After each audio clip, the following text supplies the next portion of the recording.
Good morning, Sheldon.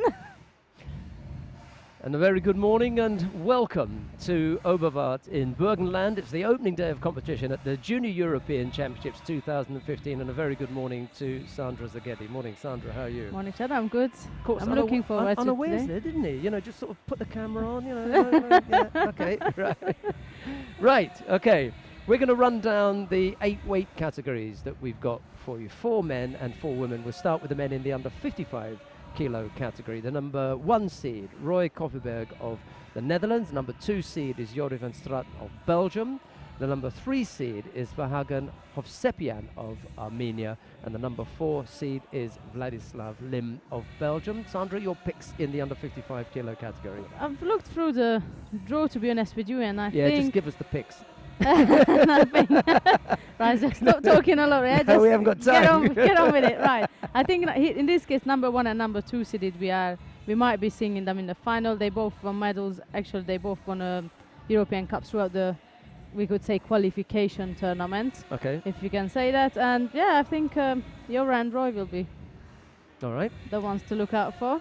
Let's take a look at the under 60 kilo category. The top 4 seeds there. Sam Hall of Great Britain is the number 1 seed. Walid Kaya of France is the number 2 seed. The number 3 seed is Shabi Surakatov of Russia. The number 4 seed is Daniel Ben David of Israel. Your 2 picks there. I would say Dmitry Rushkin's got the experience. He got bronze medal last year at the Europeans here, at the Junior Europeans. But I also would like to mention Giovanni Esposito.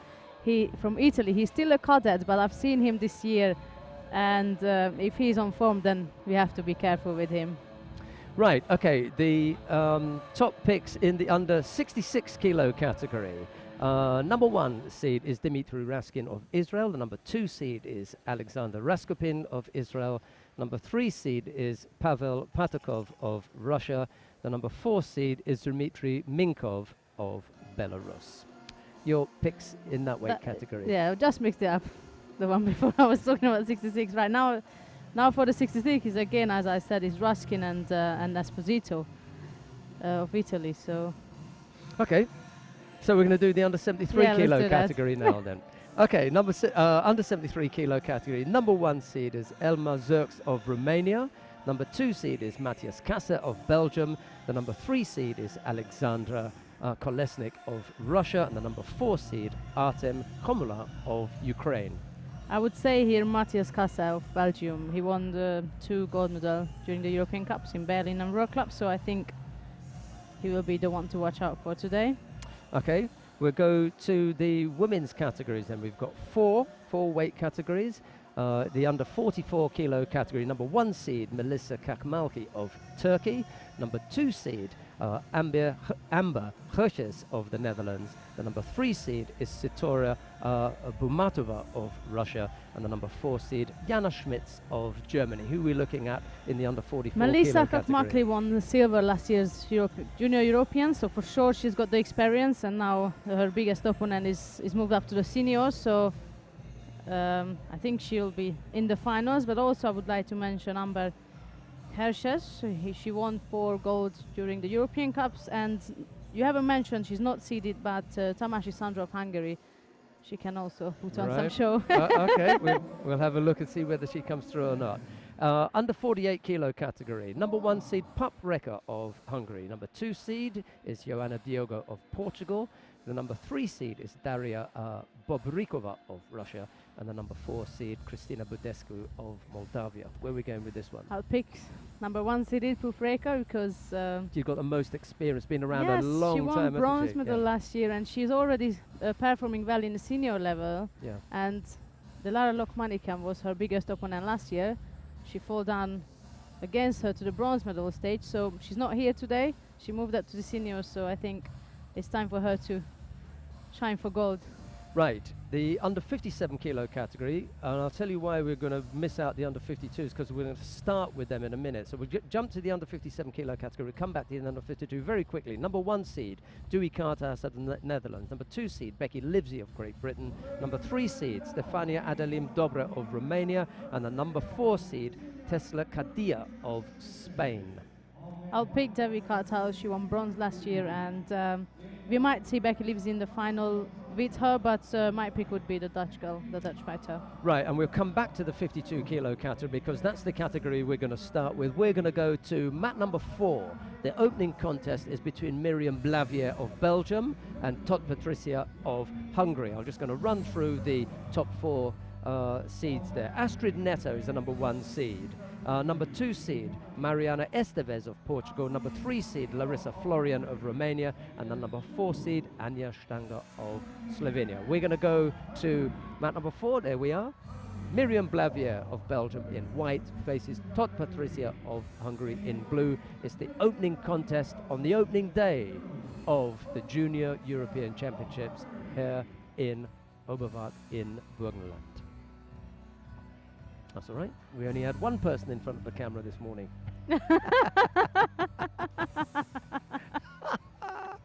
There you go. It's not that bad, is it? Yeah. I think she'll be mortified to have had her midriff and rear end in the camera when she realizes. But there you go, you know, these things happen. Live. Right, we're underway, Sandra. This is it. It's a show his own, right? Oh. I think that might be more. I think that's a better score.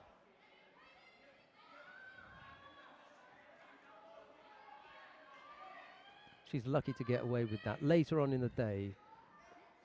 And it was a bit of an accident, you know, it really didn't mean it, but for me, it was enough of the back there to claim a bigger score. Anyway, you go on the board for Blavier.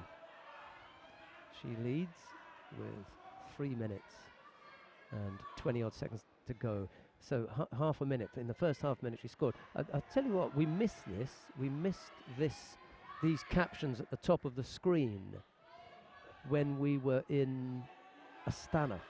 Oh, have you? Yeah, we didn't have the captions at the top of the screen to tell you what was happening on the other mats. And it's so good. Ooh, little right hand to the chin there from Blavier. Tot Patricia just flinched a little bit, but oops, carried almost on without any trouble. That was a good attempt from the Hungarian.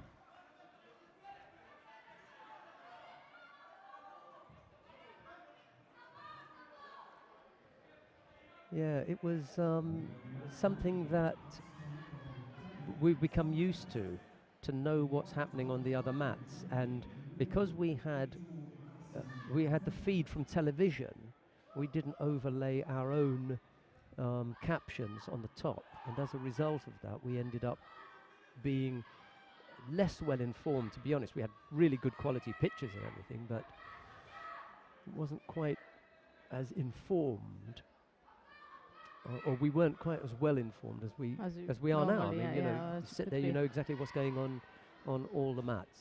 Yeah, so four mats we have for you.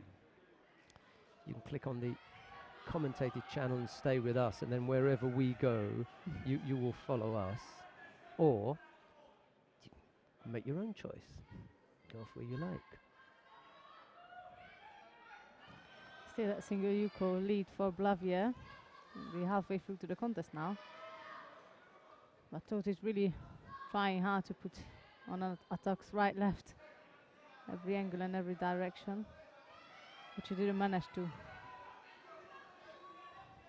bounce back in the fight yet. Well, as I say, she was lucky only to give up the Yuko. I think Blavier was in the lucky position of being able to follow through with, it was almost like a counter almost, you know, she didn't really initiate the attack, but there was enough control for her to claim the score, and I just thought it was probably better than Yuko. Anyway, Yuko is what's on the board, so Tot lucky not to have given up a bigger score, and a single score for her would tie things up. A single Yuko would tie things up. For that, she's got a minute, 20 seconds left to go. Yeah, time. Bit over than a minute. There's only been the one slip. Now we just and have that to was see. truly a slip. yeah. It was. We just have to see if she's got enough gas in the tank, you know, to see her through.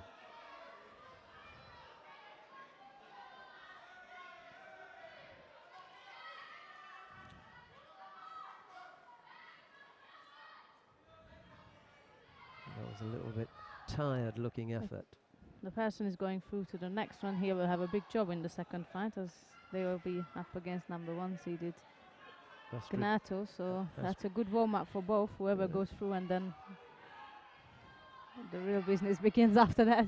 Yeah, the French fighter, Astrid Neto, is the number 1 seed. Her sister was the bronze medalist at the Olympic Games in London in the same weight category. Similar looking as well, but hey, they're sisters. You know, it's not saying a lot, is it? Half a minute, just over half a minute left to go. Tot's got to pull something out of the bag here. She hasn't shown the kind of attacking skills that would lead us to think that she's going to Right, threaten 30 for a win seconds here. to go now, and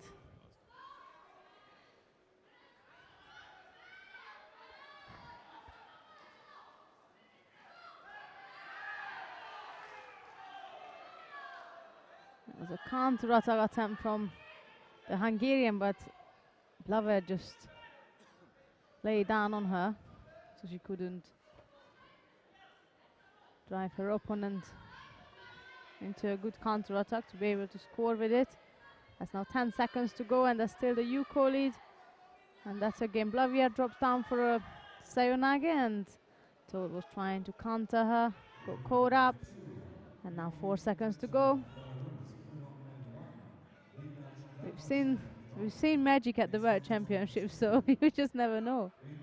Well, 4 seconds Yes, we've seen. is the magic, because Yes, I've never seen anything less than 4 seconds. I have seen 4 seconds. yes, I thought it was 6. I used to say that the minimum amount of time from the referee calling hajime for you to get hold of your opponent, throw throw. them, was 6 seconds, but it's actually only 4. Saw that at the World Team Championships in Salvador Bahia, when the Brazilian threw the Frenchman with 4 seconds left to go. Ludwig Gobert was thrown with 4 seconds left to go. He was leading by Wazari and got thrown for Ippon. 4 seconds left to go. Brazilian just threw everything. And, oh, you've got one at 3. Oh, you lost in 3 seconds. I wouldn't have said that. I'd have just kept that to myself. I didn't say anything. You don't want to. What I'm saying. No, actually, it was 6 when it was Hajime, and the last 3 was when I caught. Unbelievable. So the 6 seconds rule is right.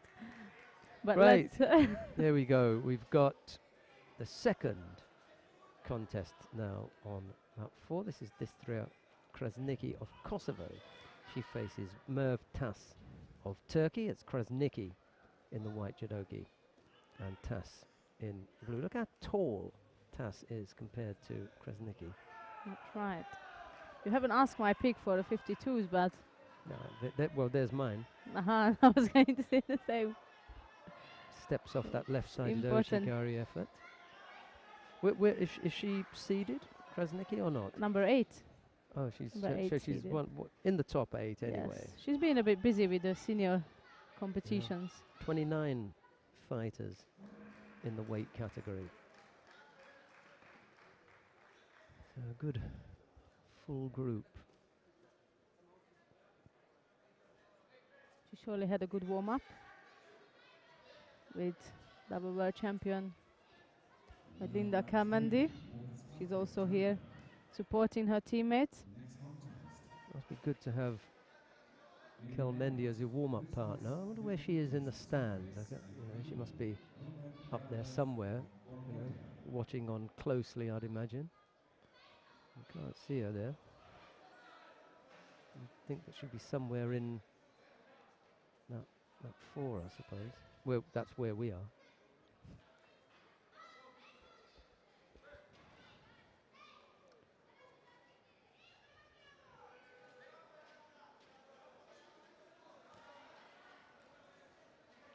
Tas was judged to have committed a false attack there and picked up a penalty for that. And that was a counter-attack from the Turkish fighter, scoring a Wazarvid. I just looked If away, anyone... looked away for a second and Yes, missed it, yeah. You know Krasniki is famous of doing the soda. She turned in, but it wasn't as effective as and normally. it wasn't strong enough. Yeah, it wasn't strong enough, and Tash managed to counter her. So it was a lead. There's plenty of time. I'm not nervous if you know, if I've picked Krasniki. I'm not nervous at this point because I know she's such a strong thrower. She really is a strong thrower. And that's the end of it. Yeah. She also proved to be strong in Newaza with a neatly executed shimiwaza. Tass disappointed rather than knocked out. She's not knocked out, she's just disappointed at having lost the lead. Wazari, with half the contest gone, you know, just step away, take a little bit of time, you know, look at things. You don't have that kind of time with Krasniki. Especially not in Newaza. Yeah. So, disappointment for Merv Tass. Krasniki there putting on the shimiwaza, coming up with the ippon. We've got Ines Beischmidt of Germany. She's up next. She faces Zaneta Ryrutko of Poland. Beischmidt in white, Ryrutko in blue, and here is Sandra Zogedi.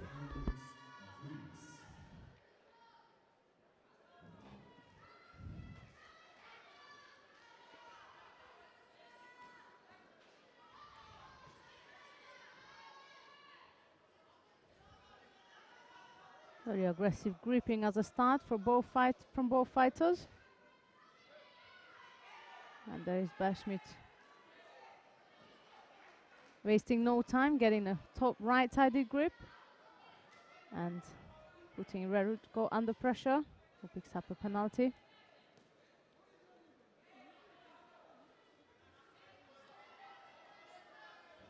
Good control over the sleeve from Beischmidt.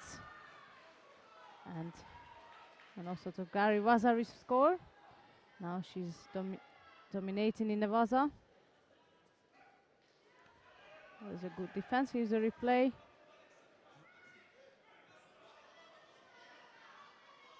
After Vazari's score, she had a really good control over the sleeve. And Vazari has been taken off now, so there's still that single Shido on the side of Ryrutko. It's a drop Sayanaga attempt from the German fighter. And again, she has a good transition. She never stops. Immediately when her partner is down, she carries on straight into the transition.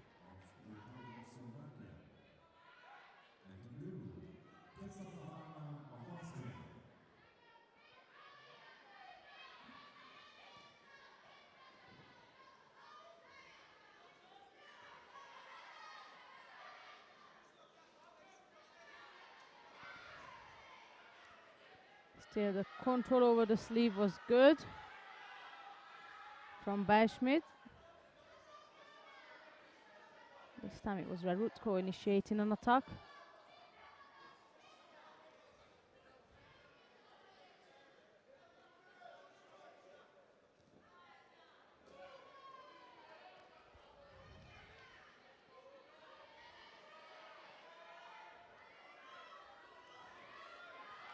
That was a beautiful attack from Beischmidt. Before Ryrutko was throwing her right arm over the top, she kept on going for drop Sayanagas, which Ryrutko managed to block out. And then Beischmidt decided, okay, instead of going for drop Sayanaga, I'm going to do Kouchigari, which she ended up hooking onto an Oji. But if you see the beginning of she initiated a Kouchi, then she swung her leg to the other side for an Ouchigari, so that was a Wazari reverse of an attempt from the German. Still a long time to go for Ryrutko. There's the replay. So as you can see, she was initiating a Kouchigari, and then she must have felt that the Ouchi will work out better. She swung her leg, scored Wazari. Minute and a half left now. Again, good control over the sleeve. She led Rarutko to pull the sleeve in.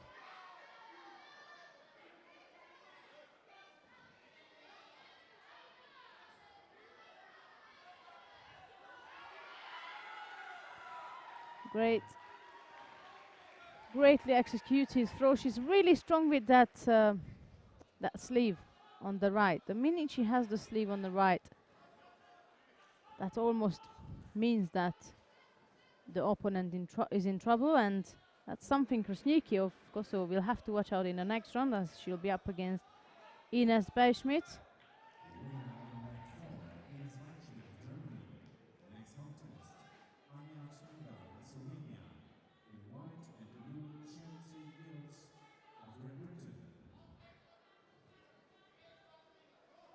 As a replay again, the minute she's got the sleeve, there is she ready to go. Whether it's forward, backwards, she delivers strong attacks. Right. Coming up next is Anja Stangar of Slovenia versus Chelsea Gills of Great Britain. That'll be Stangar in white and Gills in blue. The Slovenian fighter who won 2 of the European Cups this year, the juniors, one in Kaunas and the other one in Lignano. Let's see what she's got for us today here.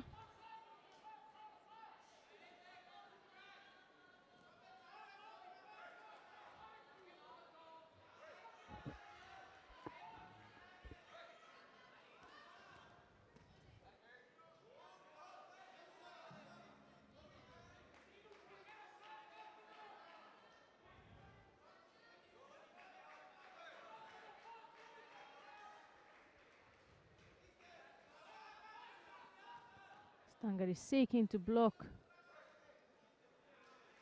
the hands of the British fighter.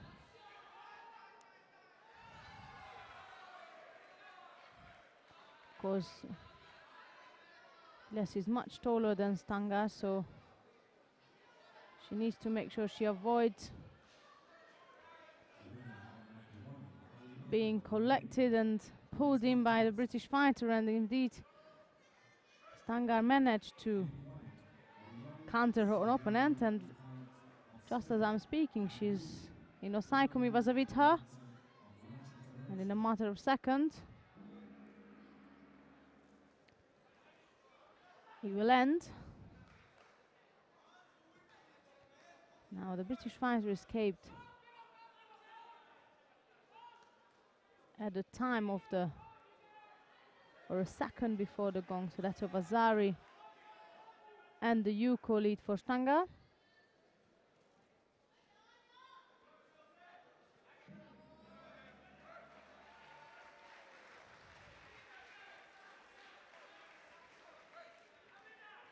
There's again a long arm of Jesus coming through. Stangar is aiming to block it.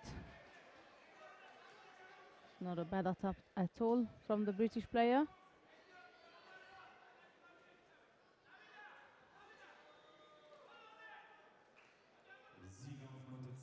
Stangar is aiming to dominate once more in Nevaza.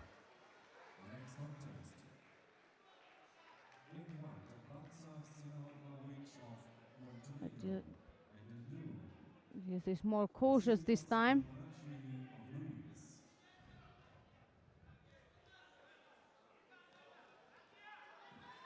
And Stangar did manage at the end. It didn't look so tight at all. It did look like that the British fighter has got or brought out a good defense, but at the end Anja Stangar find the solution to end her first contest, and she'll be going through to the next round, where she'll face the winner of the next contest coming up, which will be Madeleine Rubinstein of Norway versus Lisa Dang of Austria.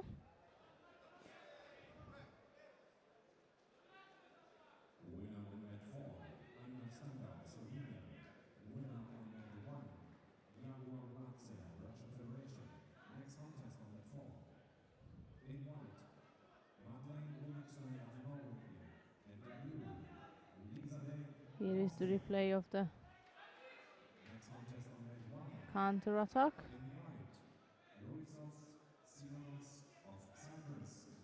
And then the transition into Nevasa. And there we are with the final piece of groundwork from the Slovenian.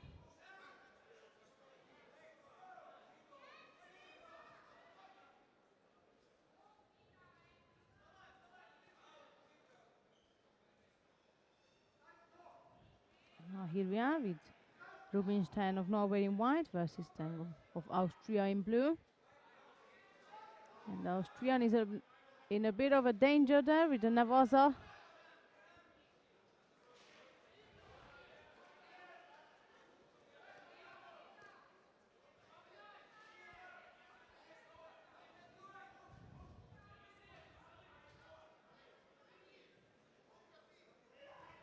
Is aiming to control Deng's arm, Deng's left arm. Couldn't quite get the control over the sleeve, so she settled with the right side.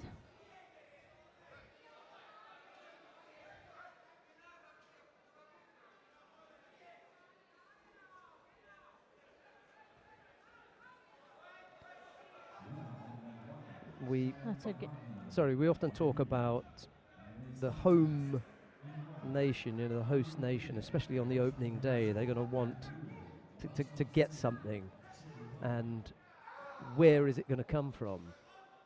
You know, where is their medal going to come from? They've got in the seniors, the men's team haven't been performing that well. You know, they've got a few players who are, you know, thereabouts, but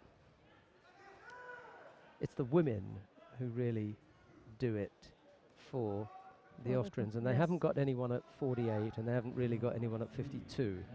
So it's 57 where they've got a couple, and then at 63 where they've got a couple, and then at 70 they've got a really strong fighter, and then after that they're kind of, you know, you're struggling. So that's right. The long standing and experienced Sabrina Filzmörser at 57, and what's the other girl at 57? Tina Zeltner. Tina Zeltner, yeah, Tina Zeltner. It's a bit oft forgotten, I just did as well. Yeah, Tina Zeltner and Sabrina Filzmörser, and then Hilda Drexler and Catherine Unterwertsacher at 63, and then Bernadette Graf at 70, and my money's on Graf. If you're going to take a medal at the games, my money's on Graf. Really, she's strong and getting stronger. Oh yes, absolutely. Unterwertsacher will depend. Well, everything depends on the draw, doesn't it? And how you get on. Day, yes. And how they perform on the day. But she's one of those fighters who's there or thereabouts.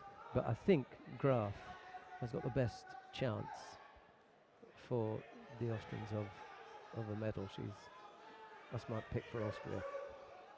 To tap out as well. Neatly done by Rubinstein on Lisa Deng of Austria. So there goes one hope for the Austrians. Talking about the top team, I just bumped into Ludwig Peuscher this morning. Haven't had the chance to speak to him yet, but maybe I'll ask him later. Not what he's up to, but well, I think under 100 kilos they've got a chance. And nice arm lock. Yeah, under 100 kilos, and well, Marcel Ott as well. He's a good boy. And is it Kronberger? Kronberger, yeah, that's right. And then the heavyweight as well. He's done well. Alestorfer. Done well. Daniel Alestorfer, yeah. So those three, I think, for the men. Having said that, they're not as strong as the women, but really, I mean, those are a way away from the kind of form and results that the women have shown. Right, who have we got now? We got Thea Topolevich of Croatia versus Joana Fernandez of Portugal. That's Topolevich in white and Fernandez in blue.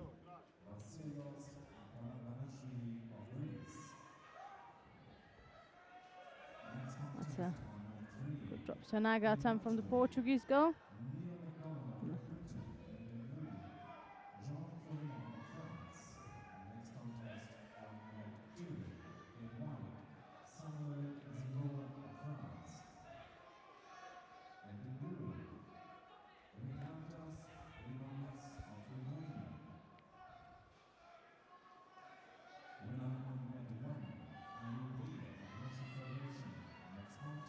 It's Fernandez again, the first who installing her grip. And this time she decides to go into the other side before she dropped on the right side. Now she wanted to switch it to the left, and again she got blocked by her Croatian opponent.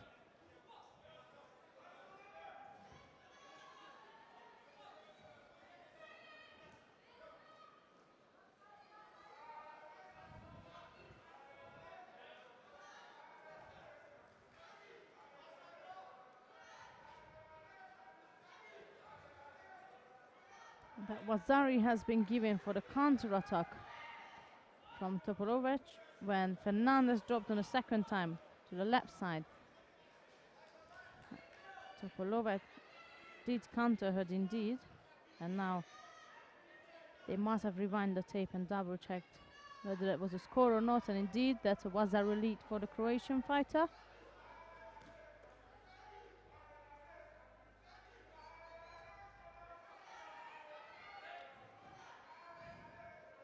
Well, had they given it the other way at first? No, there was none. Oh, okay. So the first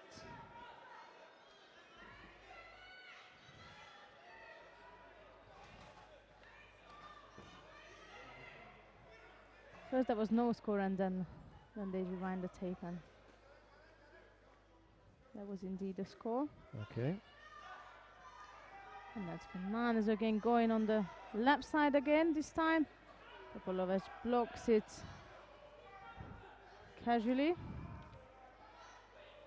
Here is the replay. That's Fernandez going for the left side. He drops on again. Topolovic just get hold of her.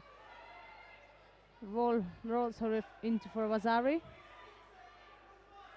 Thanks very much for that. It's nice bit of replay work.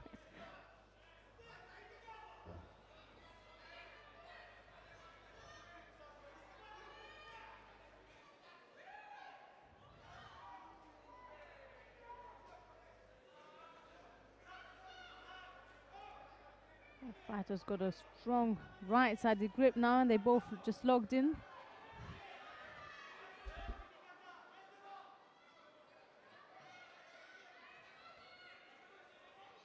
A minute left to go.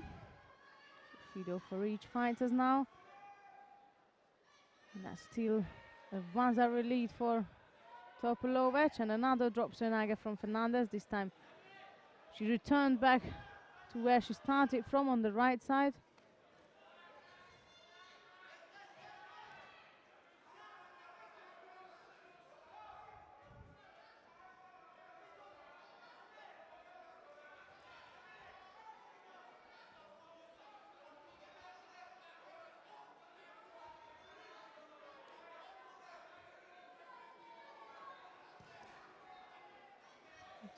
Topolovic is now aiming to end the contest in Navaza.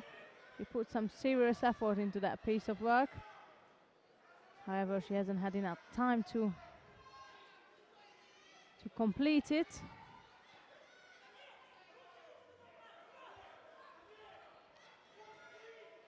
Approaching the last 10 seconds now.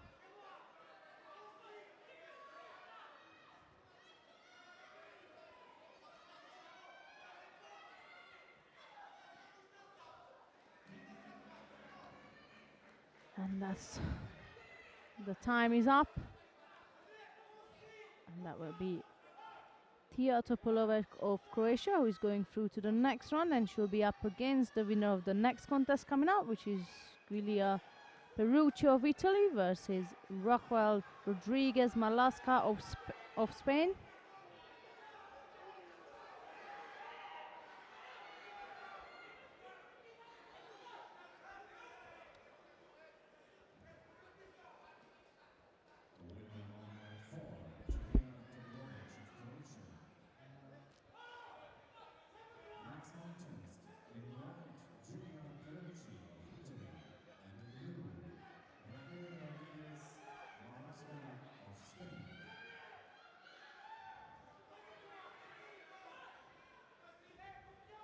So here we are, Perucci of Italy in white versus Rodriguez Malasca of Spain in blue.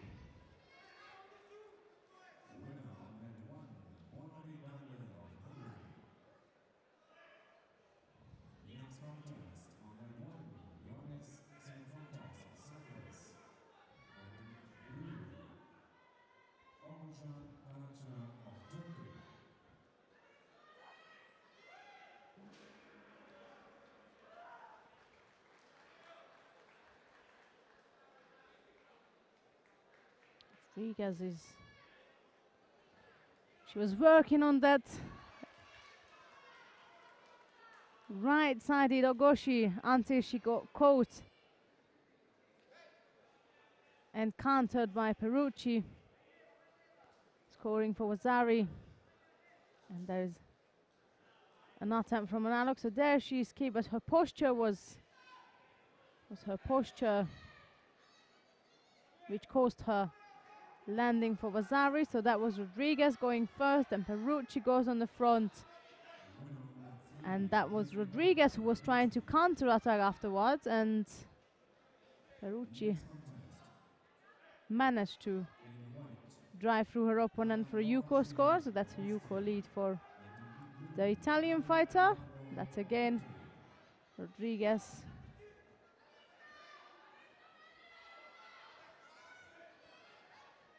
has been dominated by the Italian. That's another this time. She rather goes for an Uchimata from a grip around the waist, but didn't manage to score.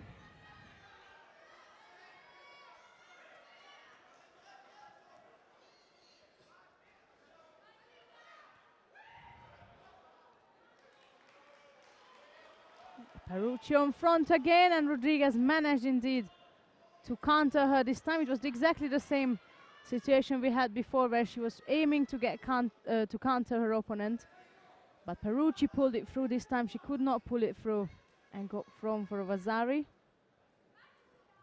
So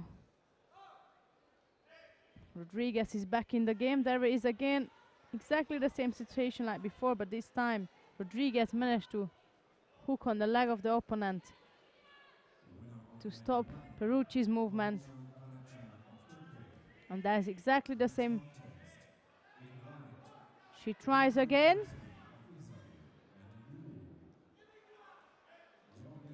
Perucci has to be careful. That's the second time she got caught with it. So he has to adjust to the plan now in order to take over the fight or the lead of this contest.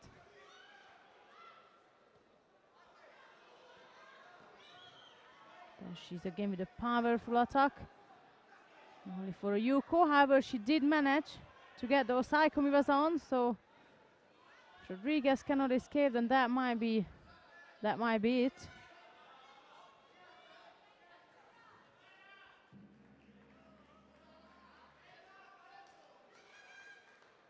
And the time is ticking, and Rodriguez is still tightly held down, and that's the end. So that's Giulia Perucci of Italy who is going through to the next round.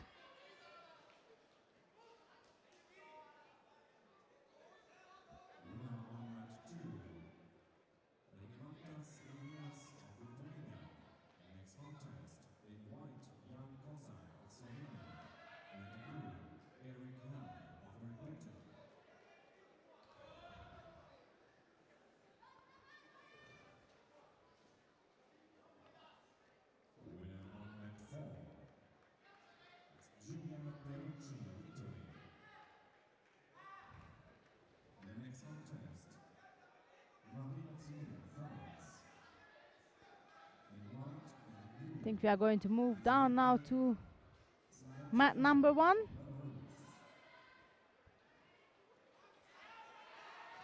We have number 1 seeded in action in the under 66 kilogram category. That's Dmitry Rushkin of Israel.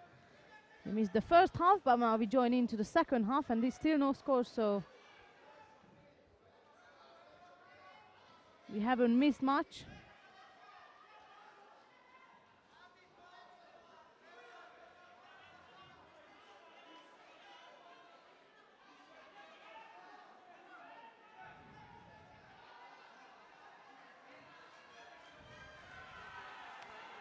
That's now just as we switched. Rushkin needed a bit of a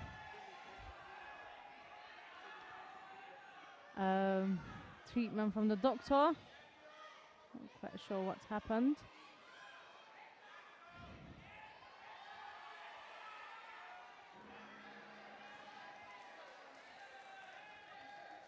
But on mat 3, I did remember mentioning to Sheldon this morning, he's gone by now, but I did remember mentioning to him that we have to watch out for the Italian Moist team. They are cadets, or half of them are cadets, but they've done some incredible show this year, both at the European Championships and the European Youth Olympic Festival, and I've just had a quick look at on mat 3, and I see Manuel Lombardo winning his first contest. So yeah, there are youngsters we have to look out for in today's event. But for now we're waiting for Ruskin, Dmitry Ruskin, to come back.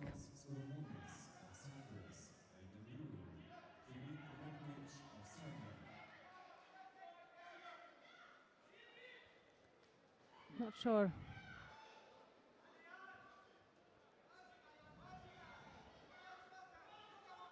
how long is that going to take? I'm at the farthest end from that tatami, so I cannot even tell you. There, I can see him coming back now, brilliant. So that's 2:42 left, and number 1 seeded Dmitry Rushkin is back in action, and he's against Gok Planaru from Moldova.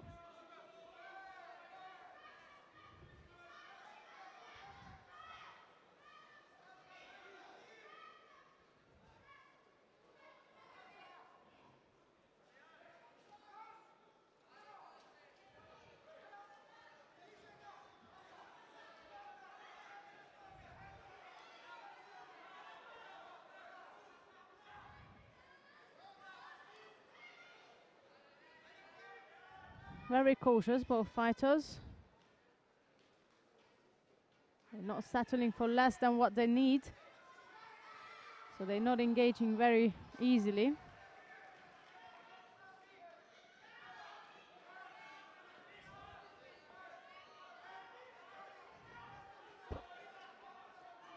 That's the first action the referee taken by giving a penalty to Blanaru. Still got 1:30 left. That's the first attempt from Rushkin. It's quite a rough contest for the first contest, and has to start the David. And if Rushkin was to win in this, got a long way to go. And just as I said that was Blanaru of Moldova who threw the Wazari on Rushkin, and now he's holding him down, and that's the matter of seconds before our number 1 seed might be out. And that's the end of the first contest for Rushkin and Blanaru, where Georgi Blanaru of Moldova is taking a step to the second round.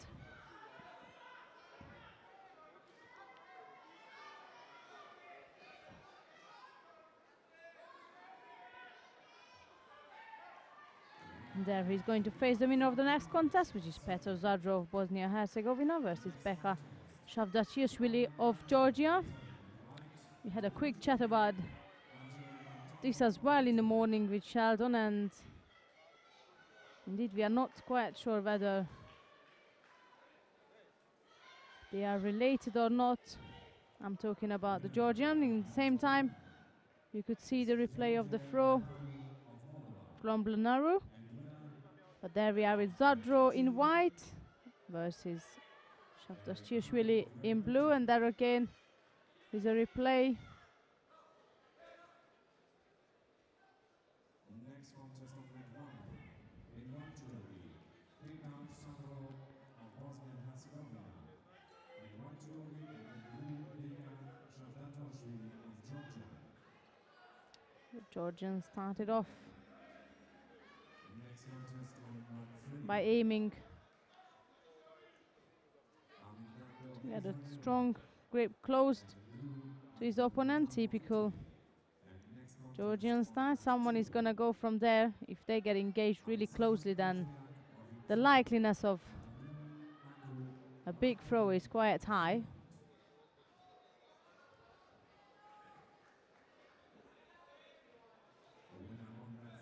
That's again Shavdashishvili. Going close to his opponent.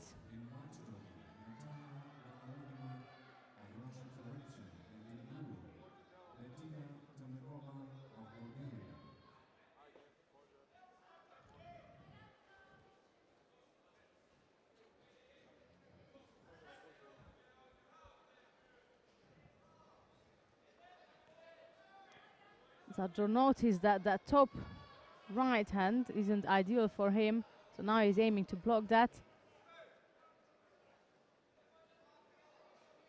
And just put his left arm inside to get a lapel grip.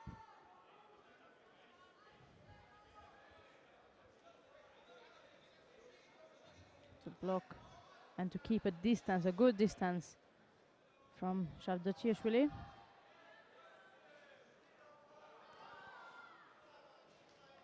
That was a really good attempt again from Zadro.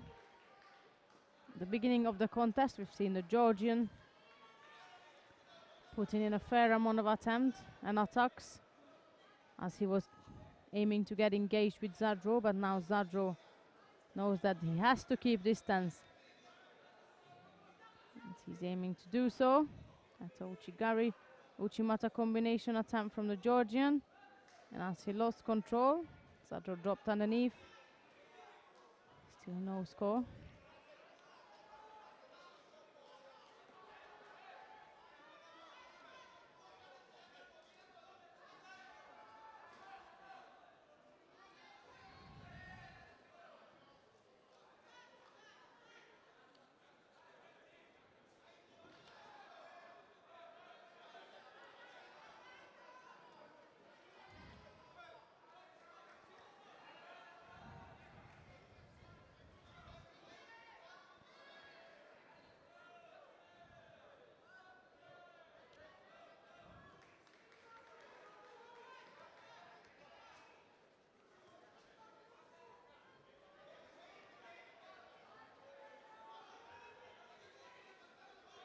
It's a minute 40 to go now, and it's still a struggle for both athletes to get the attacks right enough and tight enough to score. That's again Shavdashishvili throwing his right hand over the top. Zadro knew that's a danger, so just turned in. What a defense from Petar Zadro. In any other case, you would think that will be driven through and that will be scored, and he managed to stop another attack of the Georgian.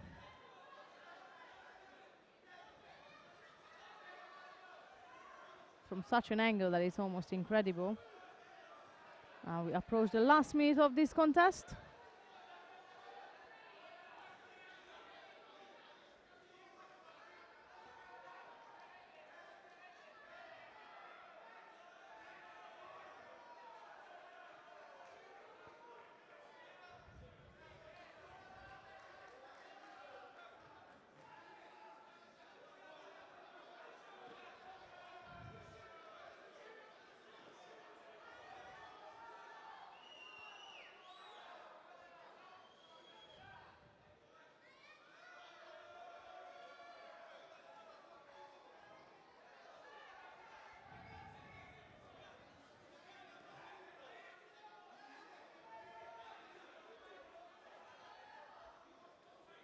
This time Shavdashvili has really gone for a lapel grip, and that's Zadro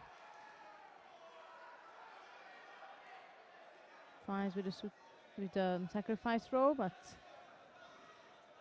these two are very much head-to-head, and this time Shavdashvili did manage to drive through his attack, and indeed he receives a Yuko.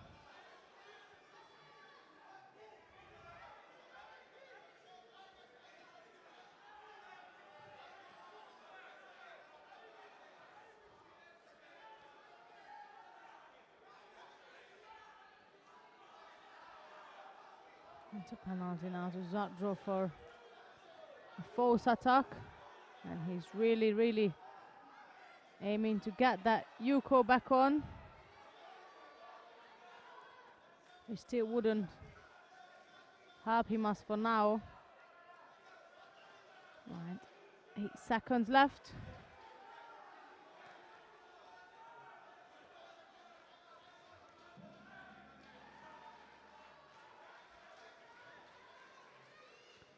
Really tight contest to begin the day, that's for both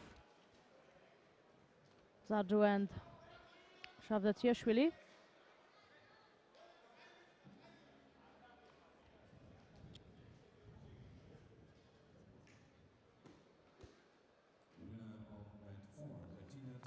There's a long way to go, and not an easy one either, so that will be Planaru and Shavdashvili who will face each other on the third round of the under 66 kilogram category. But coming up next is another real talent, that Giovanni Esposito of Italy. He's still a cadet, and he won the Cadet World Championships in this year, 2015, and he also delivered some astonishing performance both at the European Youth Olympic and the Cadet European. So he has had a busy first half of the year, and I believe now with the juniors he's carrying on a busy schedule of the second half of the year,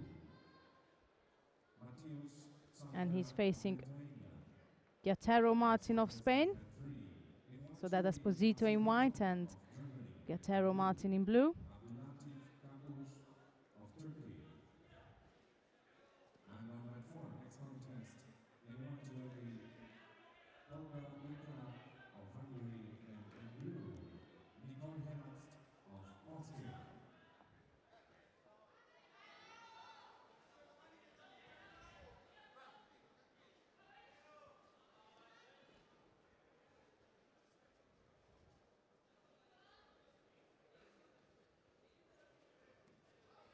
If Esposito on form today, then we'll see some real challenges for the rest of them.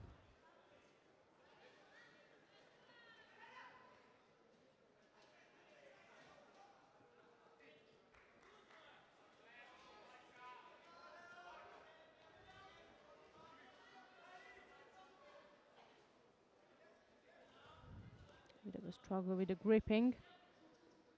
Pietro Martin blocked out both of his sleeves.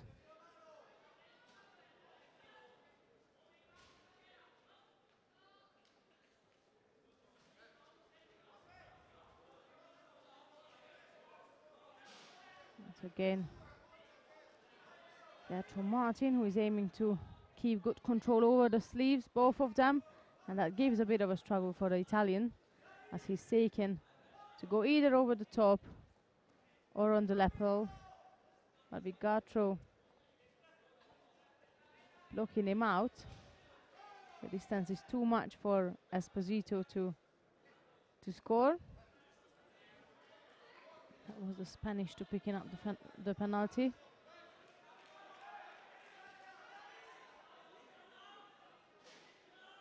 Now he's working in a Vaza.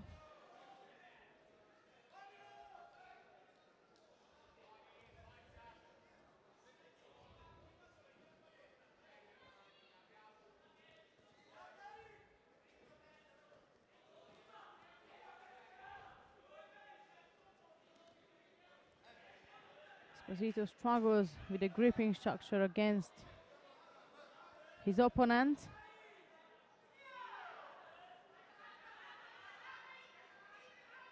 He always managed to cut the sleeve first, but after that the second hand not coming together as much as he wanted it to.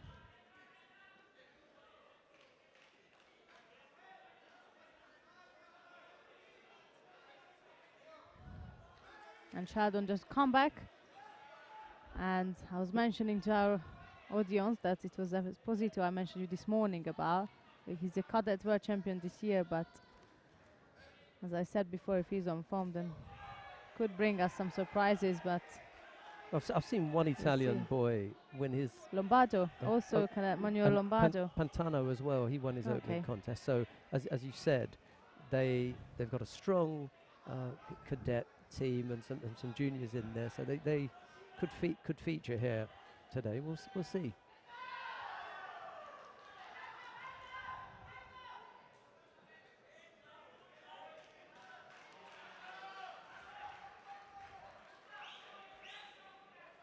Just single Shido against the Spaniard at the moment. Gaetero inside the last minute. As Esposito just does enough to stay ahead. Managed to avoid picking up any penalties, and that means that he's got the advantage. 45 seconds left to go.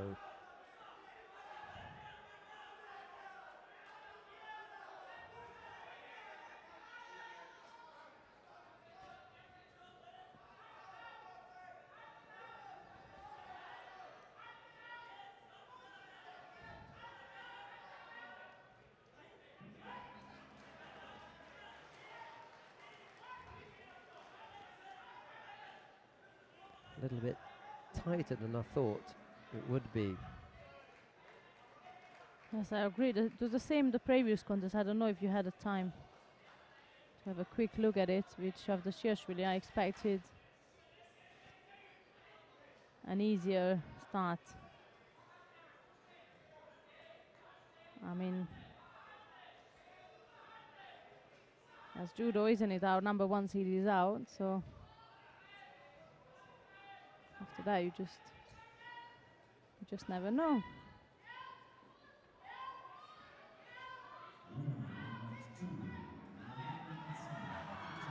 Yeah, that was a bit of a shock. Raskin going out in his opening contest. You're staying here or?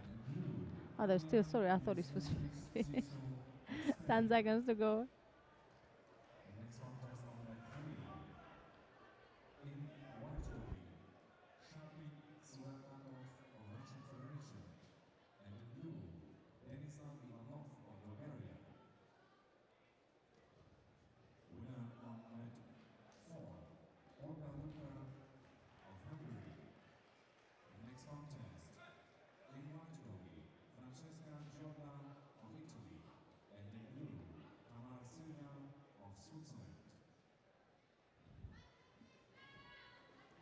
But now that's the end of this contest, with the winner being Giovanni Esposito of Italy. He's going to go through to the third round of the under 66 kilogram category.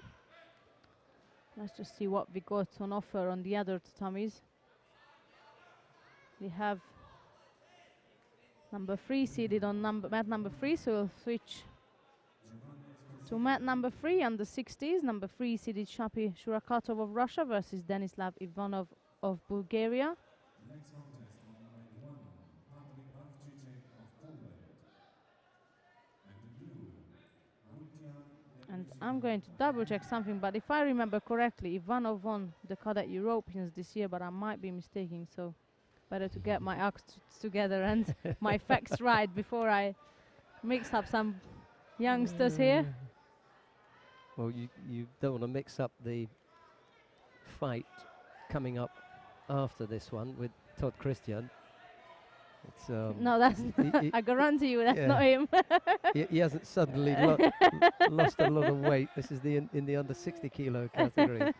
Todd's not you know, an uncommon name in Hungary. You know, it's a That's right. reasonably, you know, big family name, and I suppose Christian, well, just a lucky It's- combination, Todd Christian, It- and they happen to do judo.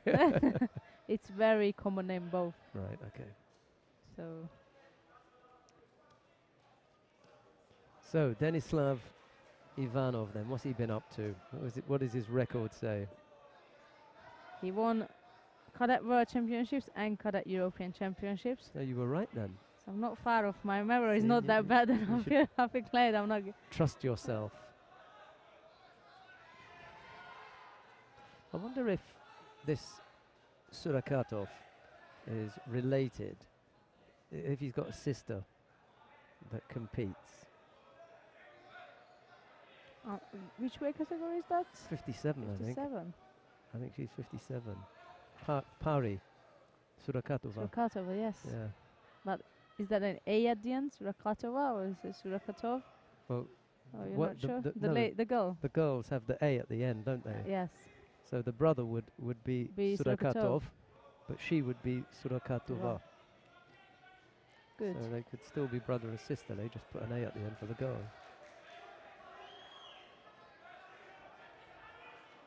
Like Ivanov would be Ivanova. Something new I've learned today. Yeah. That's always good and comes handy.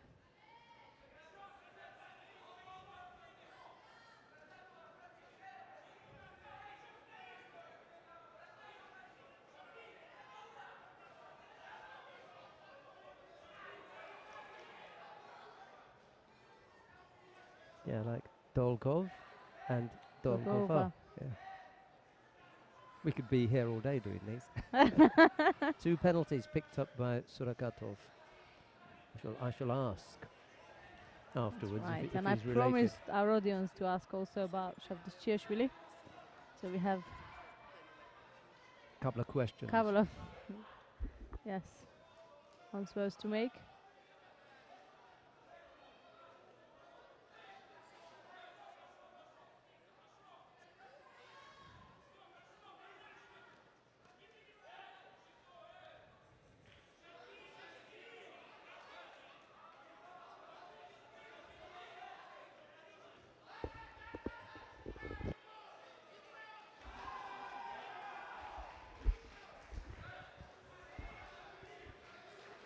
Next to that, 2 penalty on the side of Surakatov. Now Ivanov stunned his opponent for Bazari, so that's just as we reach the last minute.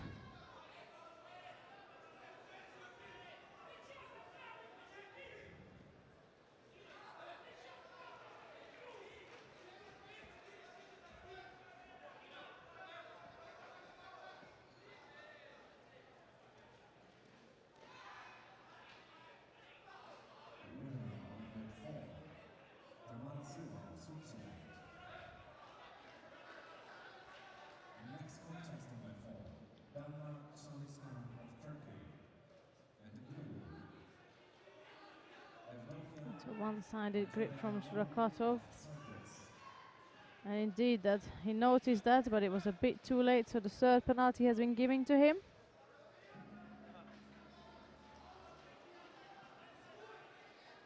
Ivanov is really aiming to keep that distance for the last couple of seconds, so that he's in no danger by any means.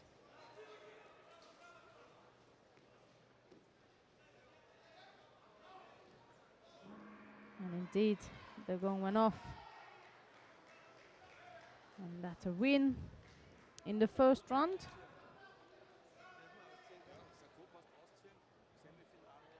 For Denislav Ivanov of Bulgaria. I just asked the Russian physio, and he said yes. Pari is Sharpie's sister. Yeah. I mean, it kind of fits, doesn't it? Pari and Sharpie. It's the right age. They're both in judo. Surakatov. Why not? Surakatova. Good guess. That was a good guess. Well done, Shadon. I'm not sure if your guess with Shavdatuashvili is going to result in the same kind Is of that what success. you mean, that but- every second person coach have this usually in Georgia? Or? Well, I don't know. But, Well, we, I but don't we can actually know. ask. We can ask. But because of, you see, because of the weight, that's what would do it for me. It's the time and the weight. So if you've got two people around at the same time and the same weight doing the same sport with the same name, there's a pretty good chance, unless it's Smith.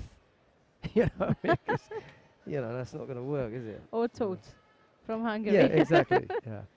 Then And- yeah, and speaking of that's Tot? less likely. There he is. Tot Less likely Christian they related. in the white judogi. Who is Muzas Fernandez? What's he? Because we haven't got room enough for the name, have we? So what's his? Let's give him his full Alvaro. title. Alvaro Muzas Fernandez is his full name. Alvaro. Yeah, sorry. Alvaro Muzas Fernandez in blue. Okay. Right, we've got that then. Let's have a look at Surakatov as he's walking past us now. He's got a little bit more facial hair than his sister has. He's got a big growth of beard going on. First minute, almost out of the way. There's no score between the Hungarian and the Spaniard. So Christian is also he's not in a bad hands. He's training with in the same place where Chernovitsky Eva is, and as you can see, the coach is Mr. Chernovitsky. here. That's right. Kaliskan has just won her contest down on mat number 4, by the way. So the number 1 seed in the... Oh, sorry. Yeah, that's that's, not. Yeah, it's Kakamalki, isn't it? It's a yeah, bit yeah, different, yeah, but yeah. almost. Yeah, sorry. That was yeah, 44, and the one you said was 52 she- kilogram. Yeah, and she's not even seeded. Oh, yes, she is. She's one of the top 8, isn't she?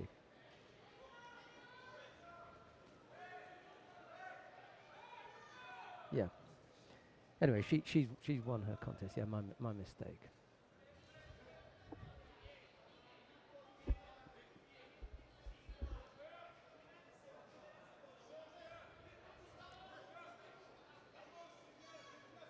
But indeed, in couple of contests, well, not couple of contests, the next contest on mat number.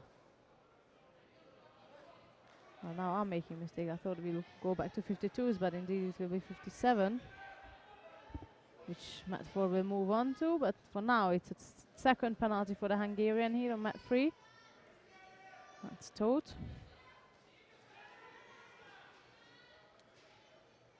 We've got the 52 kilo category. Mariam Janashvili down on mat number 4. She's just thrown her opponent for Ippon down on mat number 4. Janashvili. The real problems when the Georgian women's program really takes off. I'm telling you, this year the Serious, cadets, yeah, it's yeah. for Tokyo, people will have to watch out. Next contest. First round of women's in the 57 kilogram category. In white, Lisa Marquez of France, and in blue, Andrea Leslie in Slovenia.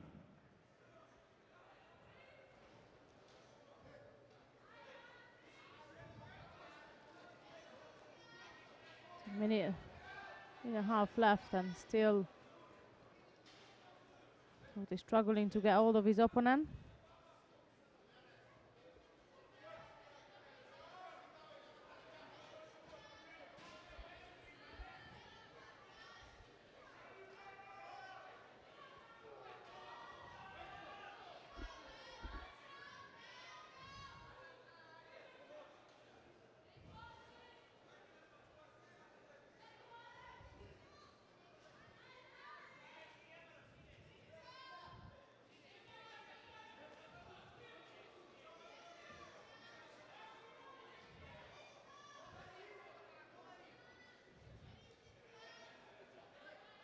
You can hear the Hungarian crowd, they just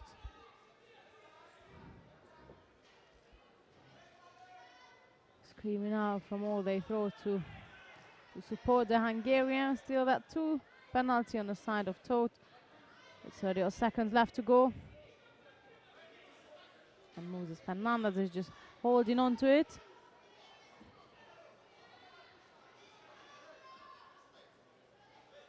Hasn't been the most exciting of contests, has it really? Not really, that's right. Hasn't been able to open up, and neither fighter are able to come up with anything really telling. 2 penalties, as you say, against Todd Christian, with time running out here. And Fernandez just looking to stay on his feet,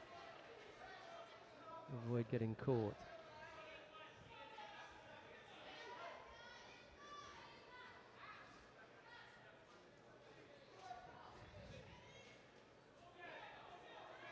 Help Sandra out here by letting her know what's happening on the other mats, what's coming up. And you can see that. Take your pick. Yeah, mat 2. I think is now that this contest has finished, we could move down to mat 2. We have number 1 seeded Helena Search of Romania, who is versus Georgi Katsiashvili. Good timing, so that's Search in white and Katsiashvili in blue. That's the under 73 kilogram category. First look at the under 73 kilo today, isn't it? I haven't seen anything of them up to this point. Oh, number 1 going over. Another one. Yeah, Yuko.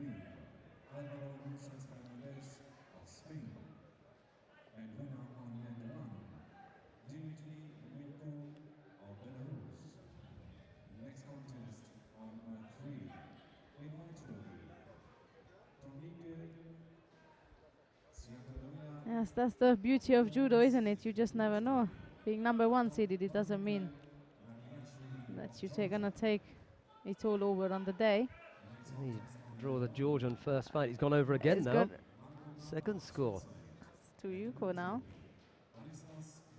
I think the first one was Zokes being a little bit loose, but that one was a definite attack from the Georgian. So he must, you know, he feels something.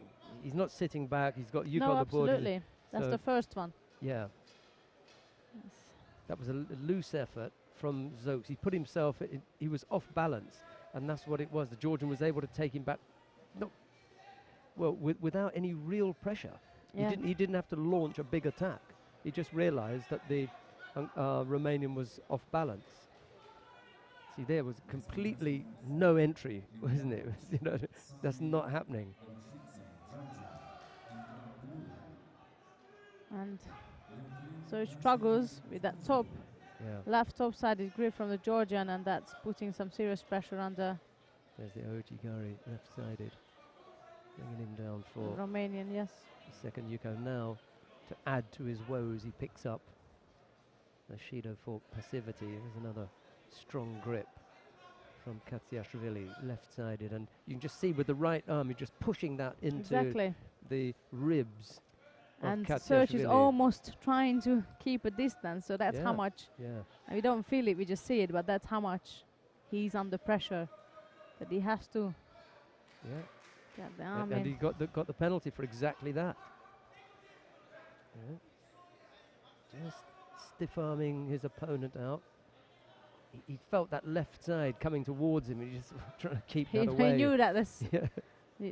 even if you look at it now, he knew that that's way too much domination, and Yeah. he turns into a brick wall, drops off Katsiashvili.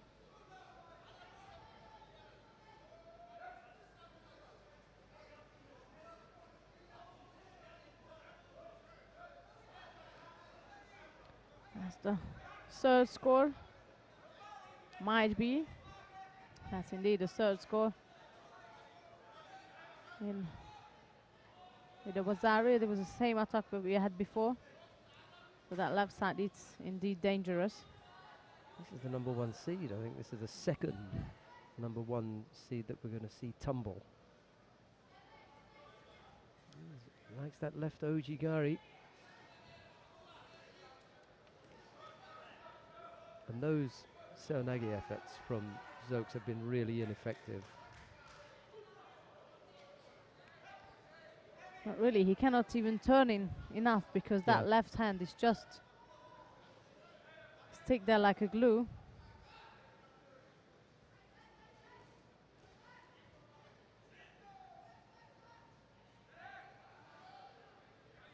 Takes up a third penalty. He doesn't even get to his feet for it. The referee not hanging around.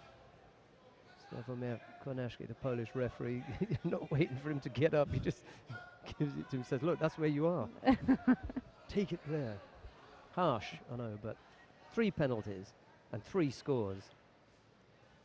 And all in the wrong column for Zoet.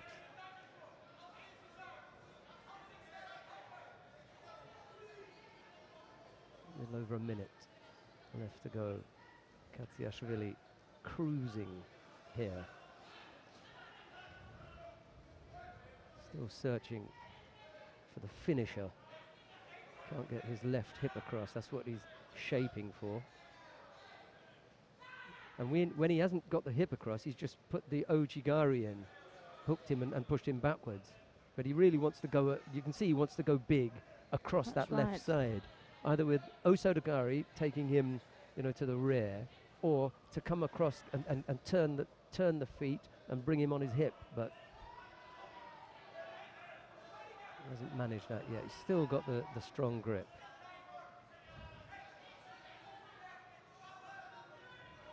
That's what he was looking for. But he was lazy with the right leg. That's his problem. There's like a trigger that you have to pull, and then the bullet will fire out. If you don't pull that trigger, the bullet is going nowhere. Just stay in the gun. And unfortunately, the trigger is to move that right leg, and he's not moving his right leg. He's just got his left hip turned towards him, and the right leg that will bring him round. He doesn't move. He just tries to push his left hip across, and it's not going anywhere. And yet, he still managed to get 3 scores on the board. He is fighting the number 1 seed. It could very well be that at a different level, a lower level player, you'll see him moving his feet more. But in all honesty, he's not been troubled at all. At all, that's right. Elmer Zoek's not living up to his number 1 billing. Having a bye in the first round and then going out in his opening contest. The Georgian had a first round win against Carlos Aguilera Vega of Spain. So he had his He had a warm-up. warm-up, if you like, and then he got down to the business end of it by knocking out the number 1 seed, and he finds himself now in the 3rd round, and he'll face the winner of the upcoming contest. That's between Arttu Amata of Finland and Andrea Gismondo of Italy. It'll be Mata in the white judogi, Gismondo in blue, but we're not necessarily going to stay here. There. What's happening with Iadov, Bogdan Iadov? Is he one of our picks from this morning? Iadov in the under 66 kilo category? He's not, is he? Not Right. that I can see. No, he's Right, we'll give that a miss he's also then. seeded, but not in a top 4. Okay, well we're not going to jump from here then. We'll Yeah, stick here. there's nothing other one. Well, the other thing is we want to see what happens with the Italians, because Sandra did mention this morning that they were, they had a reasonably good team here. So let's see whether they turn up. Well, they've turned up. Let's see if they produce some results. Ali Gemaina is the referee in the middle. He runs the Mittersill camp Ah, does he? here. And I'm going to give you some information about that a little bit later on, because it's an incredible training camp. Not you, Sandra, I because think I've you've been there, I've done it. I was going to say you've experienced I can just back that up your firsthand. I can just back up your statement Right. and so agree or disagree with you. right. Well, my statement is that it's one of the best camps on the circuit. Of what I've been, for sure. Yeah. So Mittersill will tell you a little bit about that, and the reason that we're bringing that up is because we're in Austria. So Mittersill is in Austria. I'll let you know about the Mittersill camp, and we're going to tell you about the Judo Festival, next year's Judo Festival, that will be held in Porec in Croatia. It's absolutely terrific venue. The last time We went there. I think it was for, was it Junior Europeans or Cadet Europeans? Porec. I haven't been there, so Some- you got some the while ago. experience more Let's have a more look. than I do. But yes, it will be interesting to see. It was the juniors. Was it Just got juniors? the first. Oh, okay. Thanks very And- much. Yeah, Sinisha has Sinisha. proved himself useful. It's only been 4 years, but he's now proved himself useful at last. Not just only the highlights, but Yeah, now yeah, yeah. he He's hit- can produce some seriously important information. he's at the big time, Sinisha Veer. No, some people have got a real feel for highlights, replays, that sort of thing, and we have to Do you thank. think he has got the package? Yeah, we have to thank Sinisha. He's a good man. So I like to work with him. He's testy at times, you know. He's testy. He's short fuse. You don't want to push him too far. For sure. He's not wrapped that tight. You go over the edge, you know. So You have to know your limits. minute Right, what we got 55, here? just single Shido against the Italian Andrea Gismondo, and Mata for the time being with the advantage.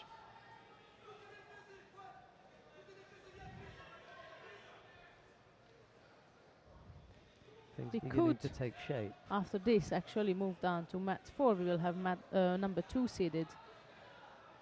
Just after that, the current contest between Dochenko and Skora. Once that's ended, we have number 2 seeded in 57. That will be Becky Livesey of Great Britain. She will have the winner of the next contest. Sorry. When is that fight coming Yeah. up? That will be the next round. We have the winner of that contest. So But it'll be a while though, because we've got for sure, yes. Dotsenko on That was mat my 4 at bad. the moment, and Because it's only the first round, isn't it? That was the 52 which has gone through the first round. Muzikova That's right. coming up. So is it after that then? Yeah. No, it's after. That's the winner of the contest. So I thought it was the second round, but it's only Ah. the first round. Because Yeah. it's the 52 which finished their first round, not the 57th. Right, take your time then. No rush. If you want to go off and make a cup of tea, you've probably got quite long Quite enough. a What time bit. is it? 11:15. So now's a good time for those of you that partake in that beverage, tea. Race off and make your cup of tea now if you want to get ready for Becky Livesey. I wonder who is Becky from then? She's from up north. No, that's right. Ah, she's from up north then. Yesterday we St. Helens. St Helens, that's right, up north, isn't it? We mistakenly we misidentified Jamie Johnson as coming from up north. He's actually from the East Midlands. Comes from pretty close to Retford and Ollerton up there in the East Midlands of England, not Nottinghamshire. It's the Finn who does it, yeah. Ali Gemeiner gives the decision there. Italian. Was forced to tap out. Yeah, getting I believe. caught out there, yeah. Kansetsu Waza. Just stretching the arm out now, and Gemeiner having a good look at it there. Look, there you go. Yes. Out it comes now. Yeah.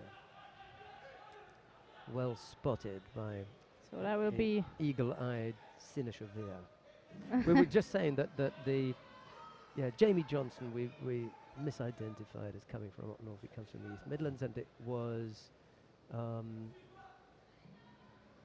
Nigel Donoghue, who definitely comes from up north.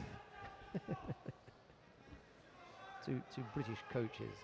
Right, what have we got on the map now? Martin Hojak of Slovenia faces Rihori Klepcha. Klebchak of Belarus, and the Belarusian has just thrown Hojak for Wazari. Looked like Haramaki Komi, I think. That's right. It I was a only- lap-sided. Yeah, caught it from the corner of my right eye. Still got reasonable eyesight. Do you? Well, that's what it looked like to me. I just saw this flash, this shape, and I thought perhaps that could be Maki Komi. But Sinishever will tell us. He's a fountain of knowledge. Next contest on mat 1. In white, Here we go. Right. Pavlin Smasov of Bulgaria. And the green jersey, Tobias Yeah, Vaxman. I would change that and say that was Osoto Makikomi, because he was looking for the Osotogari first. He hooked his leg in, and then see, like here, and then That's changed. right, that's also tough. So the finish looked like Haramaki Komi, but the start and the initial That's the replay. intention. Do you remember when we were here? That's also See, Togari. that's Osoto. That's Here- for and, sure. and And now then here just comes the turns- Maki Komi that's finish. right. So Osoto Maki Komi. That's what we were all That's agreed right. on here. You experts at home can hit the feedback button if you like and tell us what you think. What have you seen that you would like to bring to our attention then? Yeah, number 2 seeded Israeli in the under 66s will be coming up next on mat 1. That's Raskopin. Alexander Raskopin Mhm. and Yusuf And he's Nukovic of Montenegro that's right, and his teammate Dmitry Ruskin was the one who tumbled out. who First popped out round, first yeah. round. So the Israeli final will have to be postponed for sure, and we'll have to see whether Raskopina can go through to the first round.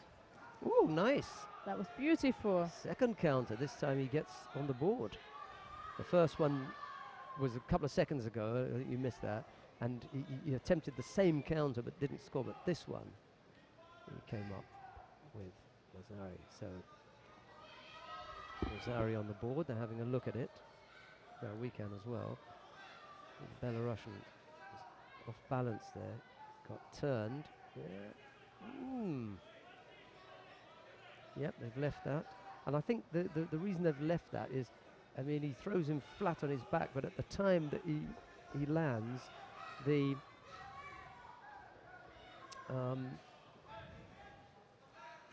look, he just loses a little bit of control here, doesn't he? Hojak at the end turns him, but he then loses control just at the end. So maybe that's why they've said leave it Wazari. Good call. So the score's tied. A Wazari apiece with 1:20 odd left to go.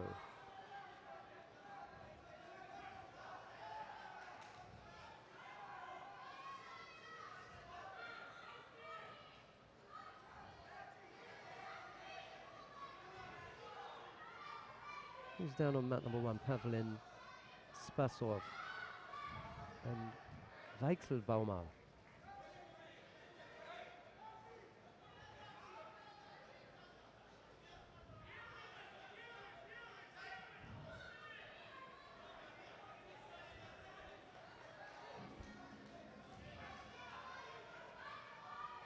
Well, Hojak has come back. Puts a second score on the board. Wazari Awazeti Epon and Klepche, having led by Wazari initially, then gave up 2 scores. And it's the Slovenian who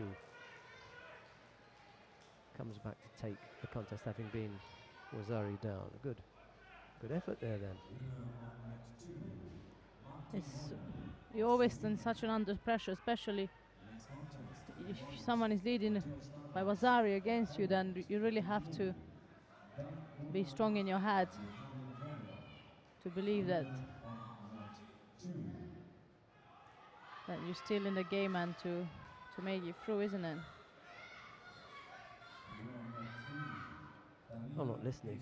Well, I noticed that. No, 'cause I had the feeling that you were just waffling. You know? Oh, thanks, Sheldon. I thought, when she says something of substance, I'll Did switch. you want to go for a break, or I'll switch on, yeah. maybe you need that cup of coffee at the end of the day? She's going to say something soon. It's going to register.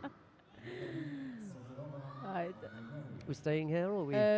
We're moving down to mat 1 because Okay, in a couple of seconds we have the number 2 seeded Alexander Raskopin of Israel facing Yusuf Nurkovic of Montenegro. But for now, we still have the end of the previous contest. There's Spasov of Bulgaria versus Weichselbaumer of Austria, and Once they finished, then we have number 2 seeded coming up.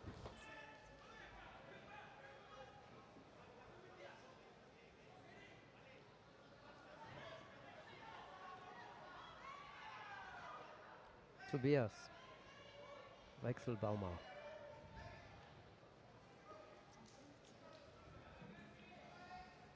Picked up 2 penalties,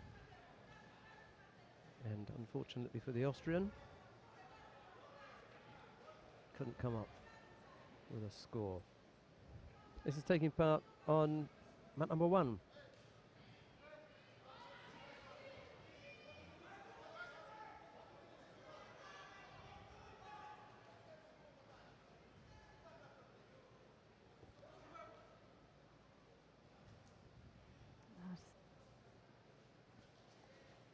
There's 34 competitors in the under 66 kilogram category, quite a big lineup, but the 73 is even more, there's 43.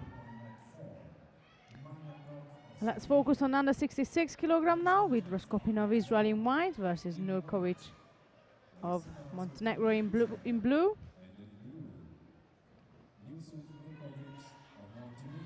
So that Raskopin, who is the number 2 seeded, as I said before, and he picked up quite a few medals during the Junior European Cups this year. He won the one in Devon and the one in Le Cornu.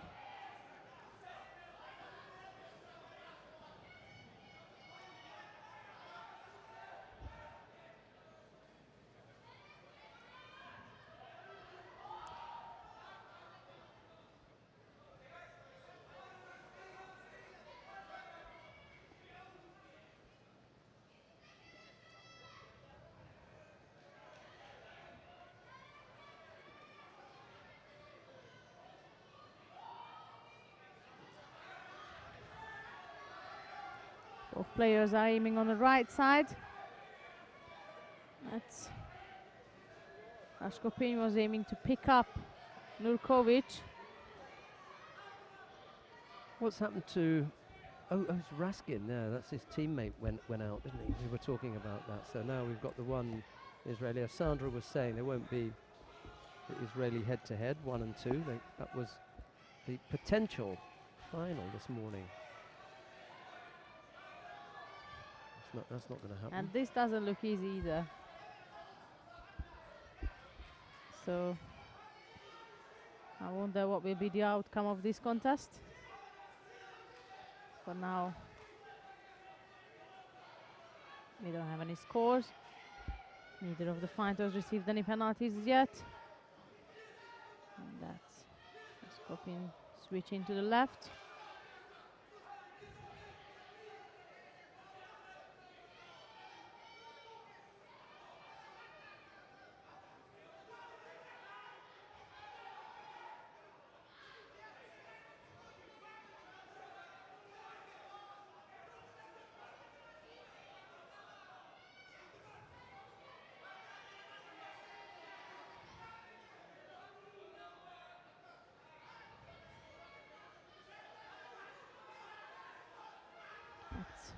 Second penalty within a short time. That's picked up by Yusuf Nurkovic.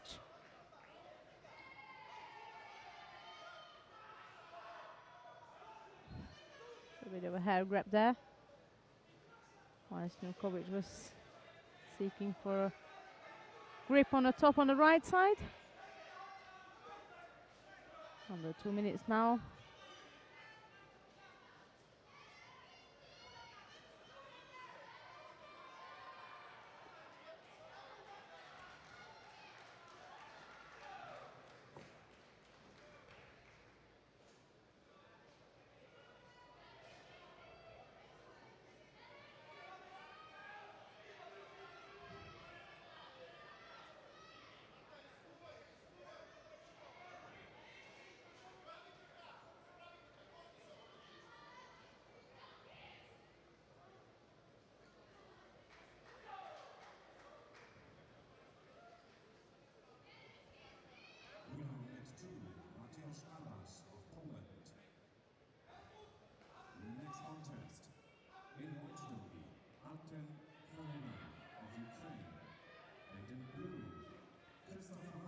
they will become more interesting as we go through round by round in 73.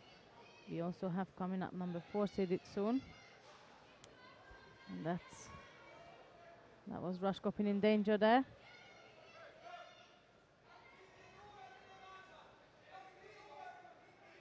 Yeah, he didn't make the most of that chance, did he? The Montenegrin, That's right. Nurkovic. It appeared to be a better opportunity in Nevaza, and Raskopin seemed to roll away with a little bit more ease than, you know, if I'd been his coach, I'd have been.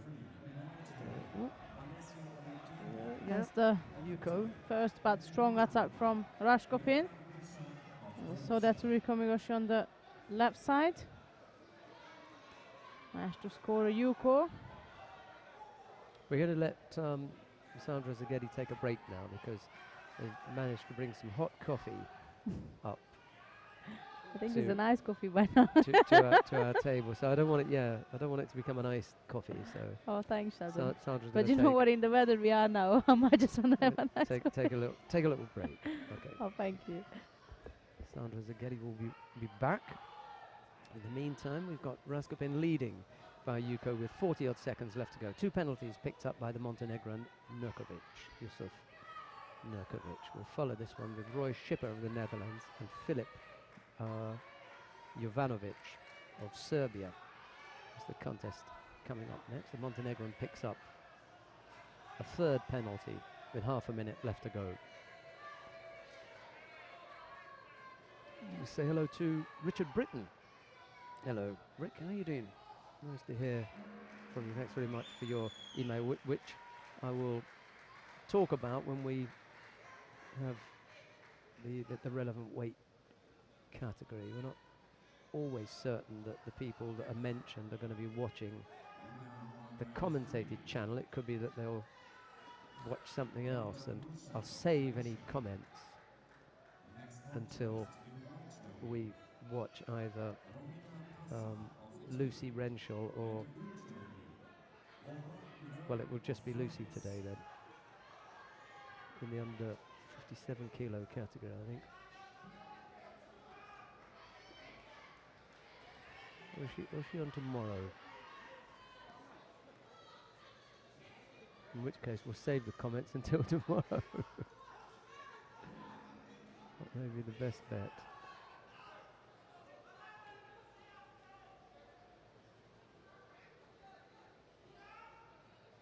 Yeah, it's just the boys today. We did have Chelsea Giles earlier on.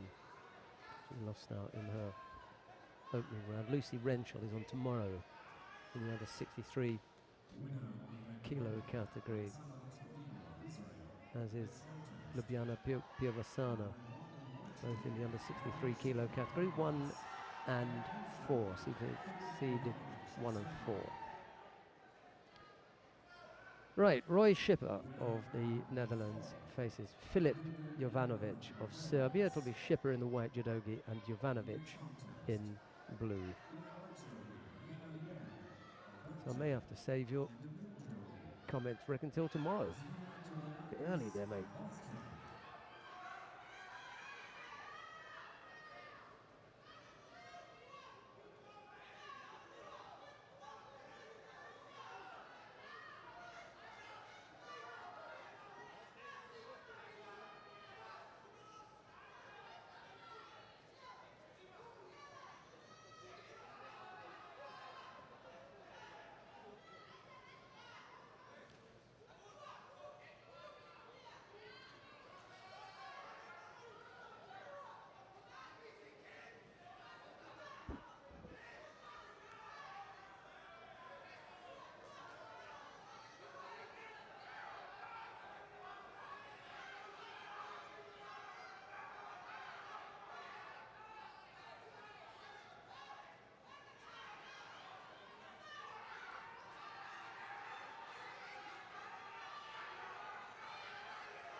First minute gone, no score.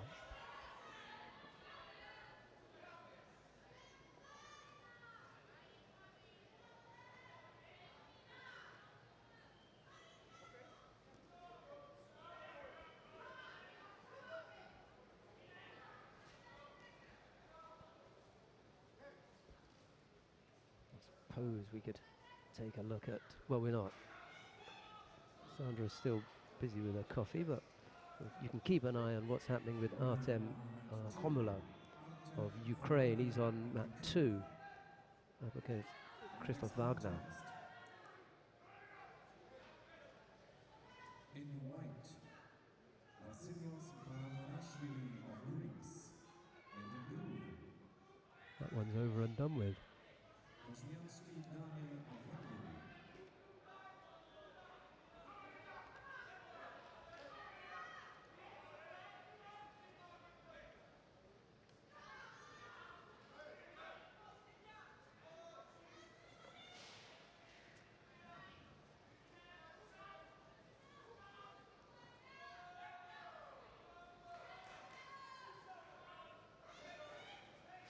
So, Jovanovic leading by Wazari. 2 minutes left to go. We've seen other fighters come back from a Wazari down.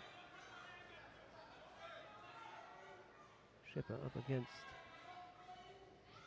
a really tough opponent here.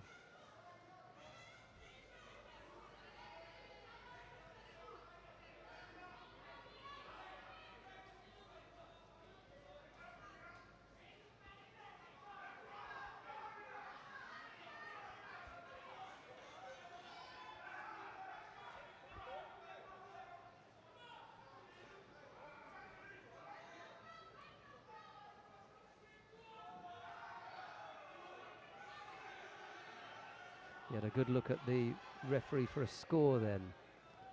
Came up with Yuko. I wonder if they'll change that. That looked a little bit better, and they have changed it to Wazari now. So, as I said, other people have come back, and so is Schipper. Was Wazari down, and now he's levelled the scores with a little over a minute left to go. That'll do. That's a beautiful. That's exactly what happened in the Okay. previous contest. Do you remember there was which of the fighters was Wazari down? Just the one the before. the That Belarusian. was- Do you remember the Belarusian was leading by Wazari, and then he gave up two scores. Well, one was he got thrown and then he got held at the end. And now Jovanovic was leading by Wazari, and he's given up 2 scores. So nervous times for a few fighters who, and that was nice.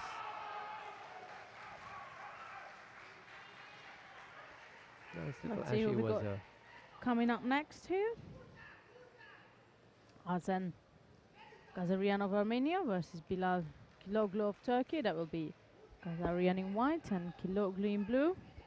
I think He looks Jaloglu's picture, really- he must have been taken that when he was about I was 6. going to say that. It looks very young. Osoto Gaeshi is his go-to technique. Gazarian of Armenia in the white, Jaloglu of Turkey in blue then.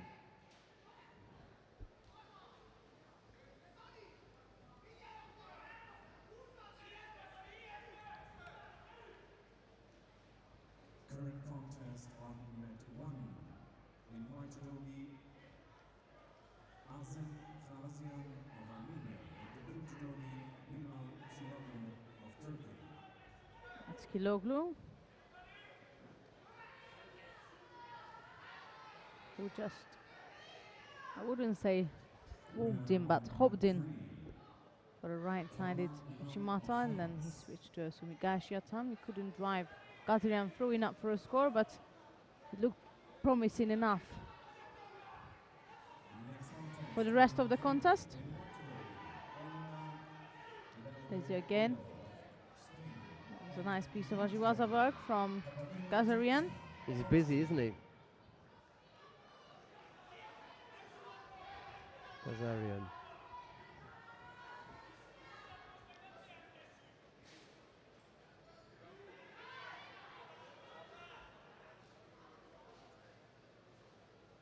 Three minutes. They both like to Ooh, get yes. engaged, and they were not afraid to get any of the grips. Kochi And there from he is. Chiloglu. That's good, bringing his man down for Yuko.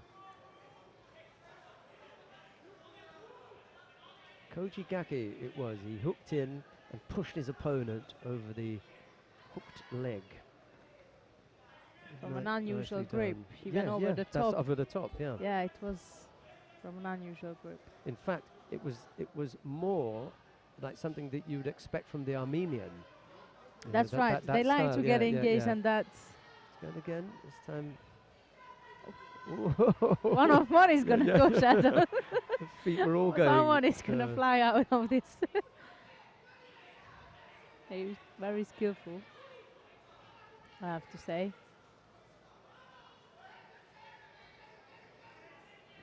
No one's going to score there because there was no control. Nazarian fancied something for himself, but yeah, well, okay, we might give him Koji Gari because he did sweep with the leg, hooked his leg in, but he swept it as well. So Koji Gari was the technique that brought Chiloglu that Yuko. And that's the Wazari for him in addition to the Yuko. And he got that because Gazarian was pushing, pressing, yes. yeah, pushed a little bit too hard there. Obviously he was, I mean he is still, not just he was, he's done, so. But if you look You at the have to- scoreboard, he panicked. Exactly. That's what happened, and he was rushing it and lean into it, almost just lean into it, and Yeah. there is the replay of it. It's not much Yeah, Kiloglu had to do rather yeah. than just turn in front of him and roll him in, really.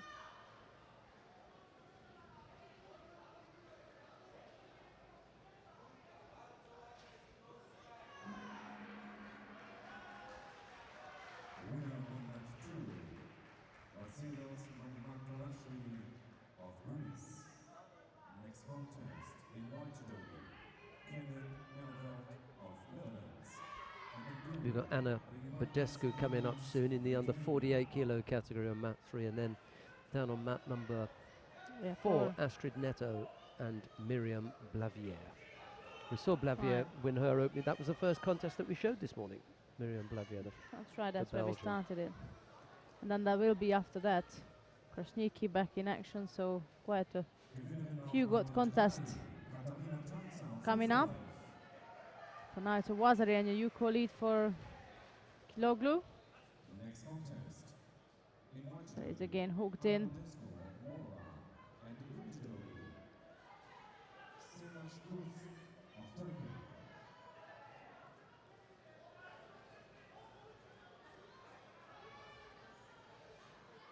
Just over a minute left here.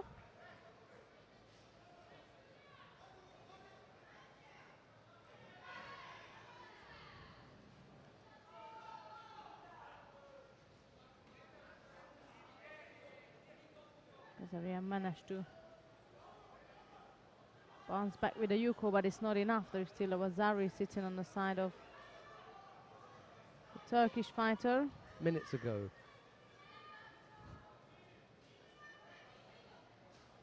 Winner on round 3, Silas Rus of Turkey. Next contest in white judo, Miriam Schneider of Germany. And in blue judo, Borislava Damjanova of Bulgaria.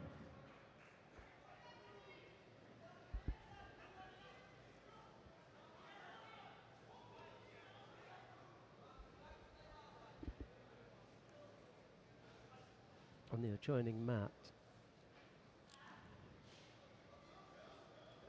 Who's the... Is it Kenneth? The Dutch Under fighter. 73. Yeah, Henneveld. I wonder if his dad used to do judo, if his father did judo. Contest. In white judo, Aston Miton of Schneider and Damyanova take to mat number 3. And we've got the number 1 seed in the under 60 kilo category coming up after that, Sam That's Hall. right, Sam Hall.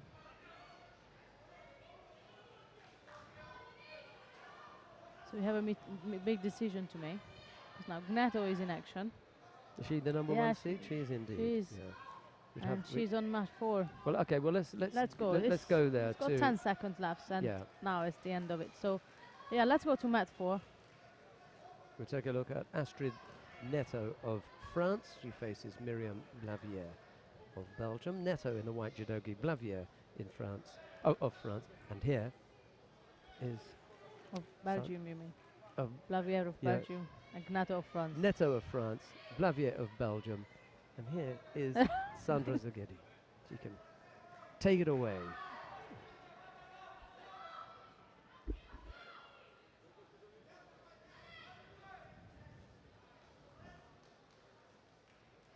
winner on 91, Bilal Cilago of Turkey. A beautiful start from the French fighter. Anastasios She kept a good control right from the beginning against Blavier and throw Wasari, and now holding down her opponent. There's the replay, putting serious pressure on Blavier as she was coming up. There is the Harai Goshi.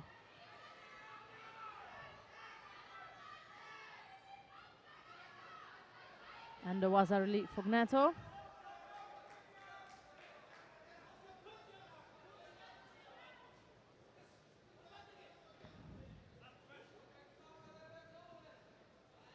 Here's the replay. She's putting pressure on Blavier. She lost her good posture as she was coming back up to fix up her posture and to try and take a grip. She got caught for Wasari, and here we are again. Gnato pressuring with her top right-sided grip. It's not looking for good for Blavier at all.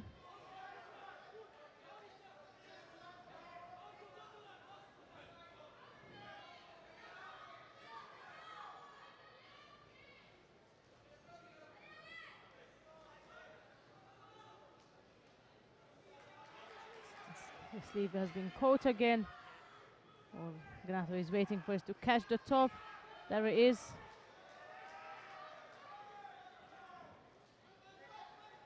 And it's almost a torture for Blavier right now.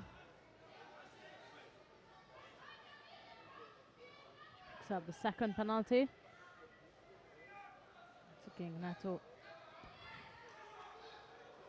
looking for a grip first with the left hand before she moves on the top with the right.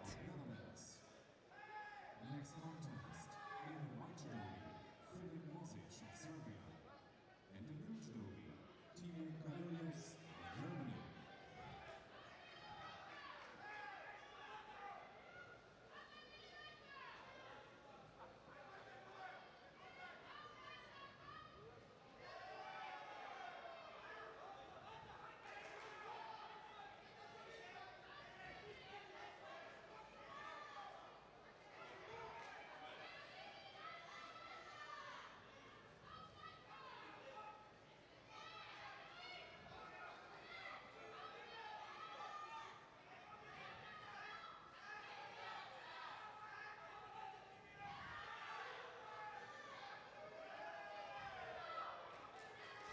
That's now Blavier was trying to pressure Gnato at the edge of the mat, sorry.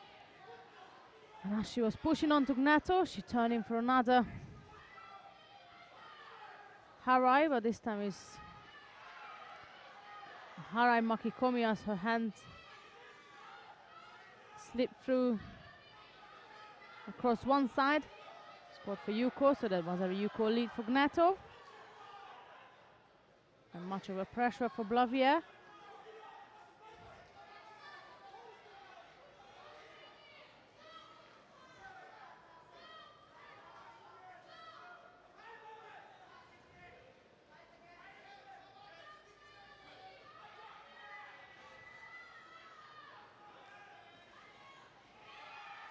Under a minute now.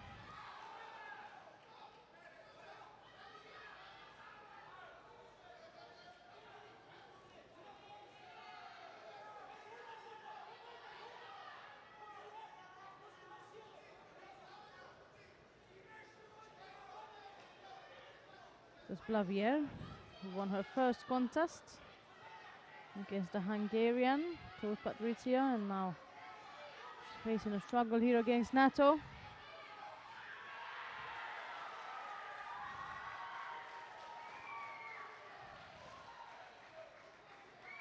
And that was a huge ippon displayed in under 48 kilogram category by Schneider. Yeah, that was on the adjoining mat. The Good, German yeah. was trailing by 2 Yukos with 20 odd seconds left to go, and she came up with a huge Ogoshi for Ippon. Much And that's to the Nato again scoring for Yuko here.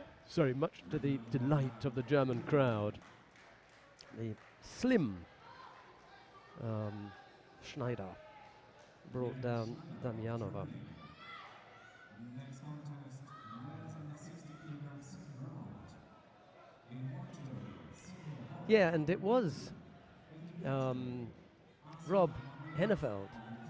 Also you Yeah, You it is checked? Yeah, Henneveld's father is in the crowd somewhere. I'll go and dig him out at some stage. We might get him up here.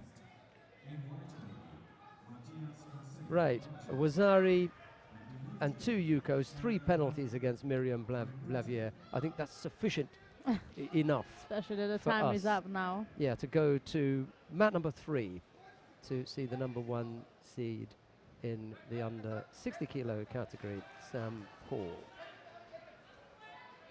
And he's facing Anzim Mamedov of Ukraine, so that's all in white and Mamedov in blue. And I remember we had a chat with Jamie yesterday regarding this contest. And he did mention it to us that this isn't going to be an easy one. And he even said that this could be even a final match, isn't it? Shadon is on his word again, on his own word. I'm just waiting for the substance. Yeah, he did tell us that this was a potentially tricky contest, although the one that I think he was really talking about was this morning with the French fighter. Yeah, the French fighter, and He mentioned the Ukrainian, didn't he? I think he was this morning. He was talking about Neil MacDonald and Jolan Florimond. Florimond, and that was a really humdinger of a contest, that one. But This yeah. is also a tough one, and might be another number 1 seeded falling out. That's a was a lead for Mamedov.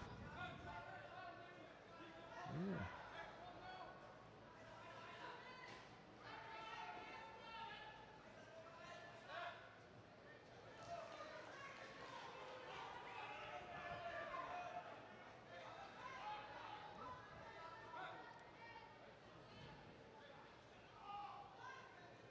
Neto is the number 1 seed.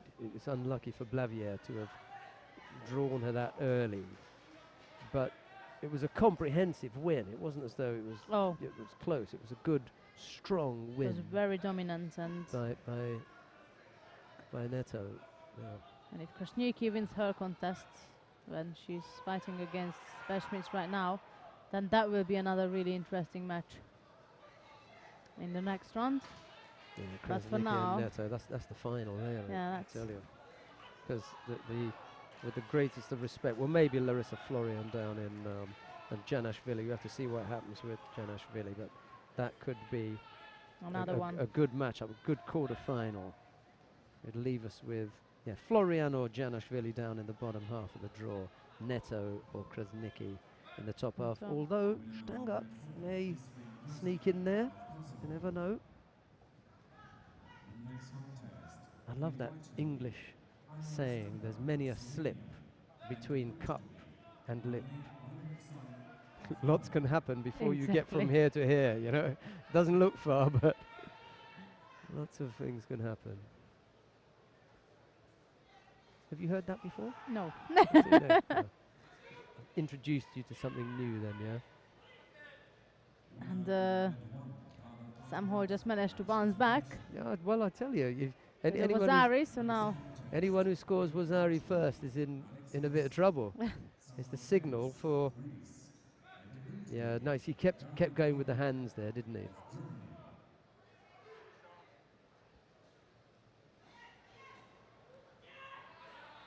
Got him again. Look, there's another one who was Wasari down and came back with 2 scores. That's the 3rd one we've seen. It's really unusual. So He's going to whack that's the arm lock on here now, just in case. just in case.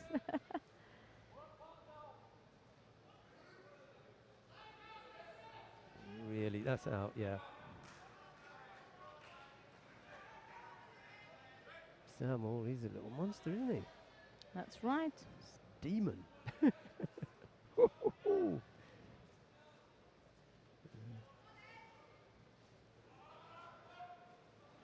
Gave Yuko eventually for that one, but Hall ended up with an Osai Komi and then the Kansetsu Waza to finish things off. So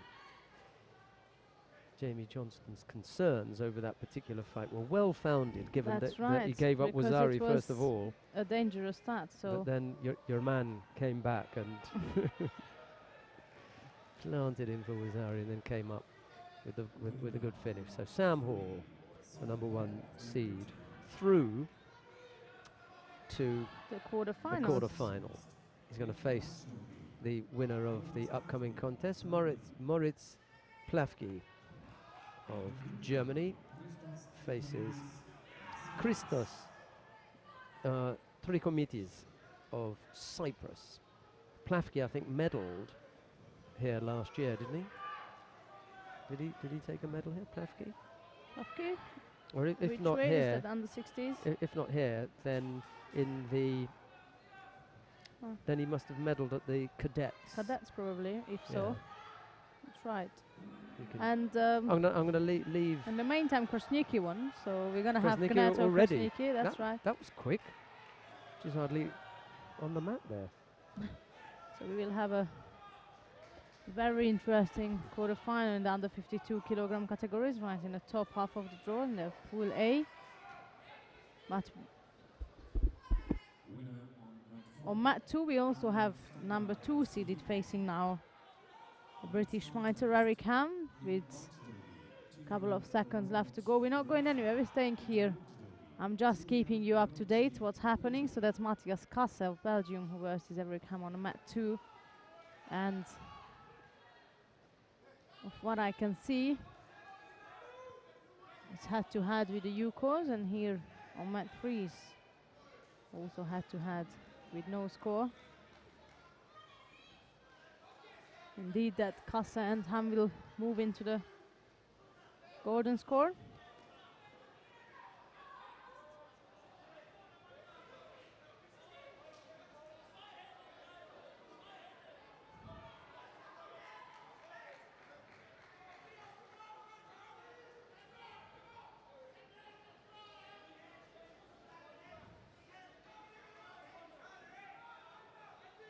That's Plafke who picked up a penalty.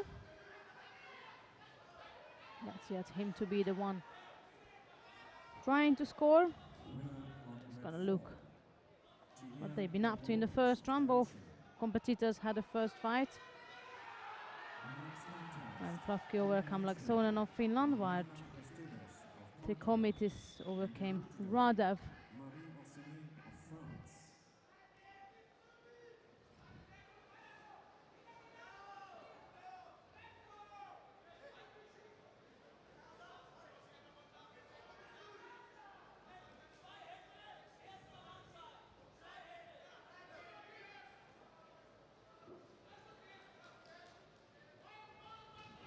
And then just to update you on mat 2 as I promised, that's number 2 seeded Matthias Kasse of Belgium who gone through. to the next round after winning his opening contest against Eric Ham. But here we are with a penalty for each. Is Plavki and 3 committees. That's the German who is scored a Yuko now. It's been given a Wasari, but I'm not sure if they're going to change that. We'll see, but that was a great Kochigaka. And again, it was a rare grip. It wasn't a usual grip. It was a rare grip.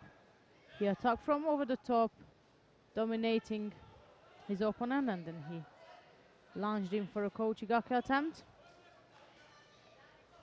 Scored a Wasari then. He stayed a Wasari. And there is again another one. And then the referee called a Wasari Avazatapon. Winner on mat 1, David Kaller of Germany. Next contest. So Morris Plavki is going to face Sam Hall And the blue in the judo, first quarterfinals of the under 60 kilogram category.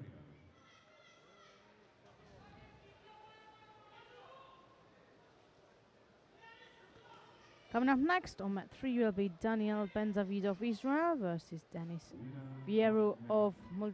Moritz Plavki of Germany. Next contest.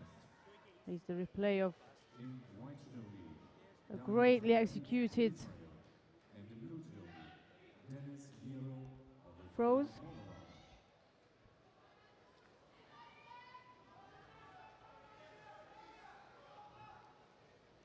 For we have number 2 seeded under 52 kilogram category, Mariana Esteves. Begin her first contest, and she's versus French fighter Rossini. But here we have Benzavid in white from Israel and Vieru in blue from Moldova. Benzavid is number 4 seeded.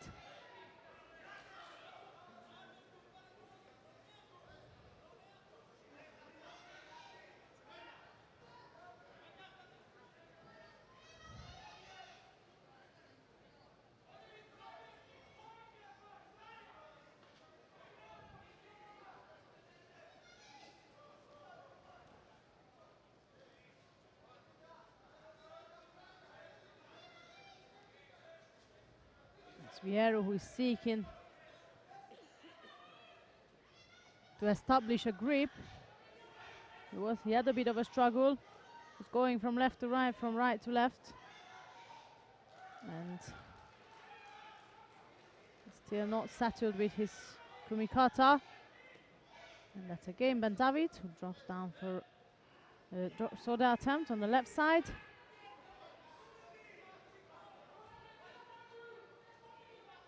Yeah, there is no score.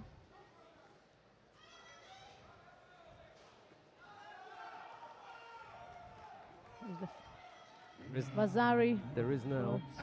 There is now, yeah, that's right. I just cursed it, didn't I? Yeah, but exactly. Whenever you say, "No, there's no score," You get it. You There's bound to you be. wish for it. Lukas Reiter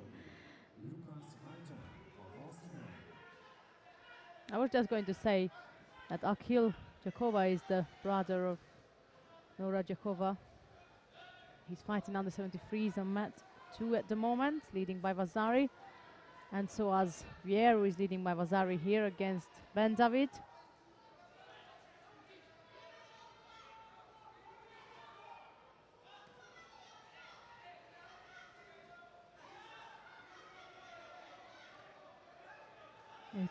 It's the Israelian who is putting more attacks in there, but they're not as effective as that one single attack which Vieru put in. And Benzavid looks fairly busy, but not effectively.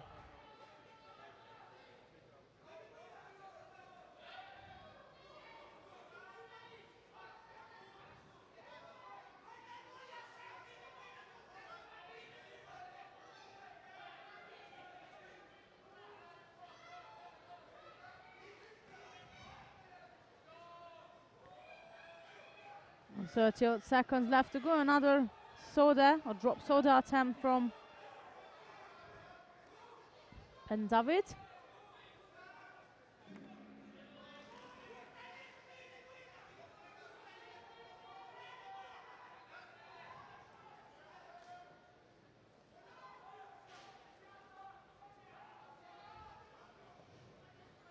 Pushing the last minute of this contest, still that Vazarion.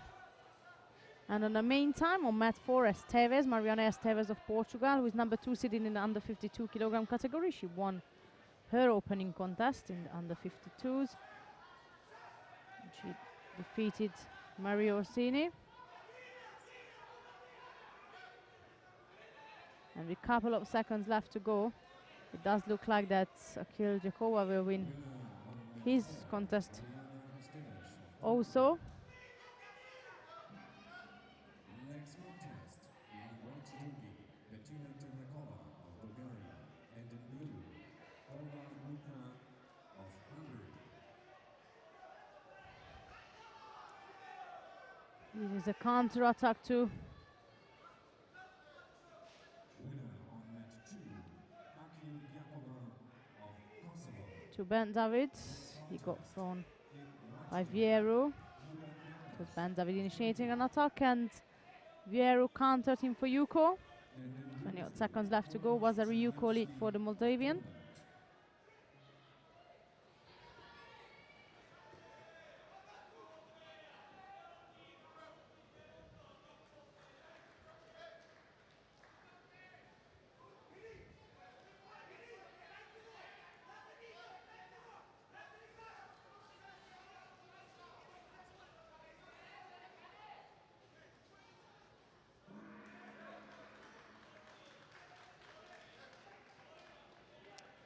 That's the end of this contest. In the end today for Ben David, I think. 2 scores That's right, that's against the the end for the number 4 seeded. Israeli losing out there. Not a good day for Israel, is it? Not as yet. Not as But the British boys aren't doing badly because we've seen Sam Hall and he's through, and now we've got Neil MacDonald. Only Eric lost now, Eric Ham. had a tough draw. He was facing Matthias Kassa of Belgium, number 2 seeded, and he lost in golden score. I've just called that up not long ago. But here we are with Neil MacDonald of Great Britain in white versus Manuel Lombardo of Italy in blue. And both fighters are very skillful. A piece of Ashiwaza for the start. There's another young Italian hopeful. That's Lombardo. Jamie Johnson's had to race round, hasn't he, to get into the coach's chair. He was down here a moment ago with Sam Hall, wasn't he? Yeah, that's right. And then he had to rush round to get back in the loop to make his way up there with Neil MacDonald. Neil MacDonald's from even further north, way up there in Scotland. He's a good boy. That's nice judo.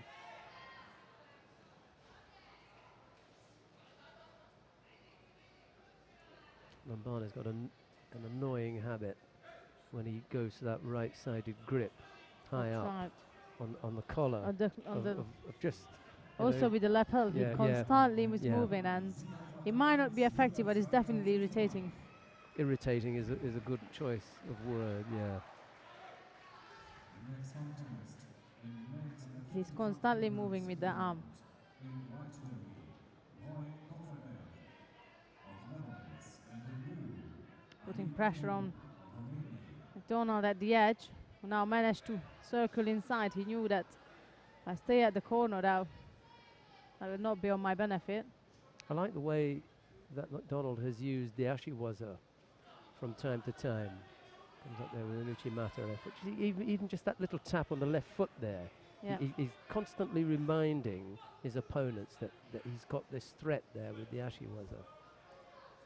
A few more players could do that. Not finished yet. Yep, there you go. It's a beautiful. Yeah. See, and this was the thing, that the foot went in. You know, it wasn't serious effort, but once it was in, it didn't come out, and he wasn't finished. That's right.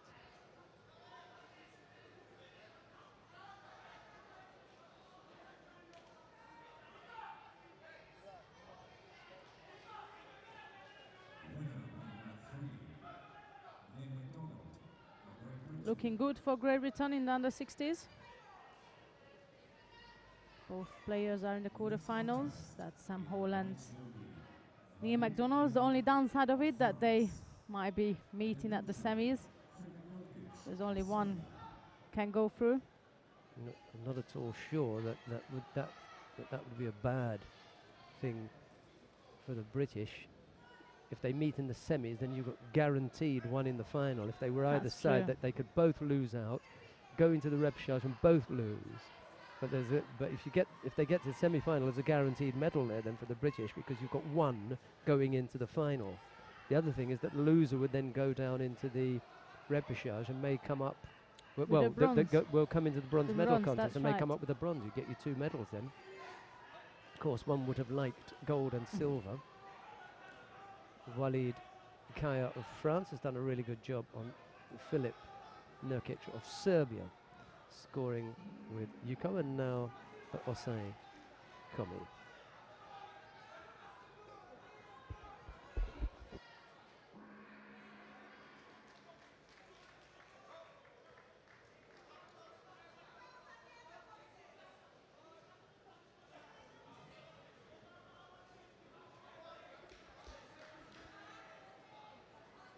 That's a quick win from Walid Kia, and he's number 2 seeded. He gets faithful to his seeded number and quickly go through his opponent. That was Filip Nurkic, and now he's in the quarterfinal as well. Should we go down to mat number 1, because Larissa That's right. Florian is down on mat number number 4. Mat number 4. Which one is better? Mat number 1, we have number 1 seeded. Right, that's it then. Roy Koffieberg of That's Netherlands. right, Let's see what's happening down there. under Minute 54 left in the contest. We're going down to mat number 1 in the under 55 kilo category. Beg your pardon. Sorry, Sinisha, we're messing you around, old man. We're down on mat number 1. It's And just in on time. Yeah, how's your luck? Beautiful. There you go. Sorry about that, Alin Albu of Romania. We came just as you were being thrown for Ippon, but Here is the replay. Gucci Mata. Beautiful Okay, Uchimata on the right side. So that's a number 1 seeded shows. I would say the first number 1 seeded shows a real dominance.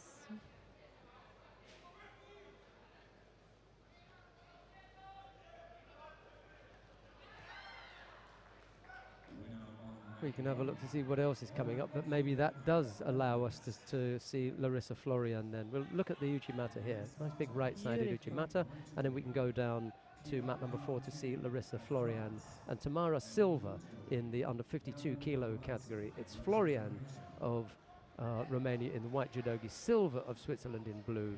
This is round 2 of the under 52 kilo category. A minute and a half. Sorry, half a minute gone, and no score yet. Florian is number 3 seeded.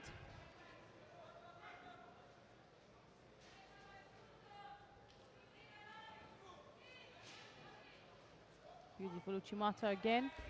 She's got nice long legs to do so. And that's a Wazari for Florian.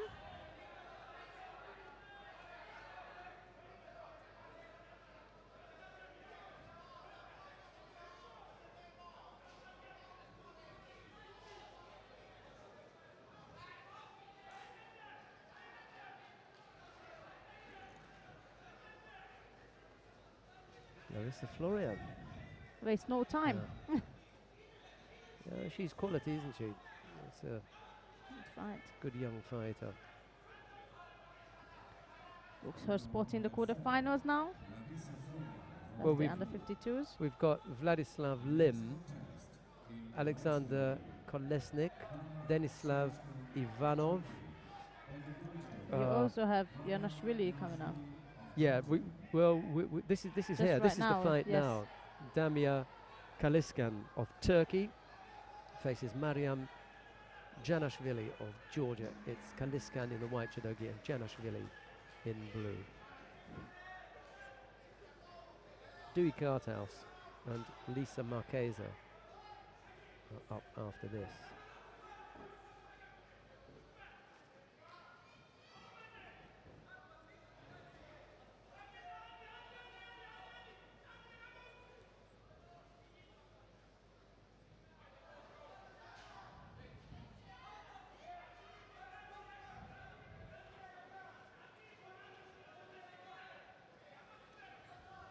Ooh, problems there. Lose control over the sleeve. Next contest in white derby. Denislav Kaliskan is going to have to be really careful when she gets close in to Janashvili, because the Georgian fighter is good around the hips and strong with those counters.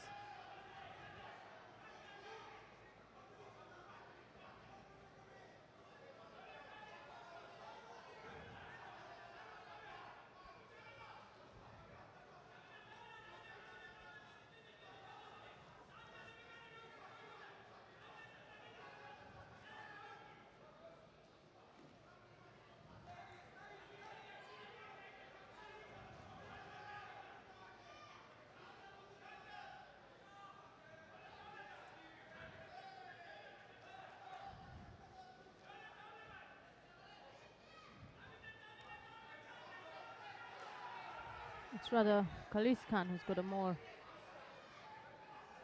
Well, she looks like she's got a more dominant grip, but then again, the Georgian style is rather having your shoulder way back, throwing with your hips.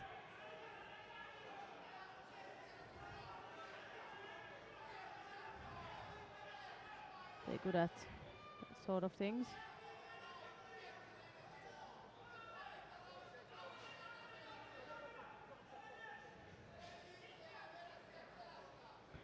Some upset coaches behind.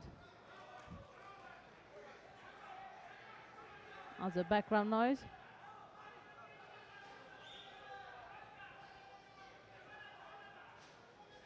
Halfway through to this contest now.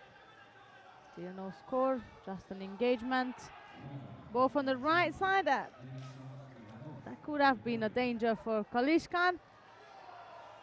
Janashvili was aiming for a right-sided Uchimata and she lost control over the sleeve, yet she left her top right arm out and almost got caught with a piece of arm lock there.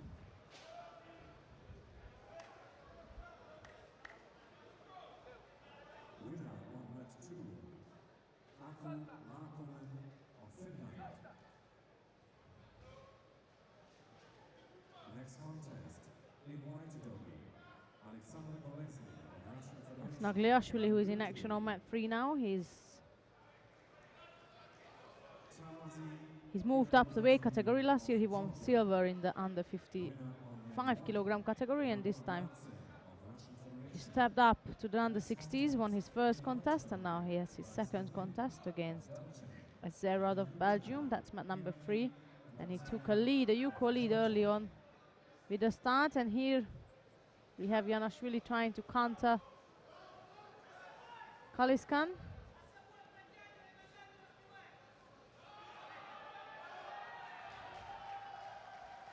Who has picked up a penalty.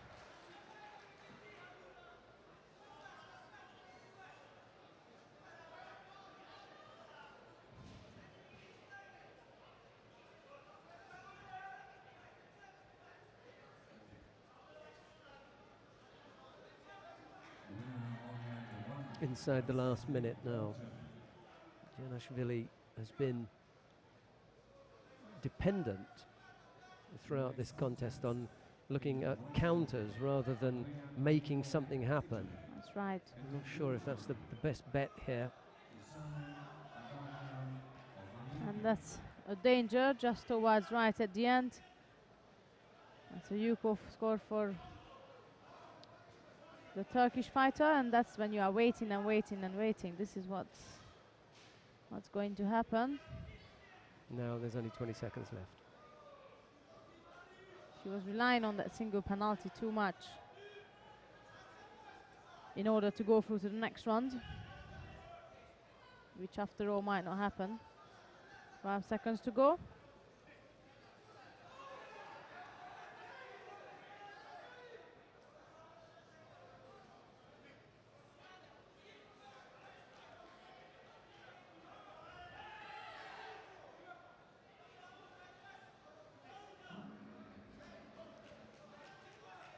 That's the gong. The time is up, so that's Damla Kaliskan of Turkey, who is going through to the quarterfinals, and she'll be up against Larissa Florian of Romania. Not an easy one, but she's in the top 8, and at that Janashvili point- not able to make something happen. That was the thing, you know. You have to produce something, and she was just waiting, sitting back and waiting to counter Kaliskan, and Kaliskan never really came up with a really big attack That's right. that opened herself up to the possibility of a counter. So that was Janashvili's downfall. A better performance from Nagliashvili on mat 3. He managed to win second Costas, so he's through to the quarterfinals now as the under 60s. We got Carthouse coming up here now. Right. Is she seeded? Indeed, she's number Number one seeded one. in the under 57 kilogram category, Let's have a look at Dewey then. and and she's up against Lisa Marquez of France. That's Carthouse in white and Marquez in blue. Next contest in women's under 58 and 48 kilogram second round in white judo. The French fighter initiating the first attack. Anfisa Caballero of Belarus.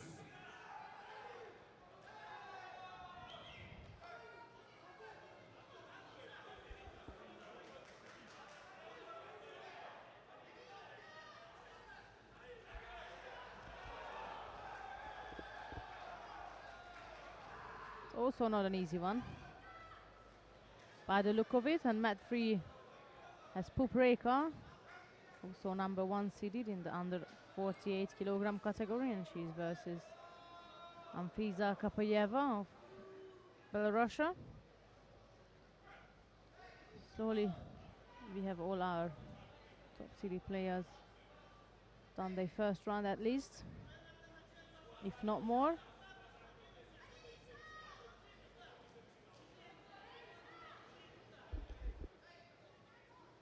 And that's Carthouse, who's in a bit of a pressure right now.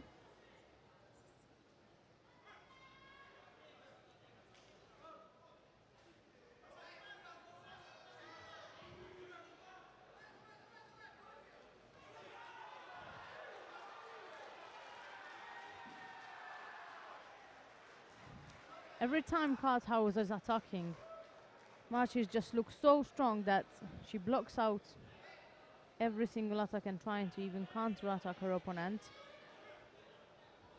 This is looking rather a tight contest, and the tough opening contest for the number one seeded. Winner on match 2, Tamazik Kozashvili of Georgia.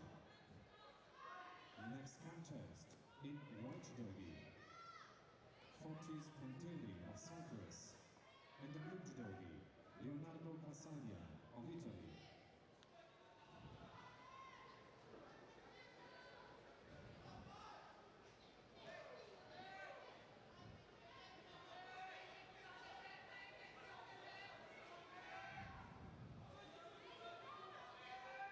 We passed halfway, just as I said that. That's Lisa Marquez who picks up a penalty. And there she is. Right-sided Uchimata attack. Trying to get hold of Carthouse with a good grip. She was trying to pull the Dutch girl close to her so that she can go for the right-sided attack she's been trying to do.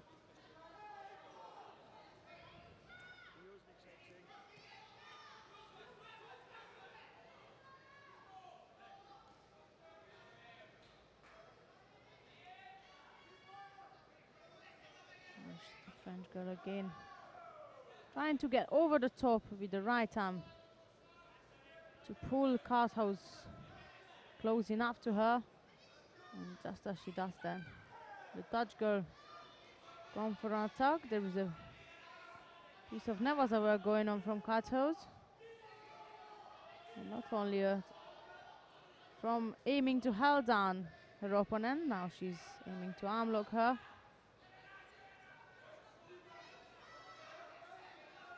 Good defense from the French fighter.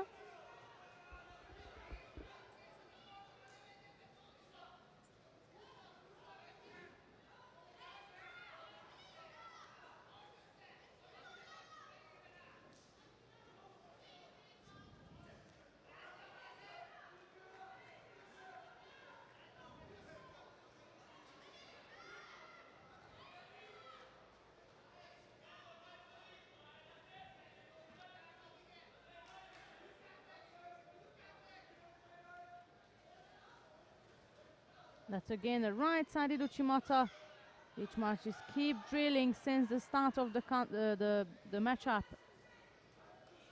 There's 20 seconds left to go, and here is the opportunity for the French fighter now to go through to the next round. Not as yet. There was a penalty given to Carthouse, and that's been taken off. Just as I was talking about the opportunity for the French fighter to perhaps go to golden score, now she is still Next contest in white judo, Catarina Costa of Portugal. not on a good end of this contest. And in the main time, Pupreka of Hungary, the number 1 seed in the under 48 kilogram category, she won her first contest, which immediately puts her through to the quarterfinals. And here we got 5 seconds left.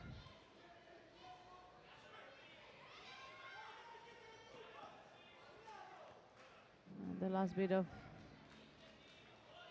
a try from Lisa Marques, and not a strong enough try. And number 1 seeded, of course, it's always going to be a tough one, but she's done a good job against Dewey Carthouse, who is going through to the next round and indeed into quarterfinals of the under 57 kilogram category. And she'll face the winner of the next contest coming up. That's Martina Dobrowolska of Poland versus Salom Abashidze of Georgia. That's Dobrowolska in white and Abashidze in blue. Salome Abashidze of Georgia. Next winner on mat 1, Shahen Abadian of Armenia. Next contest in white judogi, Johan Verstraeten of Belgium, and the blue judogi, AUT of Russian Federation. Next contest on We're moving down to mat number 1 now. We have your Verstraeten from Belgium. He's facing Ayubliev of Russia, and Verstraeten is number 2 seeded, if I remember correctly. That's right, number 2 seeded. That's mat 1 we are moving down to, where we have the contest between Jura Verstraeten in white, he's from Belgium, and Ayubliev is his opponent from Russia, wearing the blue judo gi.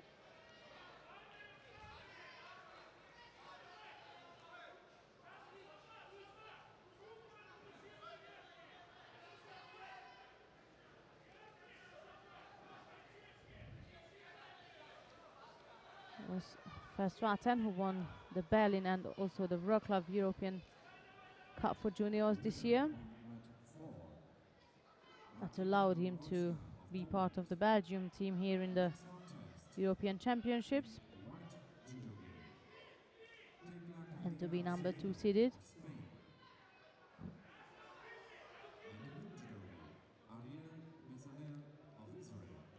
Just as I was speaking about his achievement, he picks up the penalty.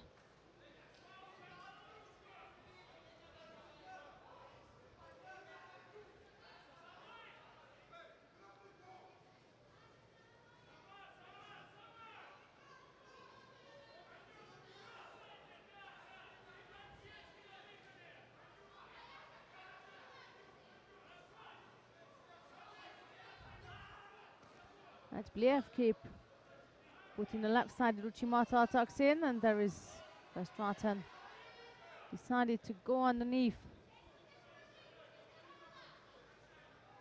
with the Yoko Tomenage.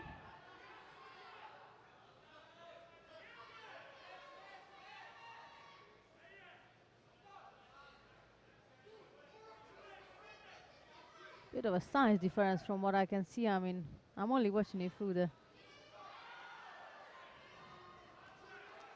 screen myself, but it's like Bliev is a bit more than or bigger than a 55, an average 55.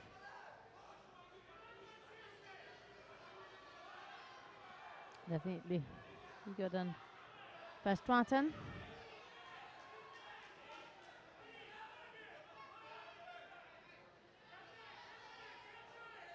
Again, a left-sided Uchimata attempt from Bliev.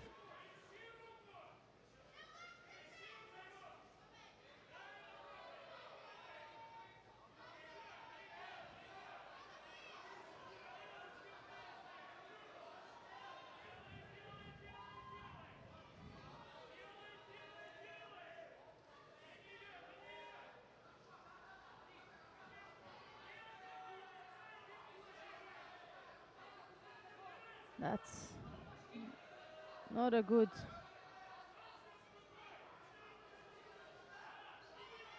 position for the Belgian fighter. Bliev spent way too much time in Nevaza.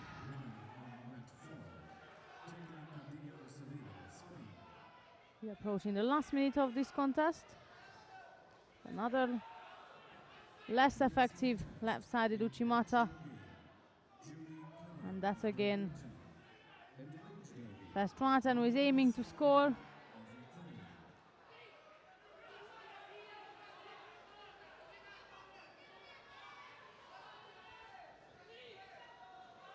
And there is more pressure coming from Bliev. And there is a Nevaza again, and for sure he will try and waste as much time as possible, so he doesn't have to get back up again and be in any possible danger from his opponent.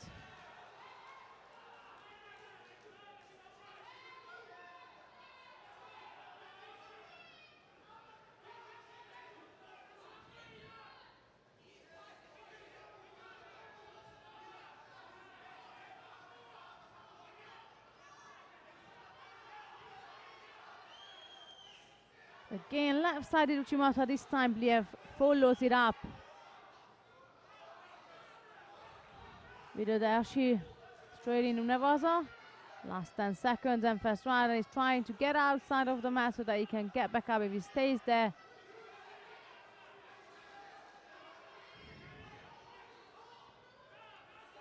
that won't be in his favor. Second penalty with 11 seconds to go.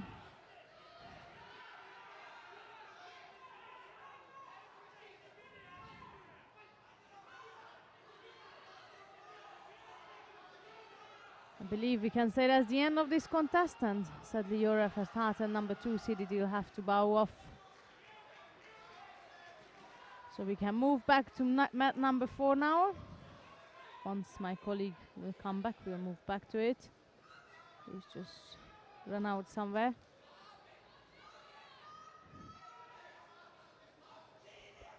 For now it's Ayub Bliev of Russia, who is going through to the next one in the under 55 kilogram category.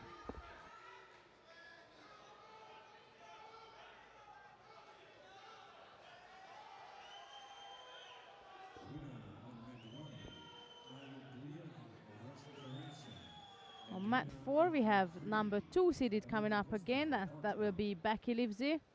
For now we have Jody Color of Great Britain in white versus Maria Skora of Ukraine in blue. And after this contest we'll have number 2 seeded Becky Livesey, and she'll face Manja Croft of Slovenia. and the Judo, Magda Alonso of Spain. Winner on mat 2, Niklas Blecher of Germany. Next contest in white judogi, Lucas Orban of France. In the blue judogi, Yerman Iliadis of Greece. Skora is controlling both of the sleeves from color. It goes in a bit of a struggle for her, and that's again a Ukrainian dropping down to attack.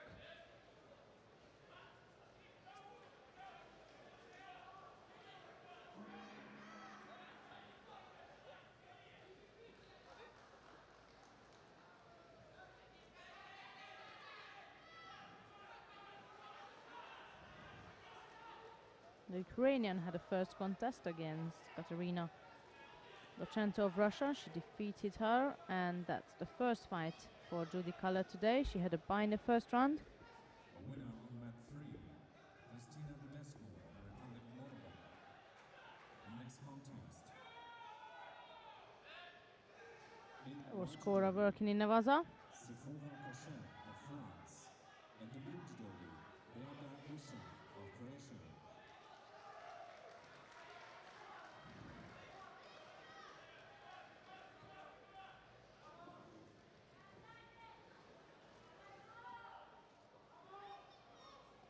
It's another attempt from Skora. I haven't seen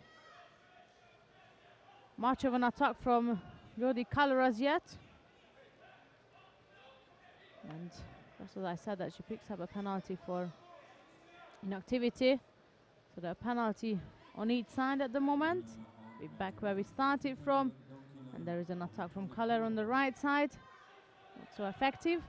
Next contest in white judogi, 1:10 to go now. Raha Alzinkian of Armenia. And the blue judogi, Adrian Miguel Rodriguez of Spain. Yet again, Skora to claim the attack. That double sleeve works rather for Skora than to Color.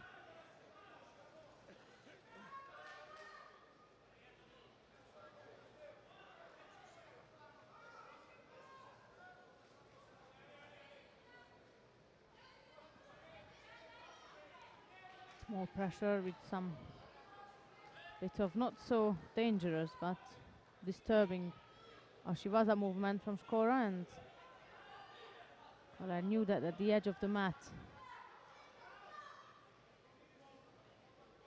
she can't just walk out of it, so she dropped down to attack. 20 seconds left to go now.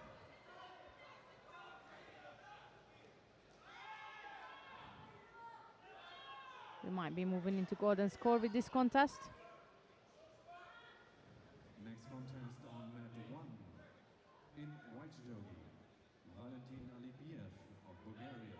And the blue judogi, Oguzhan Karacha. Not anymore, with 2 penalties on the side of Judy Color, and just as I'm keeping you updated, Skora also received her second penalty.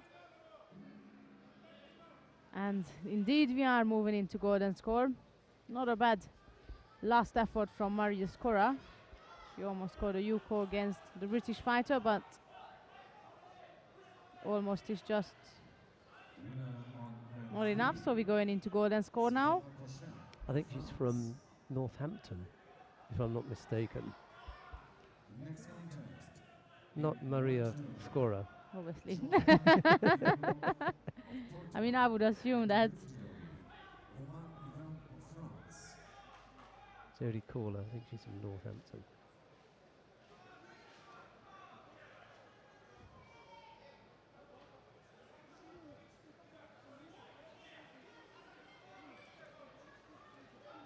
Try to go over on the right side there again. Just misses out with the Ochigari. Couple of attacks. We have Joanna Diogo on mat 3, sorry. Go on, it's okay. We're not switching because we have another number 2 seeded coming up in Medford, but just for your information, number 2 seeded in the under 48 kilogram category. Joanna Diogo of Portugal, who is in action now. That's her first contest of the day against Roman Even of France, but we're staying here and let's see who is going to go through to the quarterfinal. It's an important match because from here Yeah. the person who will go through will be in the medal zone. Caller picked And up the third penalty. That's right. So that's Maria Skora of Ukraine who is going through to the next round. Misses out on a chance for a medal there. Well, we're going to stay on mat 4 then, yeah? Because That's the right, number 2 number seeded. 2 seed coming up, Becky Livesey. Who's she up against? Manja Krop from Slovenia. Okay. So that lives in white and Krop will be in blue. We're just waiting for the athletes to enter the contest area. I can see Becky walking towards the mat.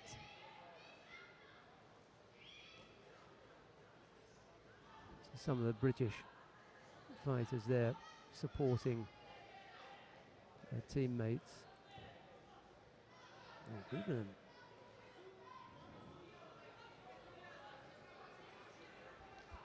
Should we be going back in the chair then? Or is he standing up? It's difficult to tell, he's not very tall. Next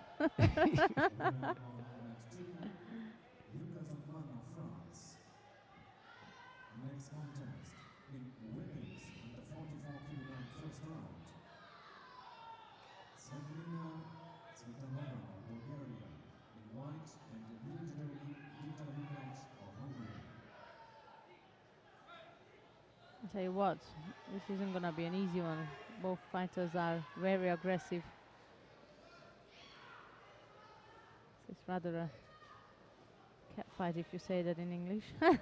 They're getting up to around your weight, aren't they? 57 kilos.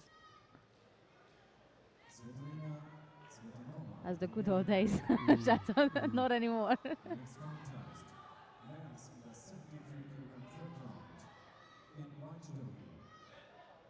Leonie Oops. Katsashvili of Georgia. Stepped out of the contest area and she picks up a penalty for that. Livesey's keep trying to score with, and not only trying to score, but indeed she drives through the left-sided Ouchigari. She was tapping in since the beginning. She was tapping it, and there is she now driving it through. Well executed Ouchigari, left-sided from the number 2 seed. That puts her into the quarter-final. Yep. All right. And she's not quite ready yet, so. So you're staying.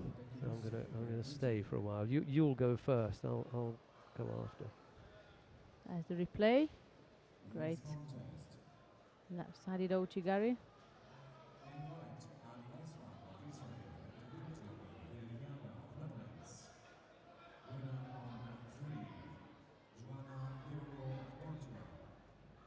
Next contest in white judoka, Kerry Stubben of Great Britain, and the blue judoka, Katarina Thompson of Austria. Right, coming up next, Adi Grossman of Israel faces Hilda Jager of the Netherlands. It's Grossman in white, Jager in blue.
single Shido against Grossman at the moment. 2 minutes left to come.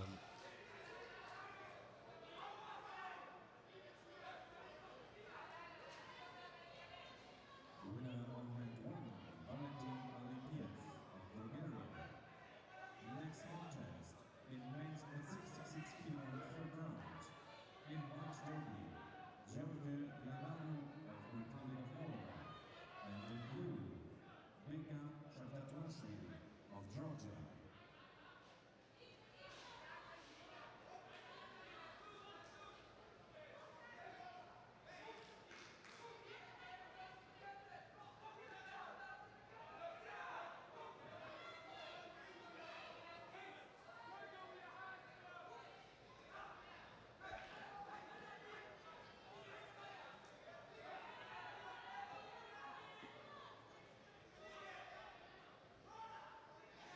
Oh, that was a nice counter.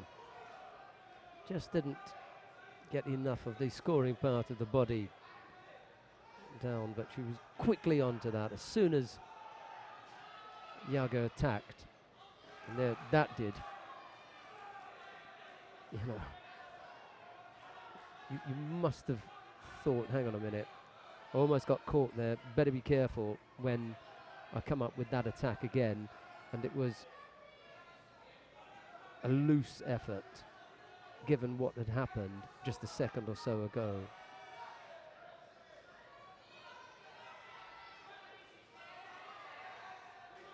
Opened herself up there, did Hilda Yaga, and Grossman capitalized on that.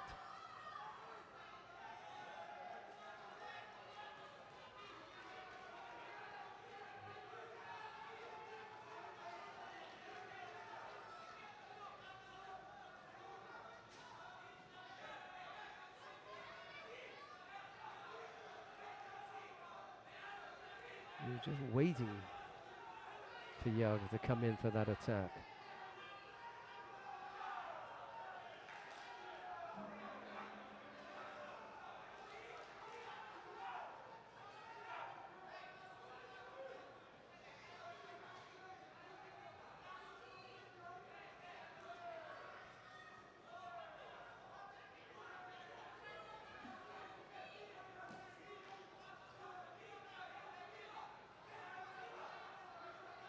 Grossman picks up a third penalty, but she also throws for a second time, and it was the, well, slightly lackluster effort, that last effort there. But if truth be told, Hilda Yaga couldn't have had a great deal of power left, so it wasn't the strongest of efforts, and Grossman was able to counter for a second time for a score to take the contest.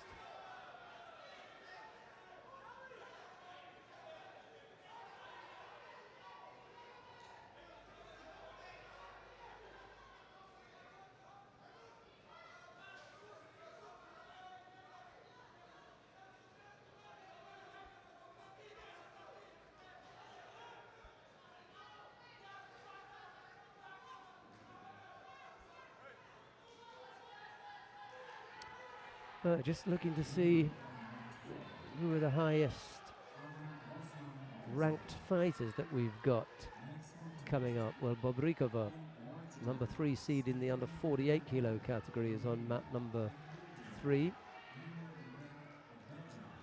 Hombla, he's the number 4 seed from Ukraine, on mat number 3 in the under 73 kilo category. Henneveld and Timo coming up on mat number 2. Just looking to see how much time is left here. A couple of minutes on each mat. Stick with Dobra. This is in the under 57 kilo category. She's the number 3 seed in this weight category, the Romanian medals. Winner on mat 1, George Lanaru of Moldova.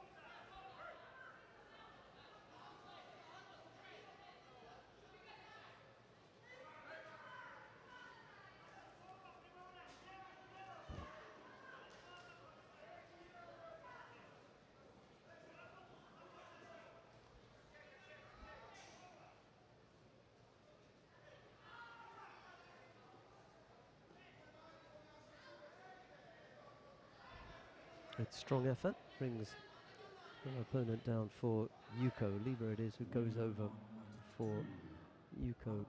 Stefania Dobra takes the lead with 2.5 minutes left to go. In white judo, carried main event of Netherlands, and the blue judo, Timo Pavilios of Germany.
The second score on the board for Dobra. She extends her lead with a little under a minute and a half left to go.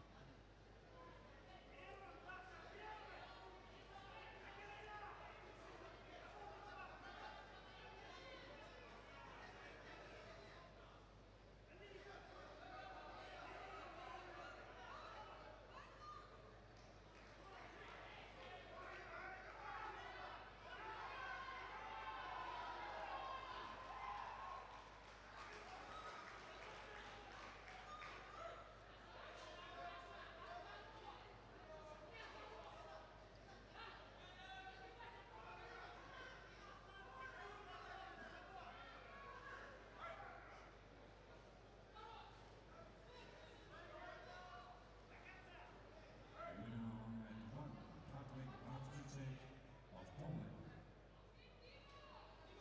Next contest in white judo, Dmitry Miku of Belarus, and the blue judo, Marco Papa of Switzerland.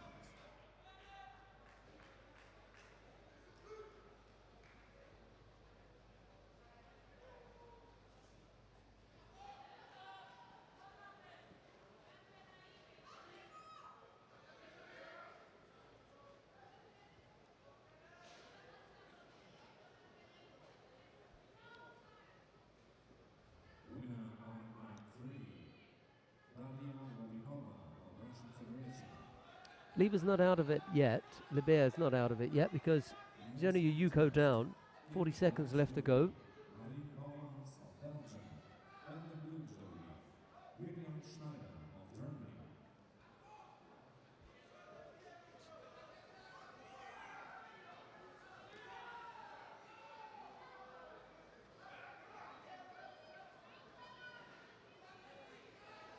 A little bit desperate, that lunge there, too far away. Couldn't catch Dobra with that. Now time ticking away here.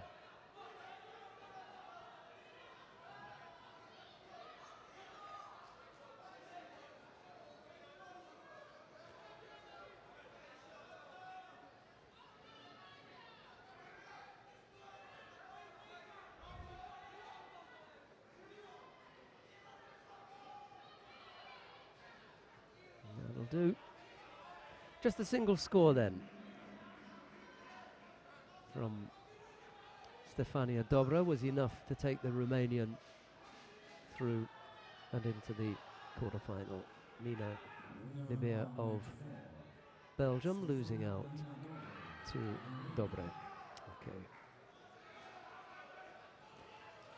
Let's go to mat number 3 if we can. We're going to take a quick look at Marine Baumann. She's up against Miriam Schneider of Germany. There's no score in the contest. Schneider, however, has picked up a penalty. She was trailing in a previous contest and then came back to win by Ippon. Bauman's looking to go left-sided there.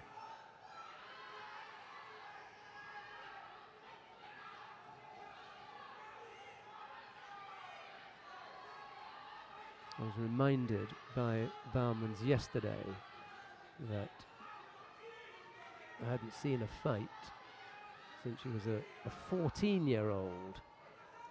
So she's 18 now.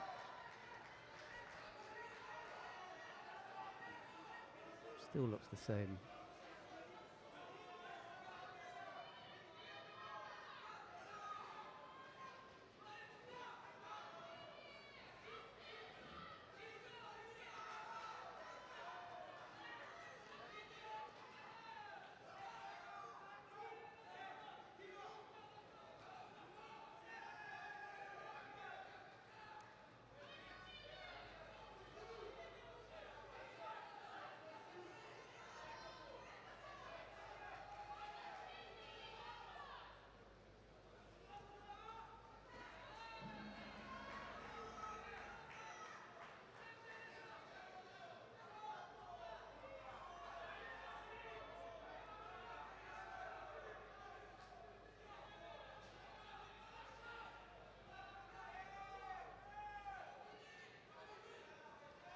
Can't free the leg to secure the osaikomi. Schneider hanging on tightly there. Still no score. Just a single Shido against the German fighter. A minute and a half left to go. Winner on mat 2, Judo of Germany.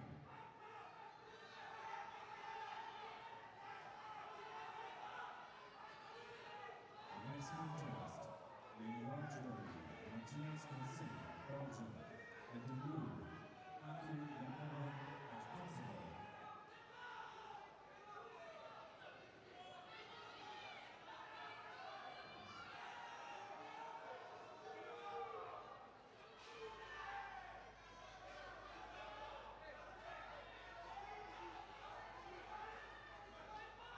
The second Shido picked up by Schneider.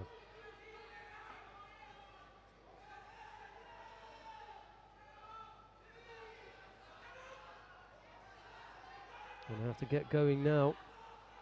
Less than a minute to go.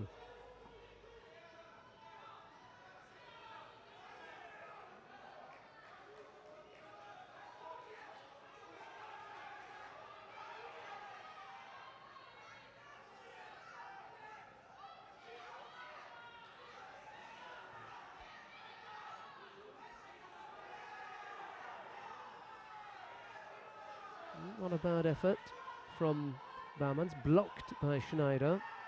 And now the Belgian with a chance to work a little bit on the ground. There's not a great deal happening there. There's a quick look at the clock. The referee calls mate. With 19 seconds left to go, the Belgian having picked up a single Shido. Schneider having collected 2. It's the Belgian with the advantage at the moment. Can Schneider pull something out the bag with the last few seconds? Bauman's picked up a penalty for the gripping infringement. And now both fighters with 2 penalties apiece.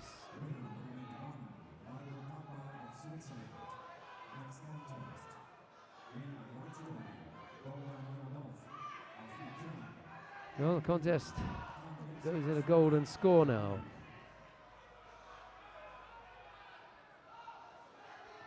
Bauman's was holding on for dear life there, and that's why she committed that gripping error. Trying to hold Schneider off.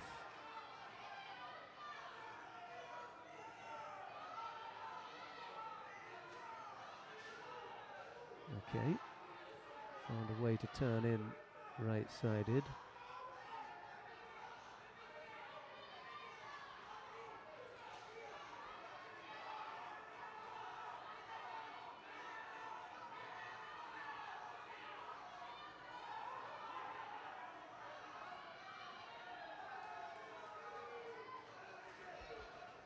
They're not the strongest of attacks from Bauman's, but she's managing to put them in. The danger is that she'll fail and get caught on the ground. That's a distinct possibility if your defense isn't that good.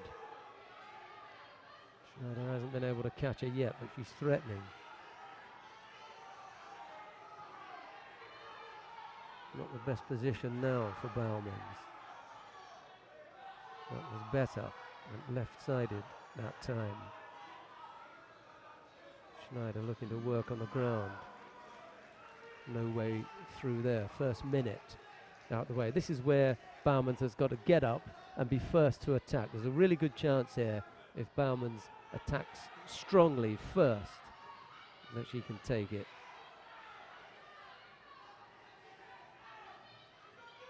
Got to find a way to free her arms up in order to get the attack in.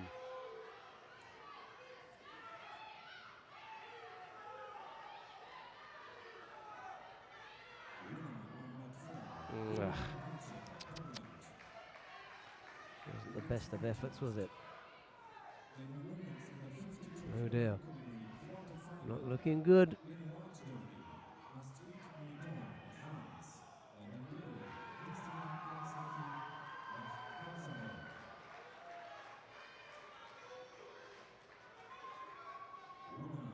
Well, it was the weakest of her attacks. Up until that point, she'd been putting in attacks that were strong enough, but were not really threatening.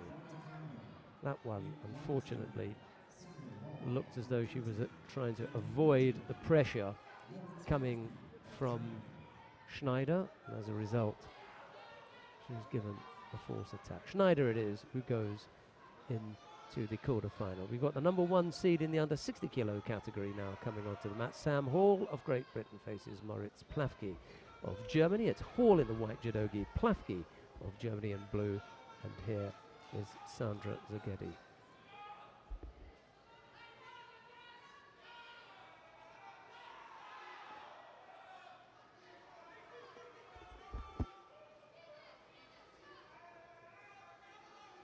Quick start. Yuko start from the British fighter. Right at the beginning of the contest, they can lead by Yuko. That's Sam Hall.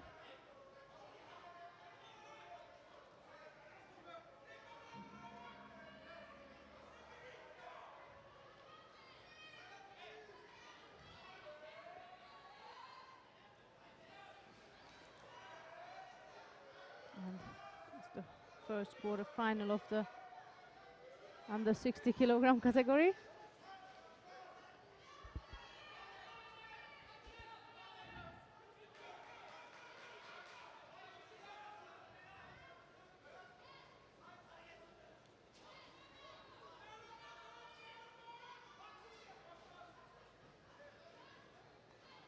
Had a tough first round.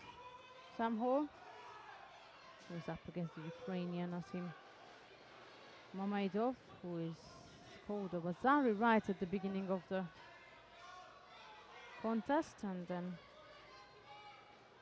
the British fighter managed to bounce back, and this time he's taking or giving no opportunity for Plafke to lead the contest, and there is, I believe, the second Yuko.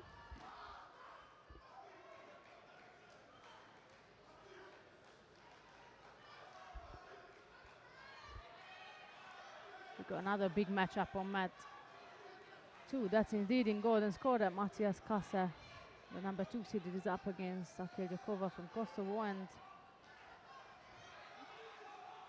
that's the end of it. It was a golden score, and Jakova pulled out a Yuko, so number 2 seeded Kase is out, and that will be Jakova who is going through to the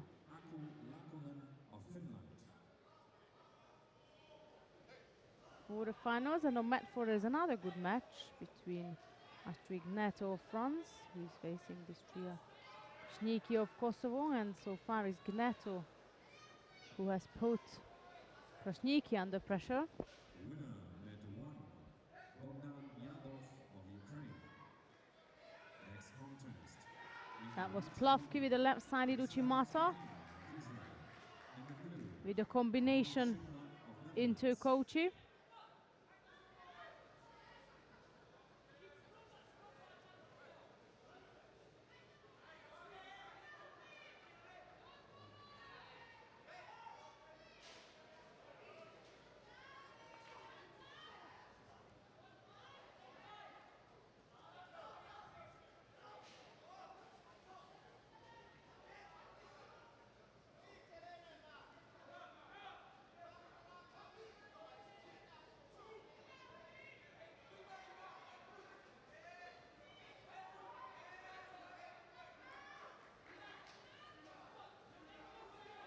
Minute 20, still a Yuko lead. That's for Sam Hall.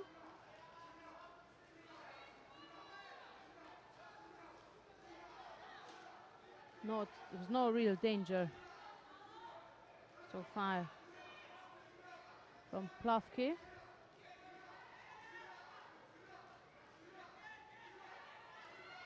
And very effortlessly and smoothly, Sam Hall just takes down Plovki backwards for a Wazari, so that was a Renuko lead.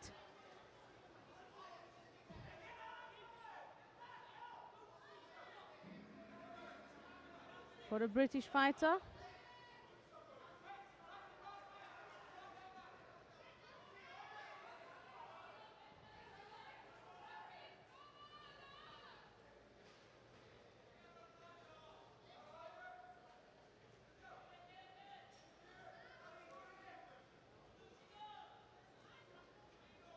It's still him who is putting in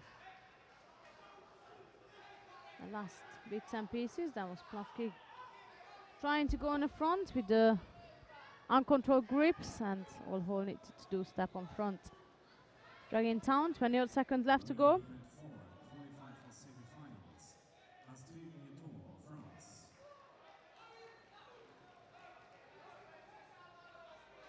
Next quarterfinal on net 4. Anja Standa of Slovenia in white.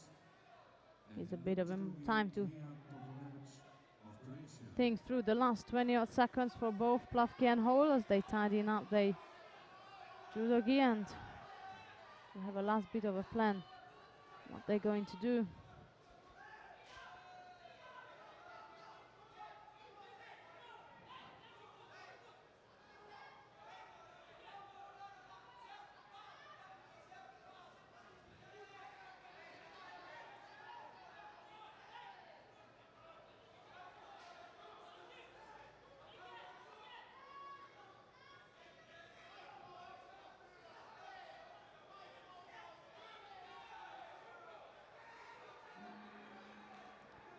That's the end of this quarterfinal contest. That was the first quarterfinal contest in the under 60 kilogram category with Sam Hall going through to the semi-final. And let's see if it's gonna be an all-British affair as we have coming up next. That's Denis Fierro of Moldova who will be up against Neil MacDonald of Great Britain, and if Neil wins his contest, that means the teammates will be meeting each other in the semi-final of the top half of the draw.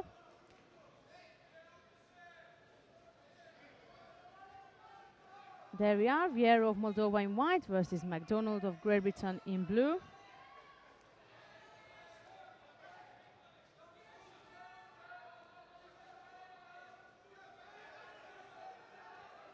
There's a counter-attack for a start. That was from Vieira.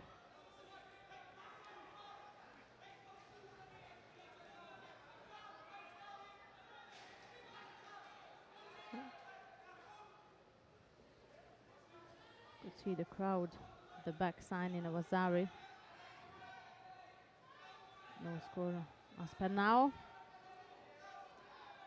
Donald is seeking to settle his grip.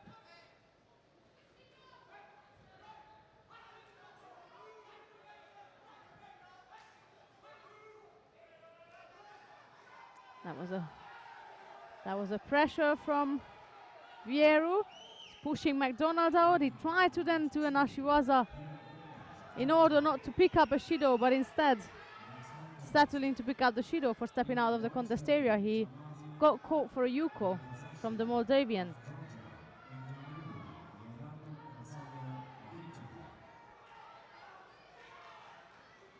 It's a good one to follow here, having seen Sam Hall win his contest against Plafke.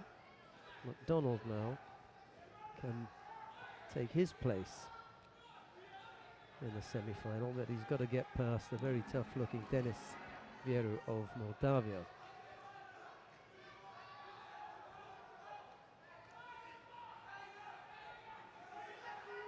Yuko down, 2.5 minutes to come. Got countered on the mat edge there, as Sandra was saying, and looking to avoid stepping out of the area. Threw in a weak attack, and Vieru was able to counter that. Come up with the score.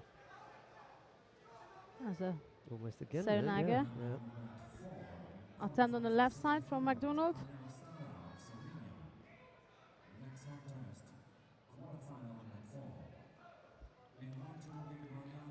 And if I'm not mistaken, Gnato is in the semi-final. I believe there's the replay of the counter attack. Yeah. Well, he brought him down on his leg, didn't he? So he wasn't in full control of his opponent. So Yuko's not a bad score. McDonald threatening now.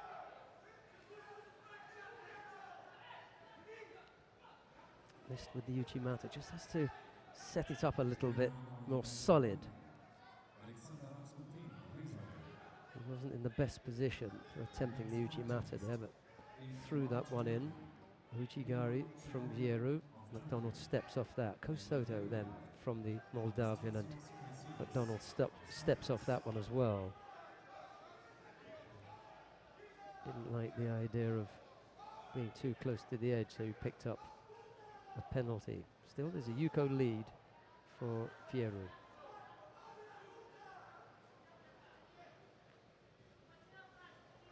Vieru maybe. Still can't put his opponent on the scoring part of his body. That's the problem. He's had him up and over on a couple of occasions, but not in full control. So that's why he hasn't come up with a score.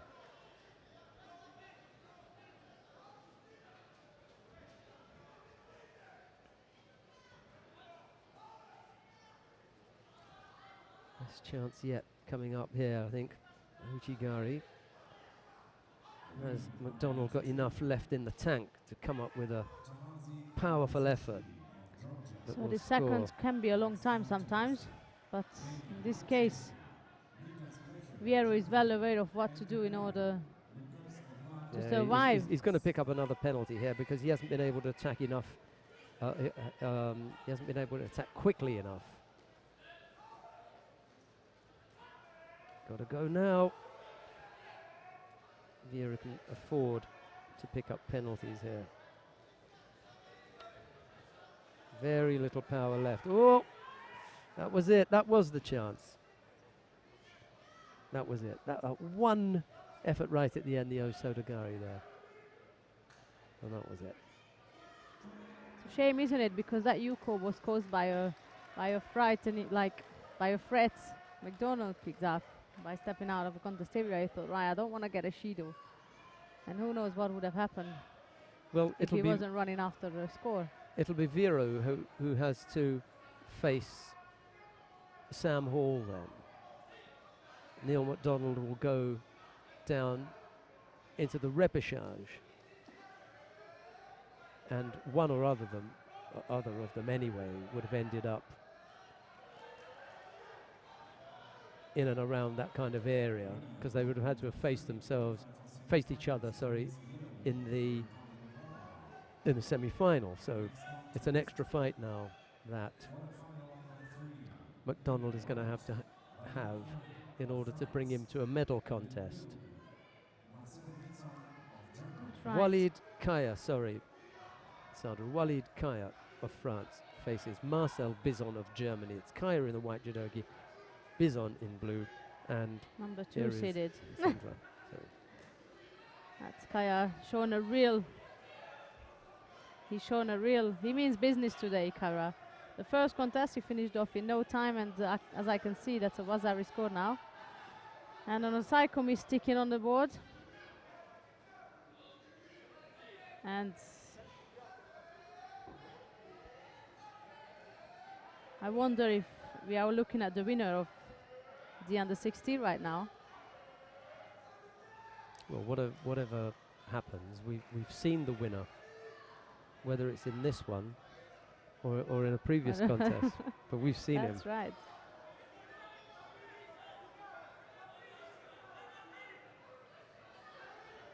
Who's the second of the French fighters in here? Because the first one was put out this morning Yeah, by Neil Florimond. MacDonald. He was a good boy, Florimond. But MacDonald sorted him out. And now Kaya is up against Bison. Bison's no pushover. Gonna hang in there for as long as he can. He's down by Wazari at the moment.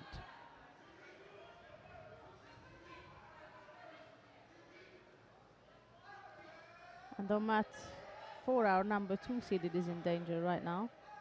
That's Mariana Esteves of Portugal in the under 52s. Bulgarian Tamarkova scored a Yuko and 20 seconds to go there.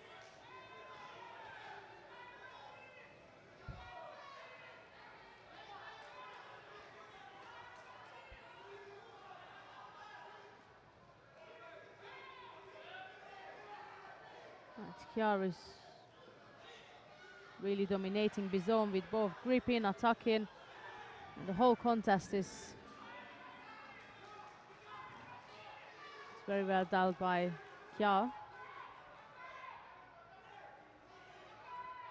Now he's aiming to finish it off with a piece of the Sangaku there. Winner with 4 qualified for semi-finals by Tina Tonikova, Bulgaria. Next qualifier. Yeah, Tamalkova has defeated Esteves down on mat number 4. Damla Soniskan of Turkey.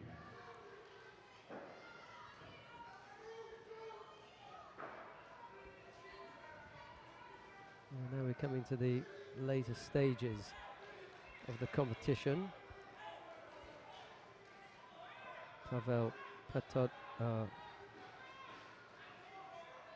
Patakov of Russia will be up shortly. We've got Kakmakli coming back on soon. Ivanov and Nagliashvili will follow this one, and then down on mat number 4, Larissa Florian, and then Dewey Carthouse. So they're all coming thick and fast now. Next contest. And that's again Kiar aiming to dominate in Navaza and to end the contest. His leg is trapped. He managed to get it out now, and it does look like that Bison is running out of energy, and that looks pretty secure to me.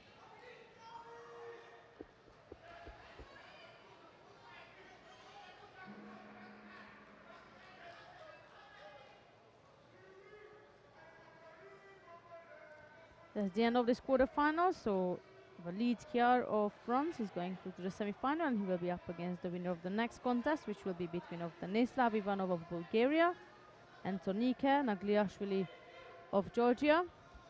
Did he medal last year? Yes, he did. Nagliashvili. In the under 55 kilogram category, he picked up a silver medal.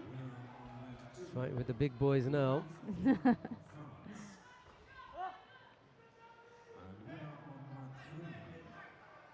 We're staying here to see Denislav Ivanov and Tonika Nagliashvili. And surprisingly or not, mat 4, Florian is in trouble. Kaliskan has a Wazari, and just as I said it, you can see the Ippon scored by the Romanian, which we were expecting it. Yeah, And too strong. But look how many people have come up with Wazari and then Absolutely. got upset. That's true. Denislav Ivanov of Bulgaria. And in blue, Tornike Nagliashvili of Georgia.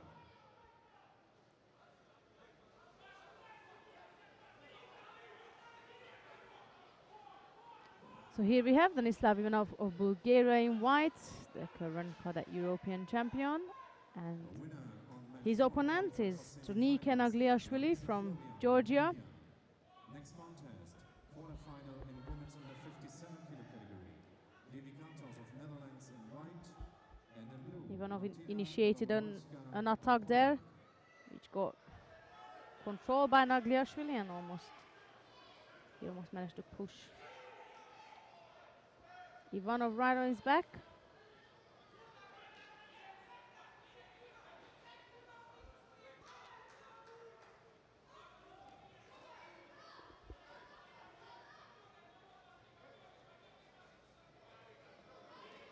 And on mat 4 we have the 57's number 1 seeded in action again. That's Judy Karthaus, and she is pardon me up against Dobrowolska of Poland.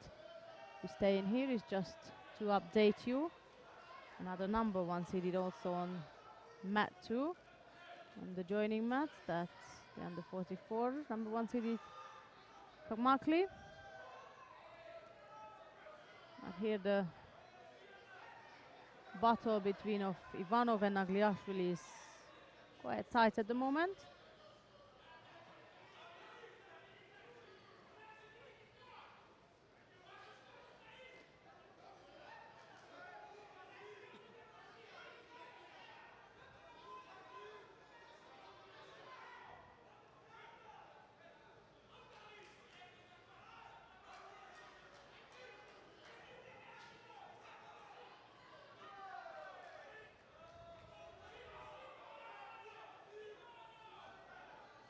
Ivanov is keeping busy, moving his feet around Nagliashvili. That was good enough to put Nagliashvili in the negative situation or looking like it. He picks up a penalty for that, and there is now going in. After the penalty, he said, right, I had enough, I'm going in now. He got engaged closely with Ivanov and scored for Vazari with the left-sided Uchimata.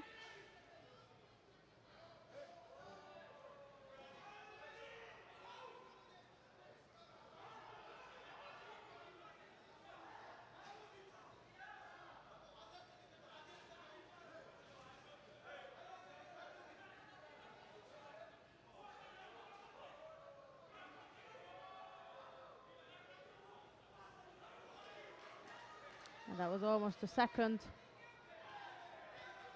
A second Vazari. There was a good spin out from Ivanov, but he's in danger now, or he was. Another good escape for him in a Navaza situation.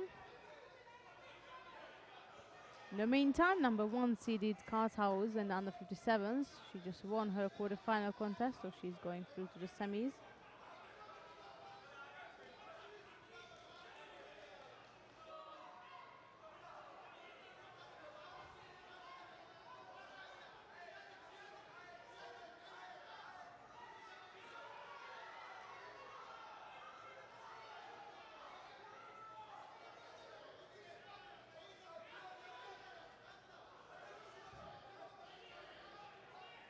So they're running out of breath a bit.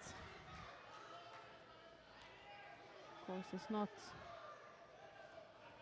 not an easy one, as we know it.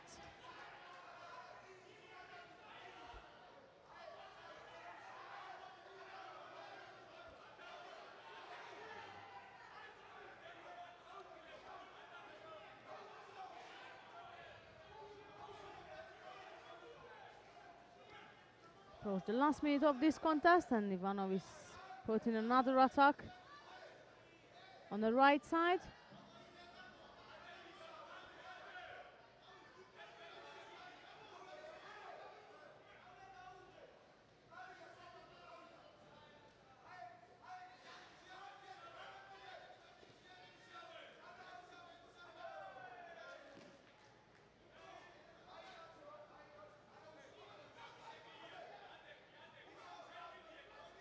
Nagliashvili is not giving any chance for Ivanov.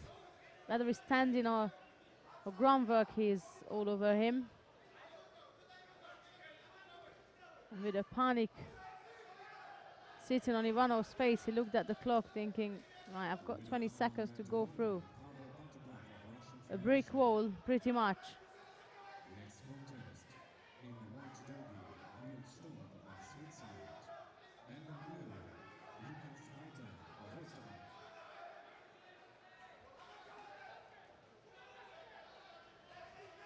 That's the replay of the Uchimata, which was scored Vazari for Nagliashvili.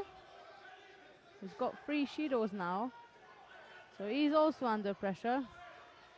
He can't just run around outside on the mats. The time is up now, so that will be Tornike Nagliashvili of Georgia, who is going to face Walid Kiar of France. That will be a good contest to watch.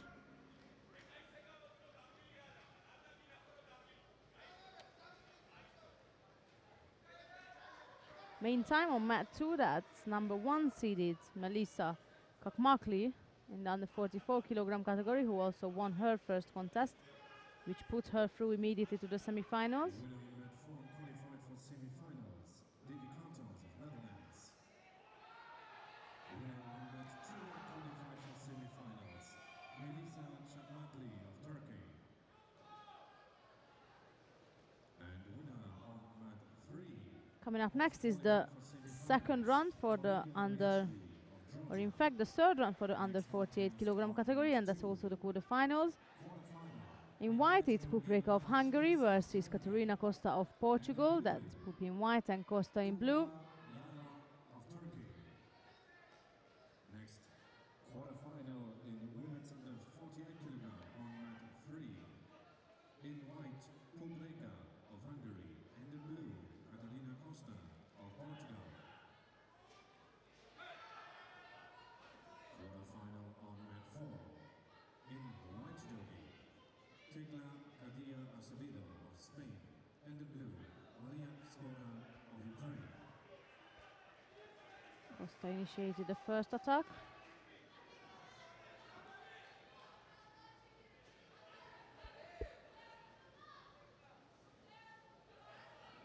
From whenever the position, they stood back up, and Pope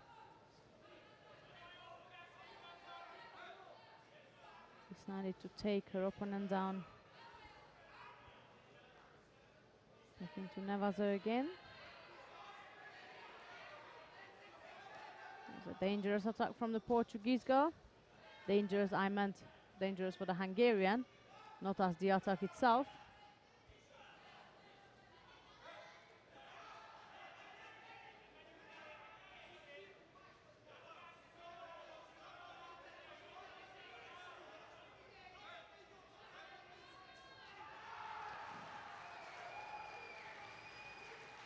Lucas Reiter has just thrown Niels Stump down on mat number 1 in the under 66 kilo category. That's round 3. Lucas Reiter of Austria throws Niels Stump of Switzerland. So there's your home medal. Reiter. He's the one in the that's the driving one? seat. Yeah. Yes, I like that impression. I might want to make a note of that, don't I?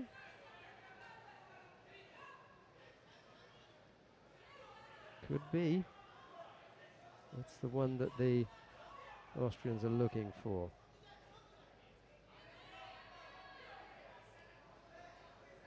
And he's in the quarterfinals now after this win, so Yeah, I mean, it's a very tough contest there against Pavel Patakov of Russia. But he's in with a shout. He's still there. and you never know what the home support and fight in front of your family and friends can bring out of you. Yeah. On mat 3, there's still no score, 2:30 to go.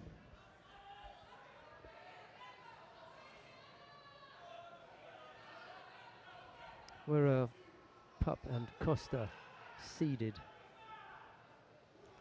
Of course, Pup is number 1 seeded in the under 48 kilogram Okay, category. We'll finish watching this because Roy Koffieberg of the Netherlands is up against Jago Abuladze down on mat number 1. Let's finish off watching this first. Right, so we have going to mat number 1. That's Roy. Not yet. We're finished Oh, you want to watching finish? this Are first. you? I thought you meant finishing us. Let's move on. No, not yet. You sounded like, right, I had enough of this women judo. I don't Halfway think through to the contest now. it's highly unlikely that I would ever say that. Well, let's not go into details. Well, no, anybody who's watched the broadcast for any length of time will know that there is very rarely a time when you could get a complaint saying we don't have enough women's judo. Oh, absolutely. It could be the other way around with me. They'd say you watch too much, but you at home have the choice. We have 5 points for you to click on. 4 of them will be aligned to each mat. So 1, 2, 3, 4. The 5th one is the commentated channel where you get all the stuff from us, if you want it. Or you can have a nice clean feed and watch uninterrupted and without any fear of being moved from one mat to another just by clicking on whichever mat you want. Whereas if you click on the commentated channel, then you'll be dragged around with Sandra Zaghetti and I all day. You said like it's not a good thing to be dragged around by me. I don't know. So Very. I think you've made good choices. Here we have under a minute now and still no score in this quarter-final contest between Pope and Costa. But in the meantime, Kofferberg did pick up a UCO score. That's on mat 1 in the under 55 kilogram category.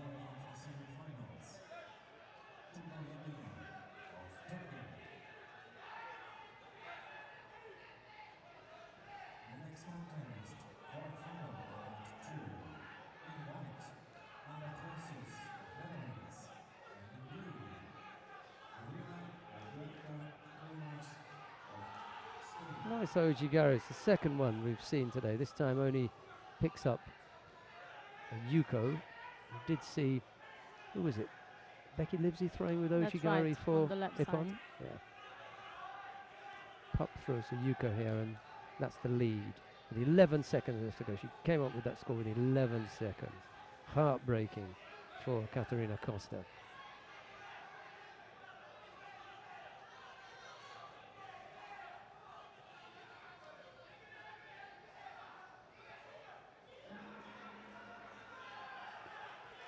Here we got the winner of this contest and the first semi-finalist of the under 48 kilogram category. That's Pupreka of Hungary.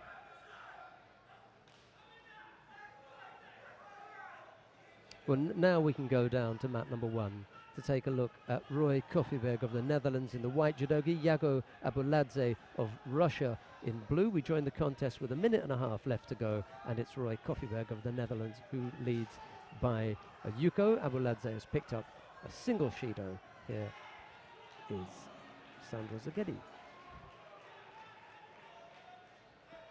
if she wants to say anything.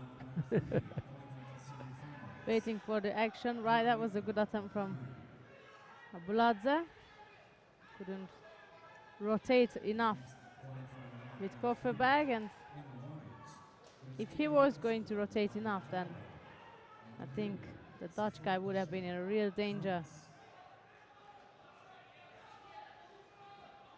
But would have been is different to what it is was the realistic. Another pickup attempt from the Russian player. That's destroyed by Kofferberg. We approach the last minute of this quarter-final contest.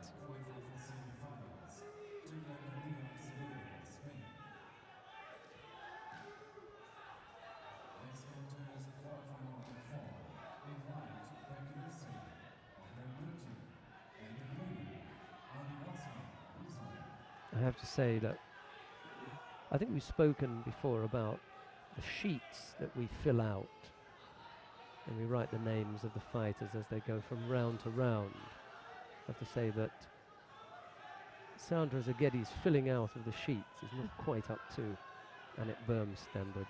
So a little bit of work for Sandra to do there. We're going to tidy that up soon. Are you gonna give me any positive compliment today, Jonathan, or I should just forget about it? Absolutely. Yeah. Absolutely. You are right up there, Sandra, right up there in technique. Identification was a classification. So many positives. I'll Can't- have to make a note of it. It rarely happens you say that. Just can't fill out the sheets properly. No, it's the my style of filling out the Look at them, sheets. look at them. Just- oh my goodness. Right there. Kofiberg adds to his lead. 10 seconds left to go. He came up with that attack, and 8 seconds left on the clock now. He's really done a terrific job here. That was really good, and it was almost an overspin, wasn't it? Yeah, they've given a Yuko. That's it now.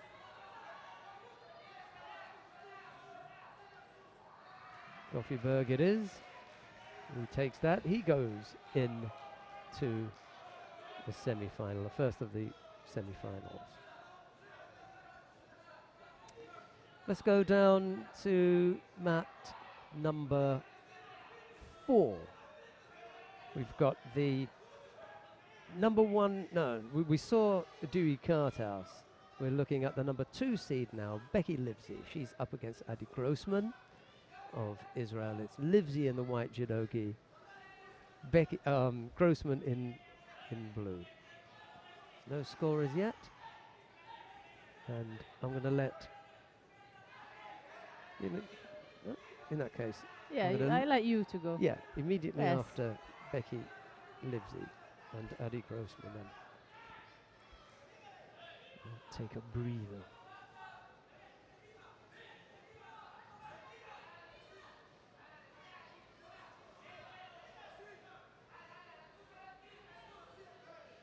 Grossman attacking right-sided with Uchimata, and Livesey just pushing the hips forward and extending the arms a little bit and blocking that attack from going any further.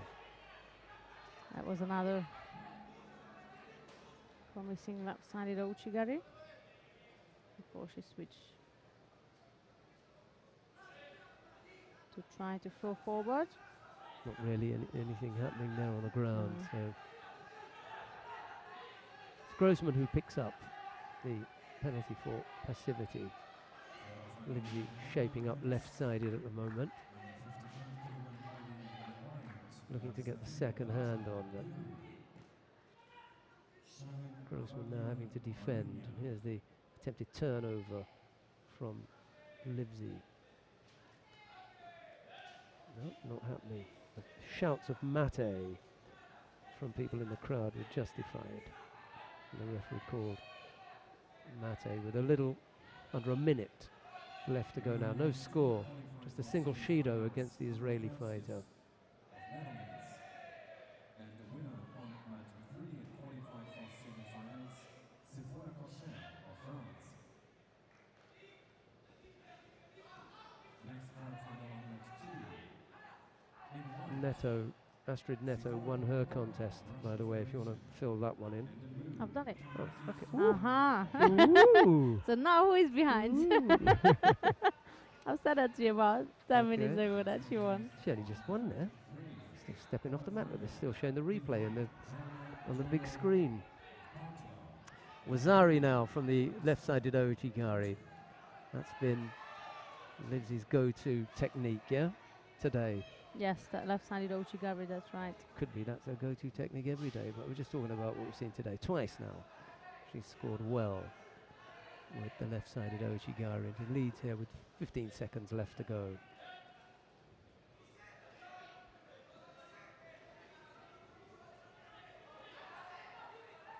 Right, you've got the big names left here. Masses of choice. That's right. And I'll I'm just going look to that. leave you in the capable hands of Sandra Zaghedi. That was positive. Finally, capable hands. Right, that's a win and the semi-final spot for Becky Livesey of Great Britain, and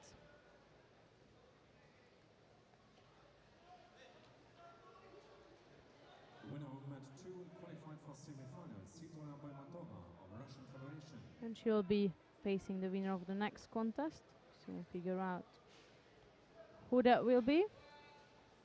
Next quarterfinal in men's in the 73 kilogram category on match 2 in white, Georgi of Georgia. In the blue, Martin Hojak of Slovenia.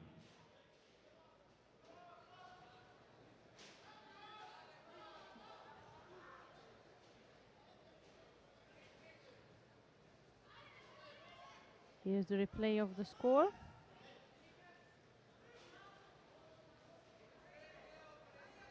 Winner of match 4 qualified for semi-finals, Becky Livesey of Great Britain. Next quarterfinal on match 4 in white, Stefania Adelina Dobre of Romania. And the blue, Julia Kovacs Here we are, of Poland. the last and final quarterfinal in the under 57 kilogram category with Stephanie Dobre of Romania versus Julia Kowalczyk. But we also have number 2 seeded on mat 3, so we're going to leave this as it is, and we go to mat number 3. We have Joanna Diogo versus Kelly Staden. That's the under 48 quarterfinal.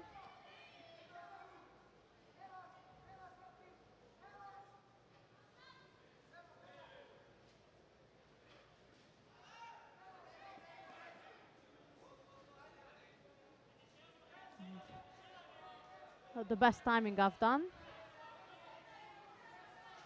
but we are halfway through to this contest, and so far it's Staden who picked up a penalty.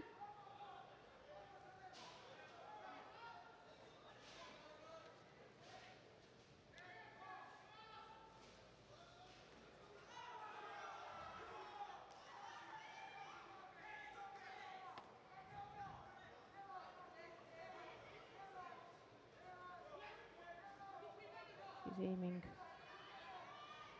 for a strong attack on the left side. She stands right first, installing her grip, and then switches to left, back to right with a standing Senage.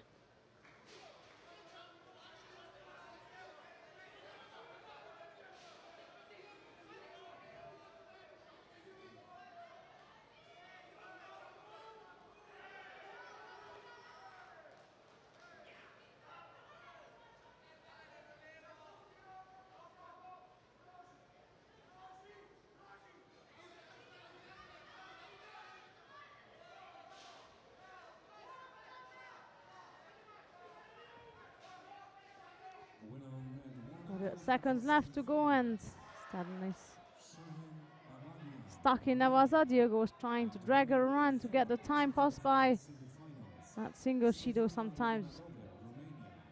can be a lot or less. On mat We'll 1 see. quarterfinal. In white, AUT of Russian Federation. And in blue, Mikhail Dompina of the Republic of Moldova. Next contest on mat 4, rapid charge of women's under 52 kilogram category. In white, Kristija Krasniki of Kosovo. And in blue, Tivia Todorovic of Croatia.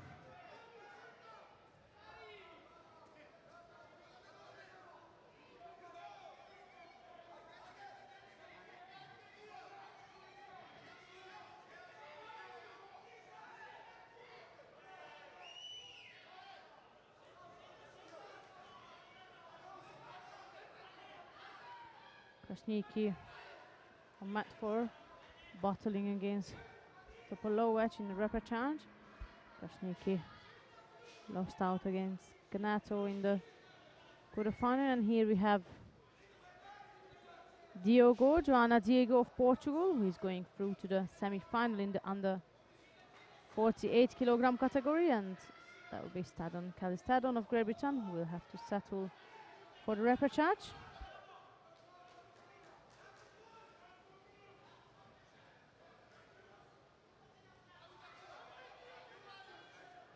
Winner number 3 qualified for semi-finals, Joana Diogo of Portugal. Next quarterfinal on match 3 in white, Darina Bobikova of Russian Federation. And in blue, Let's see what we got on offer here. of Germany. It's another quarter-final. And also the under 48 kilogram category. That's the last quarter-final of this weight class. That's the Ria Bobrikova of Russia in white versus Miriam Schneider of Germany in blue.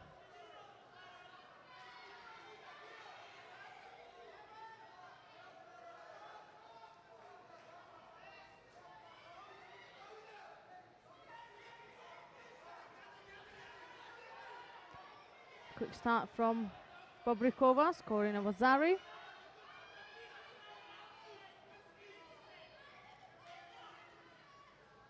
Schneider now taking a top right-sided grip, trying to pressure Bobrikova. She's got the height difference in her favor, so that could actually work.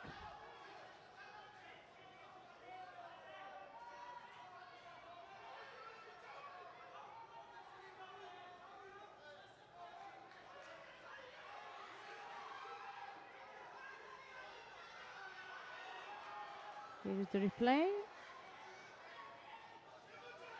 We saw that Urikomi scored Wazari for Bobrikova, the left-sided throw.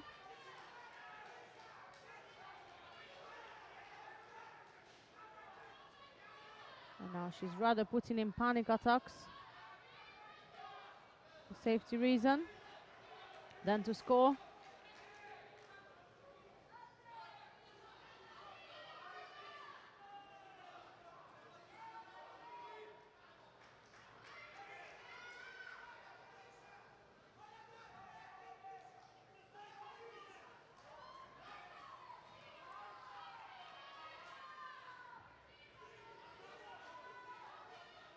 Winner on match 2 and qualified for semi-finals, Martin Holiak of Slovenia.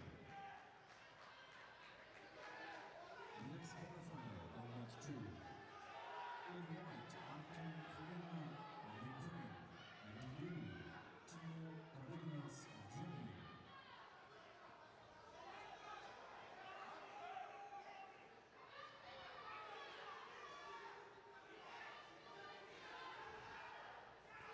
And there is Triel trying to bounce back in this contest.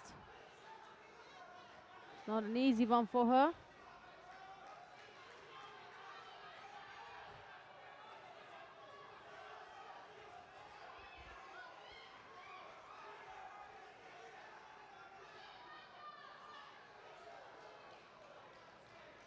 She's still got just slightly less than 2 minutes, so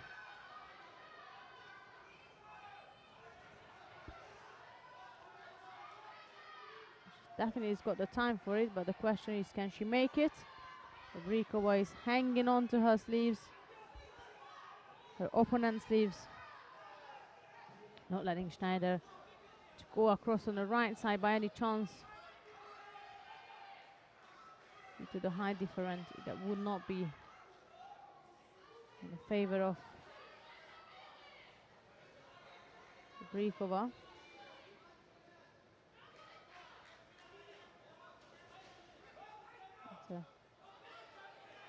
Second penalty has been given to Bobrikova. She's not really wanting to get engaged. Of course, it's a Wazari lead for her, and she knows the danger. If she let Schneider come across, that won't be a good one for her. Got long legs. Next contest. Quarterfinal on match 1. In the white judo, Rohan of Serbia and Armenia. And in blue, Valentin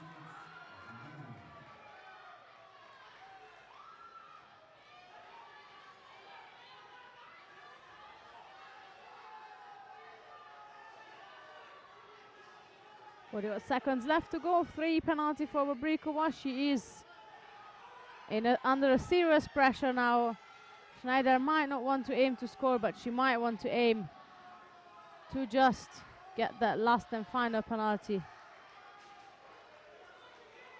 for Bobrikova. And that's indeed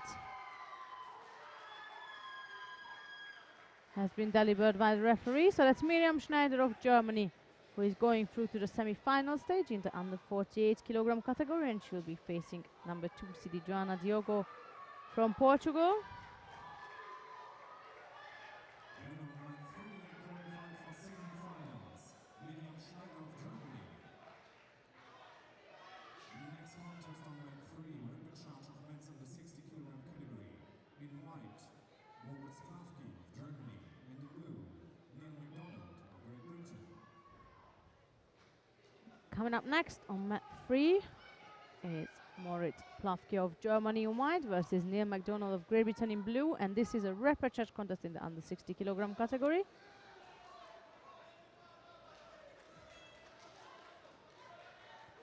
And I just had a quick peek on mat 4, where I see a golden score contest between Ovkarsniki and Topolovic. I mentioned earlier that they are battling on mat 4, and I just quickly peeked, saw the golden score, and as I'm explaining that, I see Yuko score also displaying for Krasniki, so she will have the chance to fight for bronze. And here we have Plavke aiming for an Uchimata, and McDonald was aiming to pick him up.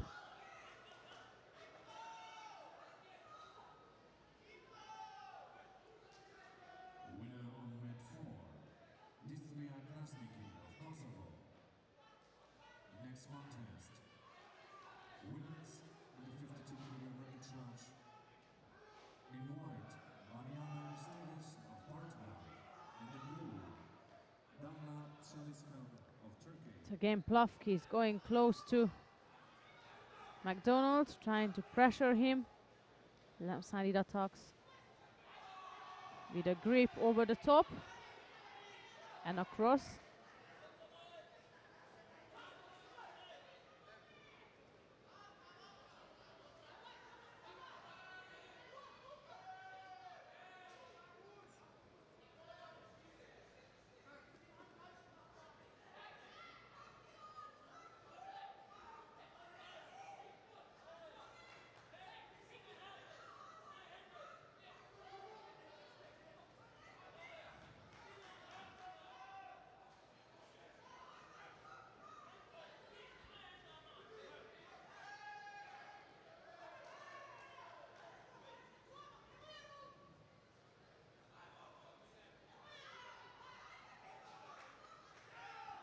Another attempt from Plavke.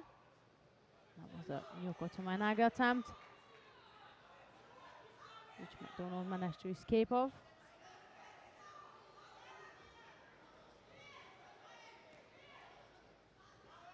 It's a dangerous game. Plavke likes to get hooked in with an Uchimata, and that's also good for McDonald. He likes a bit of a pickup for Yurinaga.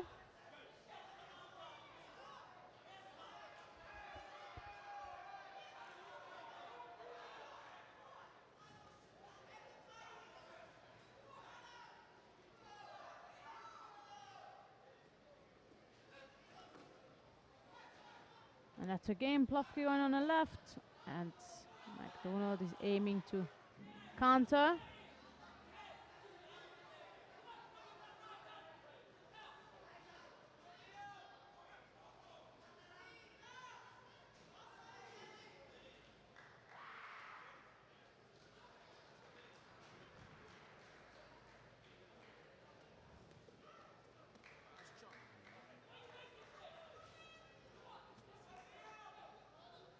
Sertiod left, and we have the same Winner on mat 4, he qualified for semi-final. display in each exchange. The same scenario, that's Plavke going on the left, or aiming to go on the left, and McDonald is waiting for him. to counter, and this time he did indeed manage to counter, and Plavke is asking himself, right, why did I kept on going there then if I knew and I felt the danger of it?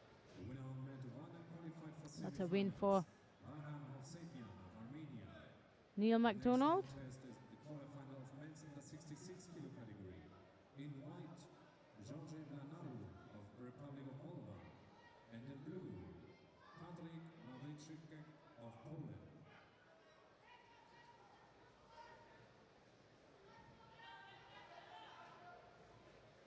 Winner on mat 3, Neil MacDonald of Great Britain.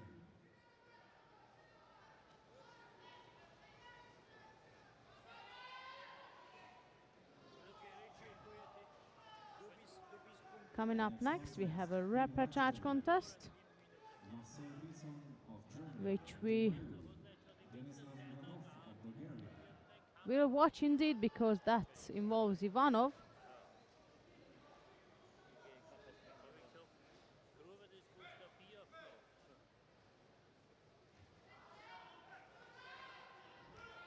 And Bison, Ivanov is a kind of European champion, but he's seen him in quite a good form today, considering he's still young. He has tried to give his best for sure, and he did indeed. So that's Marcel Bison of Germany in white versus Danislav Ivanov of Bulgaria in blue, and that's Ivanov I was talking about regarding his performance today. An unlucky counter from Bison of Germany.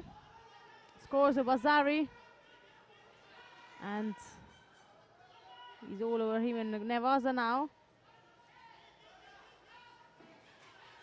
And managed to, I was going to say managed to hold him down, but for a second time he's indeed rolled out of it.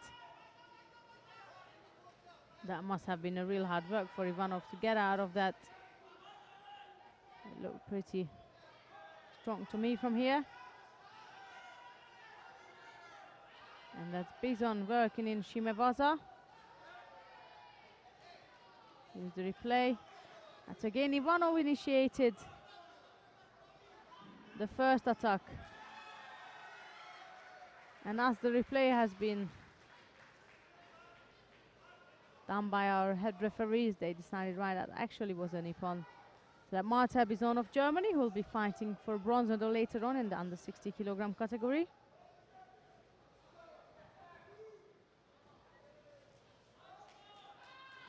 Winner on mat 3, Marcel Bison of Germany.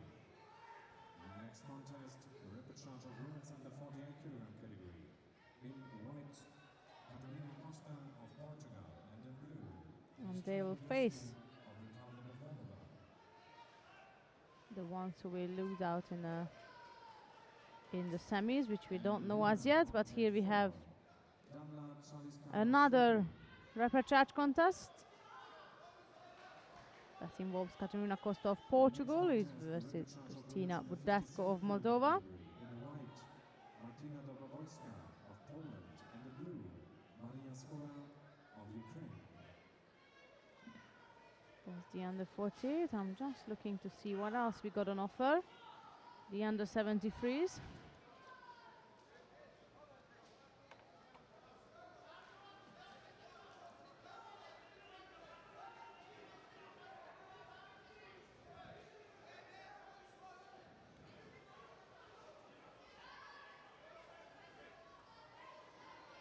We have Jakova on mat 2. And since there is not much going on other than that, let's go to mat number 2 now. We have Akil Jakova of Kosovo versus Murat Bektas of Turkey. They have 1 minute remaining.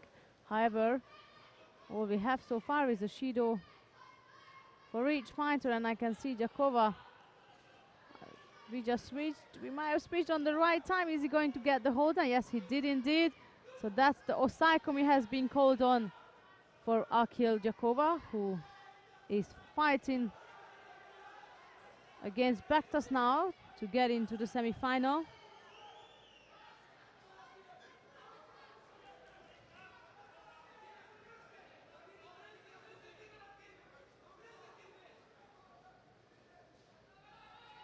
And that's the end of this contest. Good timing from Asis. Nice piece of Nevaza work from Jakova, and spot in the semi-final of the under 73 kilogram category.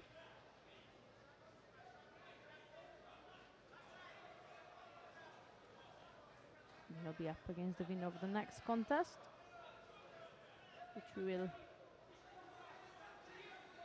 soon find out the players. Winner on match 2 and qualified for semi-finals.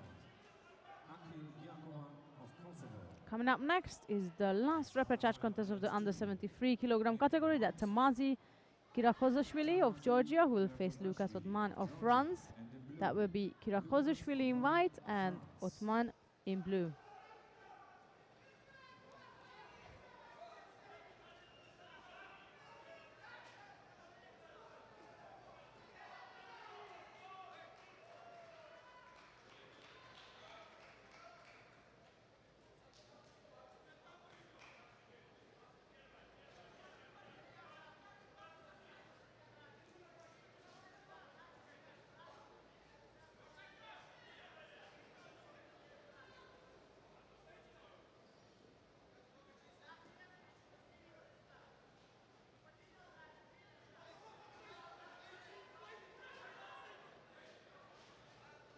It was Kirakozashvili who put out number 3 seeded Koleshnik in the first round.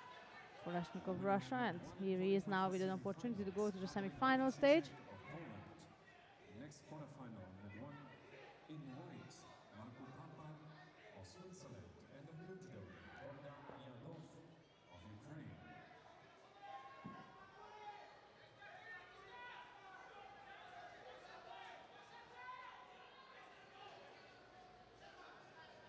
Kozashvili is the one looking more dominant, and Otman is in struggle with the grip. He was in this struggle. Now he managed to come over the top.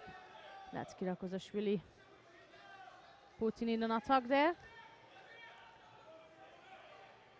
with a Sumigashi attack.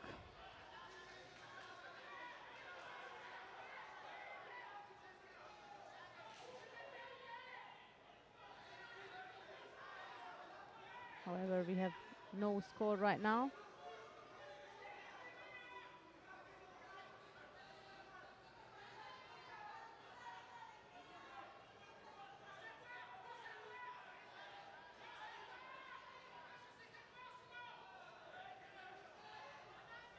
Once again, it was looking like more pressure from Kirakozashvili, but it was Otman was brave enough to say, right, I'm going to have to go and attack. The stick is like for a coach Igari, and managed to get Kirakozashvili out of balance, but not enough control to score with it.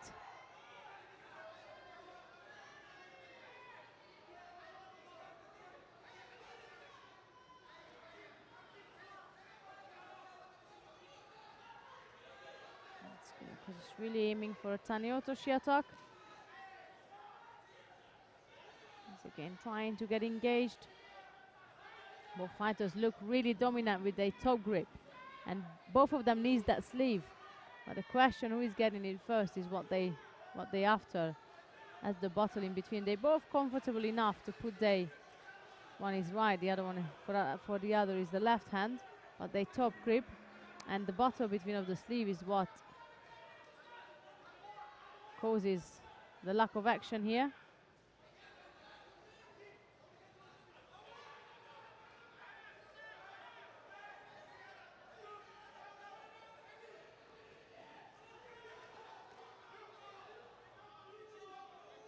It's not a bad attempt at all from Kirakozashvili, but then again the control was missing. And there is another Kochi attempt, Kochi Gary from Oman. I believe that might be a score for the French fighter. Next contest, in white judogi, Carrie Smegan of Great Britain, and in blue, Daria Ovikova of Russian Federation.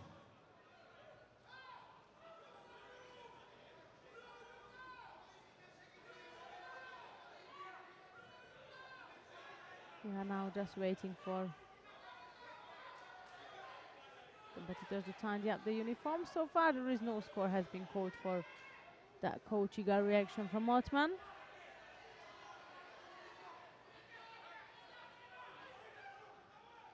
Under a minute now. And that's a great left-sided drop Senaga. When he started it, you wouldn't think his hips was way too far out for you to think that that's going to be a Vasari, and that's indeed a Vasari. And as I'm talking about the lovely Vasari score, that Kirakozashvili takes Otman into a hold down, and how focused you need to be after getting from for Vasari to say, right, we're still in the game, there is still opportunities. Kirakozashvili used it, and he's indeed heading down for Ripon right now. What a pity for Otman. What a pity. I'm sure we're going to have the replay of that left-sided drop Senaga from Otman, but nevertheless it's more interesting to see from what position did Kirakozashvili manage to get into. There is the drop Senaga. So you see his hips was quite far out, you wouldn't think, but he did indeed manage to get a Vasari, and later on, a couple of seconds later, Kirakozashvili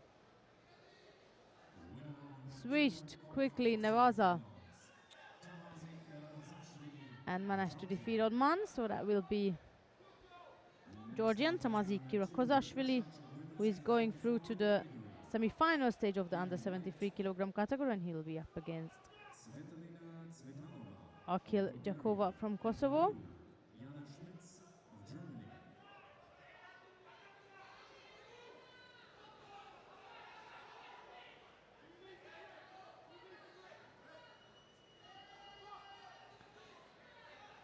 Here we have a repechage contest between two of the under 44 kilogram fighters.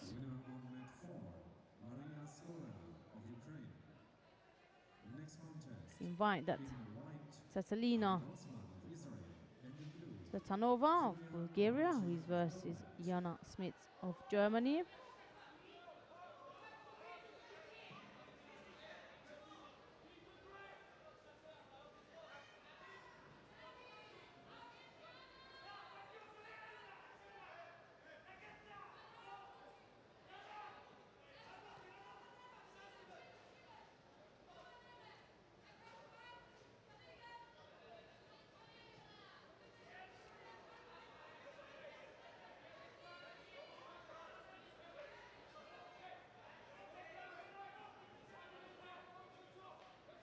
So the first minute, so far we haven't got much happening, except Smith is trying to dominate on the left side, putting Satanova under pressure. Not as much as I thought or I would seen. That Satanova thought, right, I cannot go forward, I'm being pressured, so I go backwards. Taneotoshi Vasari, she scores.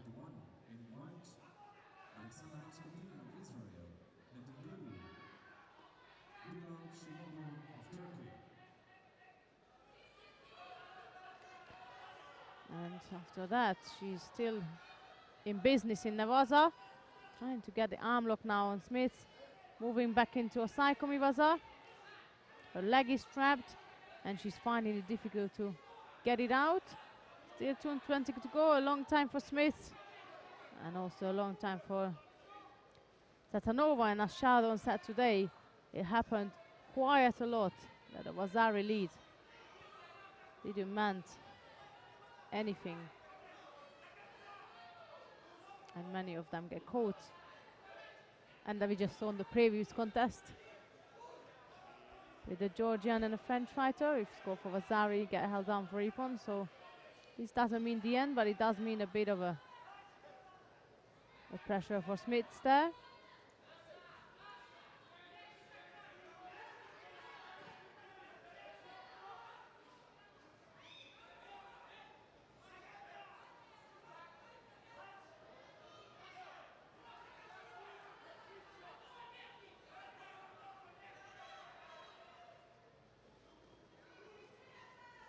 Not a bad attempt from Smith on the left side. Uchimata is what she was trying to score with.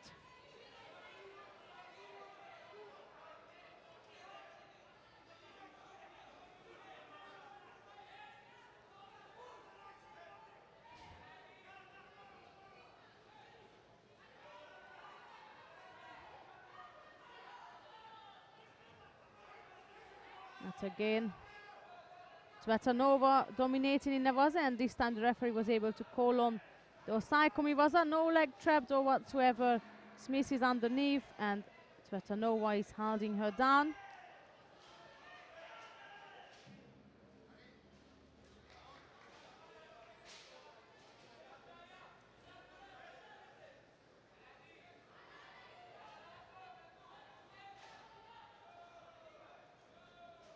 So that's the end of this contest, and that will be Tsvetanova who has got the opportunity to fight for bronze in the under 44 kilogram category, and we have another quarterfinal going on mat 1.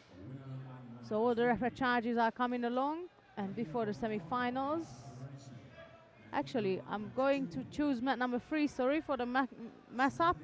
That semi-final coming up between Samir Hall of Great Britain and Denis Vieru of Moldova, and it was Denis Vieru who defeated Neil MacDonald in the quarterfinals, who is the teammate of Hall. So that is another British challenge in front of him. He took the first one well. Let's see if he's taken the second one well. That's Sam Hall going for the first attack. And we have Sheldon back as well. How was the lunch, Sheldon? Delicious. It's your turn now. Sam Hall may get some revenge for McDonald then, as he looks to take Vieru over and puts Yuko on the board. Slightly modified attempt at Morate Seonagi there.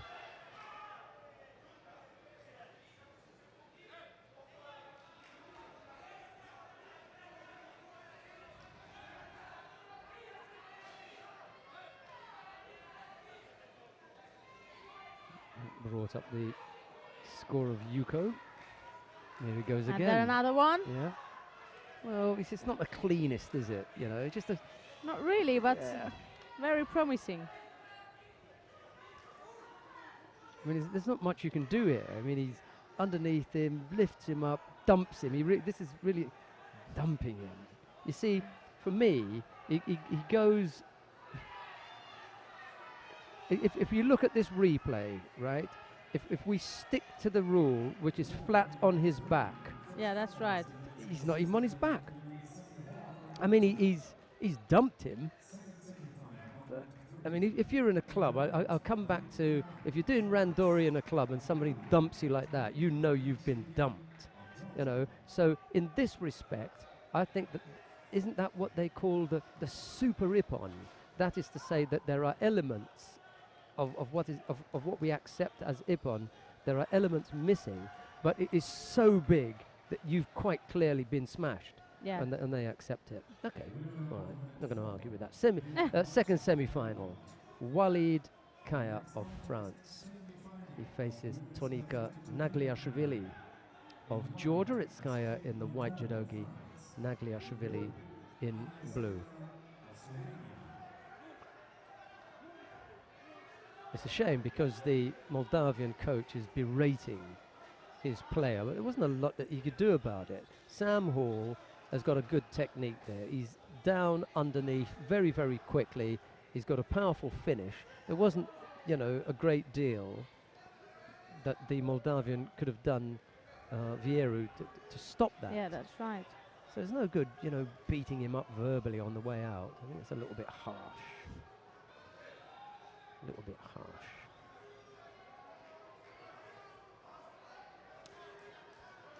Right, what have we got here? This is an interesting fight. Raskopin trails Cheloglu, by the way, Bilat Cheloglu in the under 66 kilo category quarter-final. And Gnato is in the semis as well. On mat 4. Yeah, Against Nato and Anya Stanga. But this is so all of them are quite. I mean, semi-finals are always obviously exciting. Nagliash really picked up a penalty there.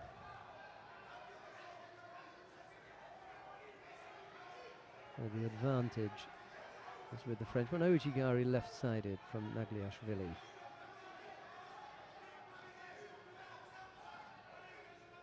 Looks in good condition, the Georgian fighter. The previous coaching regime in Georgia developed a new breed of Georgian fighter, one that could go the distance and strong and fit. It was Peter Seisenbacher who initiated that.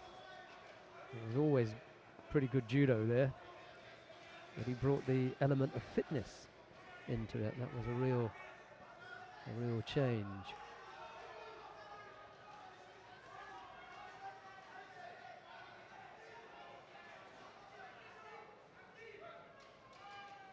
Still just the single Shido picked up by Nagliashvili.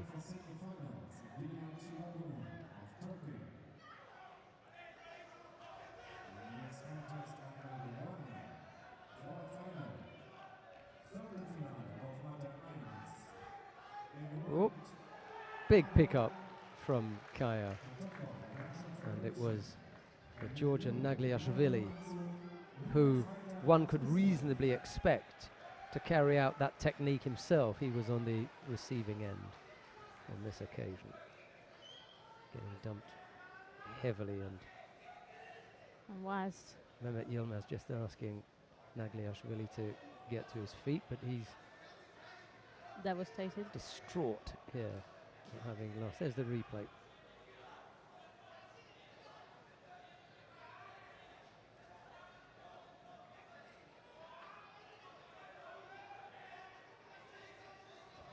Not much that the referee can do here because the contest is over. He can't give him a Shido or anything. Here it is. Now that was seriously dangerous at the end there, as Nagliashvili attempted to avoid getting caught. He was looking to bridge out of that. Sam Hall's got a big job ahead of him.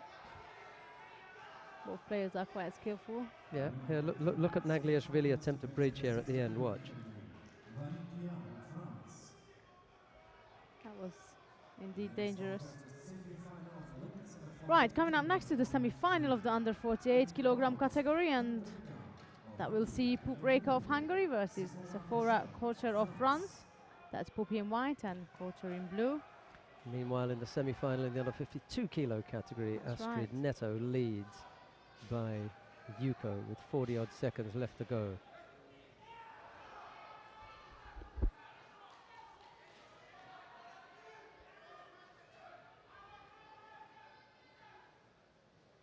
Winner on mat 2, Tamasi Sandra of Hungary.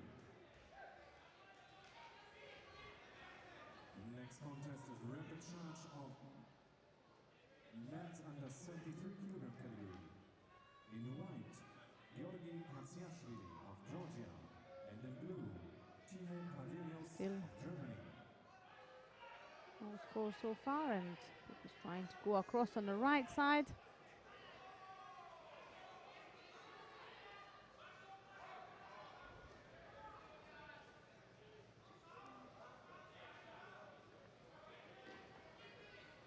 That's now Pup working in Nevaza, and she might be able to not just work in Nevaza, but to secure an Osaikomi Vaza. Kocher managed to pull her upper body back, then turn back on her front. It's taken a long time for our Pup, but she's getting there slowly. It has taken a long time, That's true. and there've been times when I've seen her and thought, you know, it's not going to happen. It's just not going to happen for her. She wants it badly, but it's not happening. Today is a little bit different. I think she's performed well. She's looked good. You know, she's this fight and one more away from walking away as junior European champion. And I wouldn't have put money on that. Where did she come in as far as the seeding is concerned? Number one. So she must have been doing things in the lead up to That's this. right. But there have been times when I've seen her and she hasn't looked that impressive. Neto has won her contest down on mat number 4. She's in the final then, yeah? Also, the reason you might not have seen her because she's doing a lot in the seniors. So No, but that's where I would have seen yeah, her. of course, that's Yeah. where you would have seen her. That's right. And that's why she's not doing a lot. yeah. Exactly. That's why. That all Yeah, makes sense yeah, now. Yes, yeah, quite right. The second semi-final in the under 52 kilo category is getting underway. Down on mat number 4, Bettina Temelkova of Bulgaria faces Larissa Florian of Romania. That's a nice neighbourly matchup. The Romanians and the Bulgarians going head And to we have head. the home hopeful, Lucas Reiter in the quarterfinals in mat 1. Keep an eye on that one. We have to. Ooh, nice effort there from Kosha, left-sided with that Marote Seonagi. Puk just managing to avoid getting caught up in that. Next contest, in white, Murat Bektaş of Turkey, and in blue, Lucas Armand of France.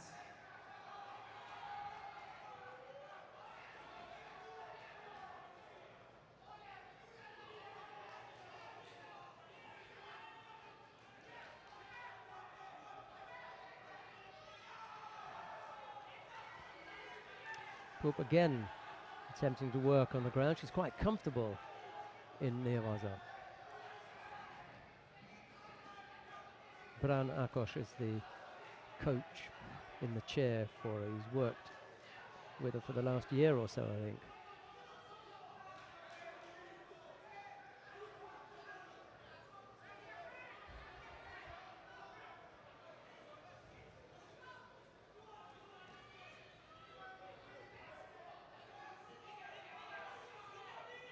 Well, here we go then, 40 odd seconds left to go.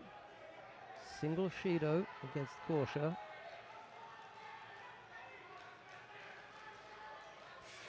That was dangerous. Ooh, that was close.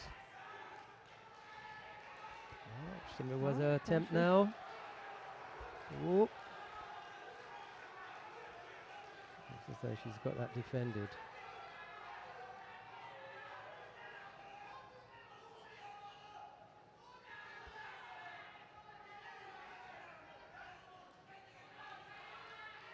It's not happening. The referee's given plenty of time. Definitely. It's the That'll end do. of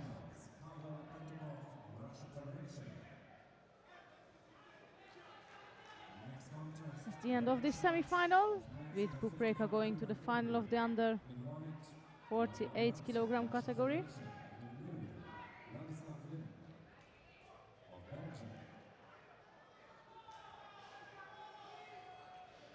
Well, the contest down on mat number 1, Reiter, and the Russian Popatov is finished. So, given the speed with which that ended up, I'm assuming that the Russian took the contest.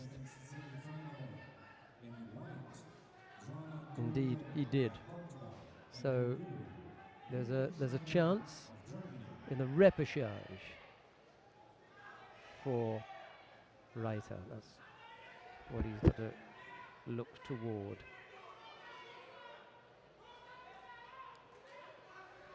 And here we have a semi-final, the second semi-final of the under 48 kilogram category, with Joanna Diego, number 2 seed, still being in the game. She did struggle at the first contest, I remember, but she made it through, and here she is in a white judo gi from Portugal, and she's versus Miriam Schneider of Germany in blue.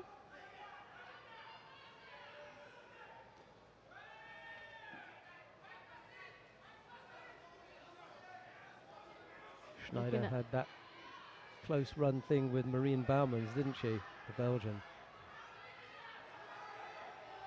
Looking at mat 4 with the other semi-final in the 52 kilogram category, there is much have been going on. Both fighters have a Vazari and plenty of Shido on the side of Florian. Still a minute to go there.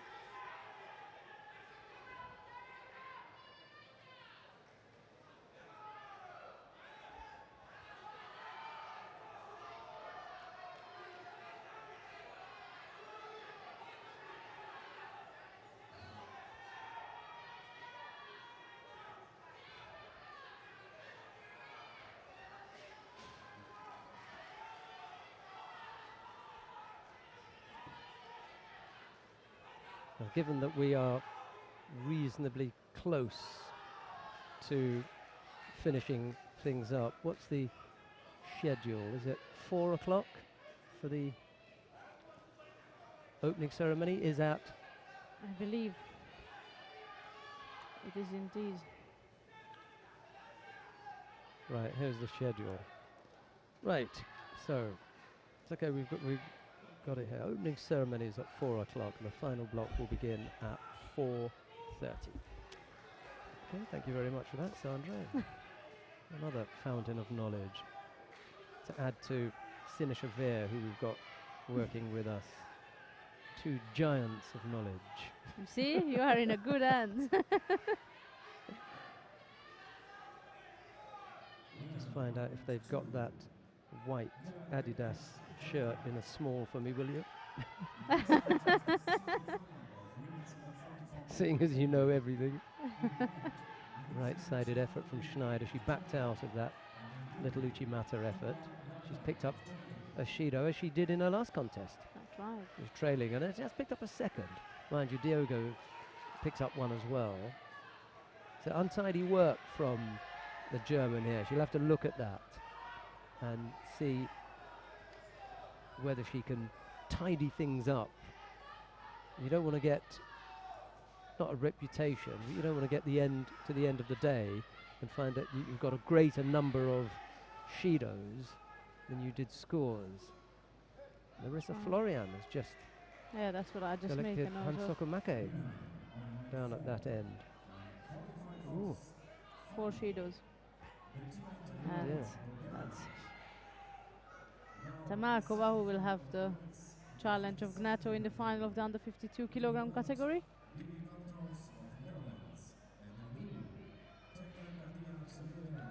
And that's an all Turkish affair in the semi-final of on mat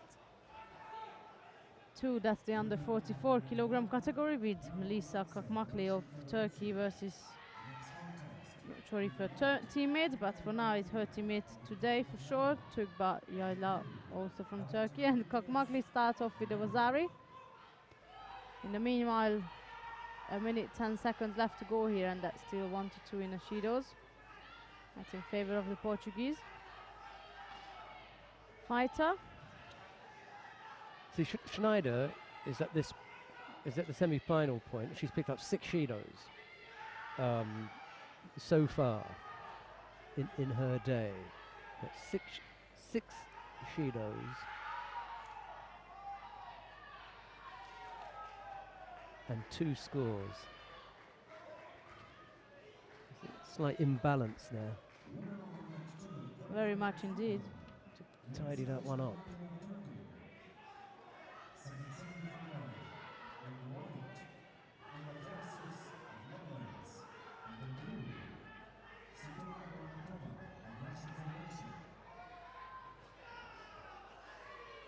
That was a quick win from Kakmakli, who's through to the final now in the under 44 kilogram category.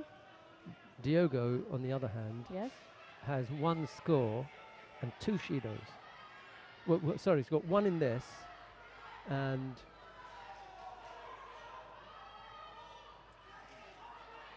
yeah, she has 2 scores, 2 Shidos. That's what you want, isn't it? It has a much better balance. 9 seconds left to go. It's not as straightforward as that, but it's a start point to look to see what's been happening with your day. That's true.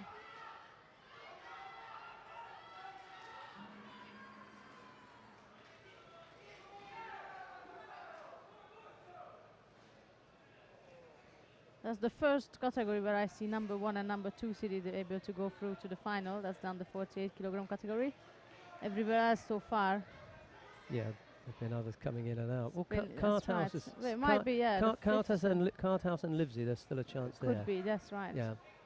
And also here with Precious and Kakmakli, the under 44s. But as we prepare for the men weight categories, that's all upside down. It's an unhappy Miriam Schneider who leaves the match. She'll be in the bronze medal contest, but it will be Joana Diogo of Portugal to compete in the final. Who's she up against? Oh, Pup Record, Right. yeah? Okay, there you go.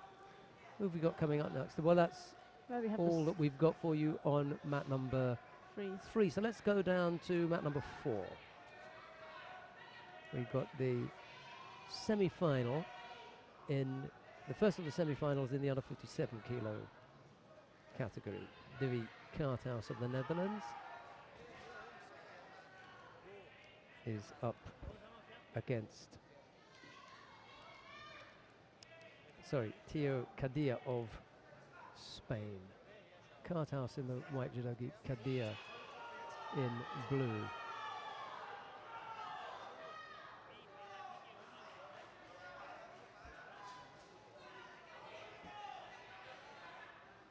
So you call for each fighters on display.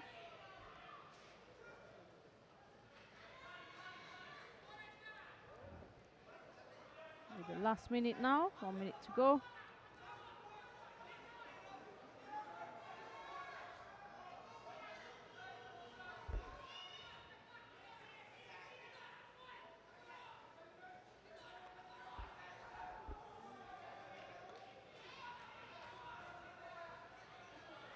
Nicely balanced then, half a minute.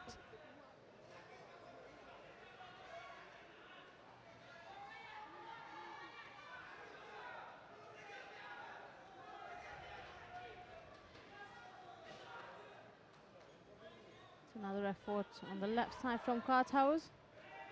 It wasn't an afterthought. It was just that it's quite late in the contest, and she looked to tighten up the makikomi when it was too late. Now Caught up. she's got caught in the osai komi, and it's the Spaniard who's going to take this one. So that's another number 1 seeded who settles for a different plan rather than the final. Where was Kadia seeded? Number 4. Number 4. Yeah, well, It's always the case, she, isn't it? she stepped up. Was one of the top 4 seeds and has snatched a place from Karthaus. We may yet see Karthaus on the podium. We're definitely going to see Kadia on the podium. It's just the order. So we could see 1, 2, 3, 4 In up a different there, order. but it's just been a different order. That's correct.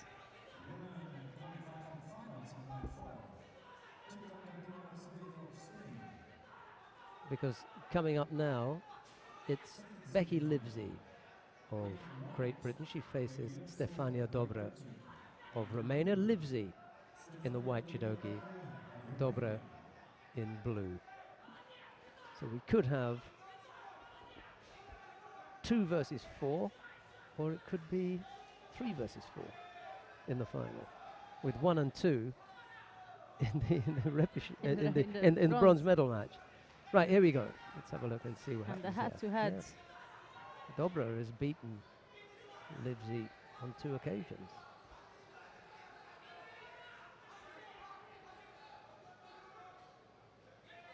Maybe she finds the height Of the style. of the Romanian awkward, yeah. Well, it is quite awkward. She's got tall hands, long hands, sorry, Yeah. and coming through.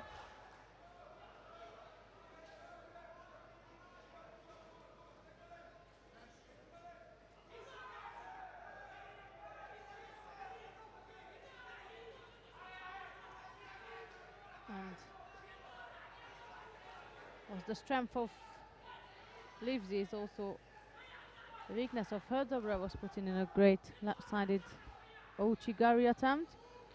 The British fighter almost got caught, but now she's seeking to block that arm out, but Dobra has got way too long arms.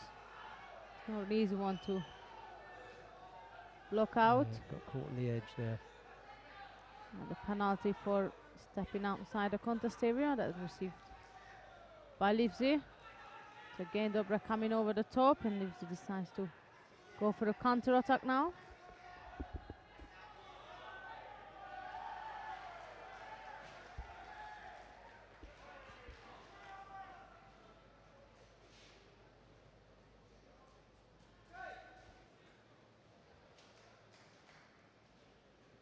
talking about the penalties that fighters have picked up. Dobra has picked up 1 for the day, Livesey 2. And they both got 2 scores. So it's a much better balance. 2-0, 2-1, but not 6-2. You know, and that was the reason that the German Schneider lost out. Yeah. That was a good effort with the Koji-gari there from Dobra.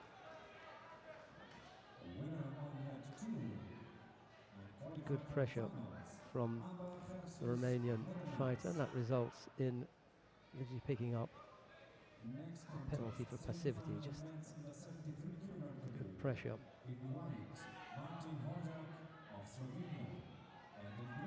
Well, Livesey's had some success with the Ojigari today. But as you can see, when Dobra turns for the same technique, that's, as I said, her strength is her weakness. Because that's looking dangerous. Couldn't drop a little bit lower. She just needed to drop a little bit lower for that counter. And couldn't quite bring it off. Minute 41.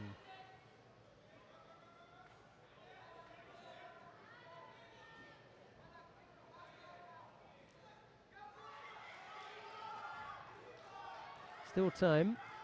There is the Ojigari. Just unsettled Dobra for a moment as she stepped backward and avoided getting caught.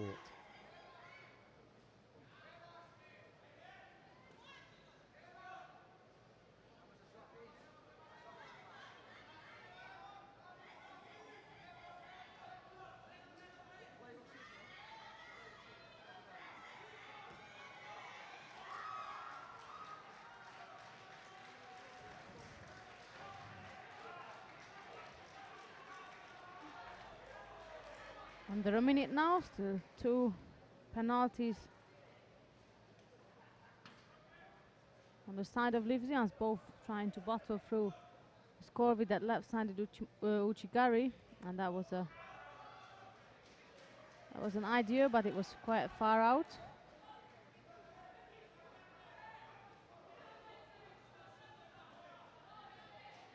And the last man standing in Austria is up against Raskopin in on match 1. That's Lukas Reiter.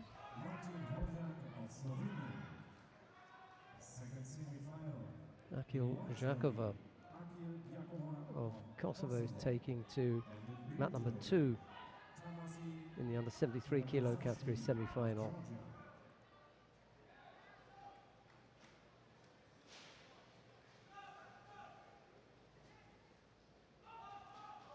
This is it now.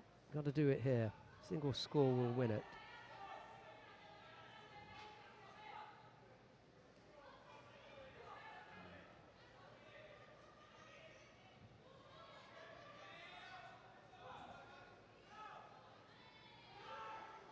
Ooh, that was close. She looked up too early. Yeah. Only if we had Coca existing would have Yeah. counted, Oh yeah. but Yeah. Good Coca.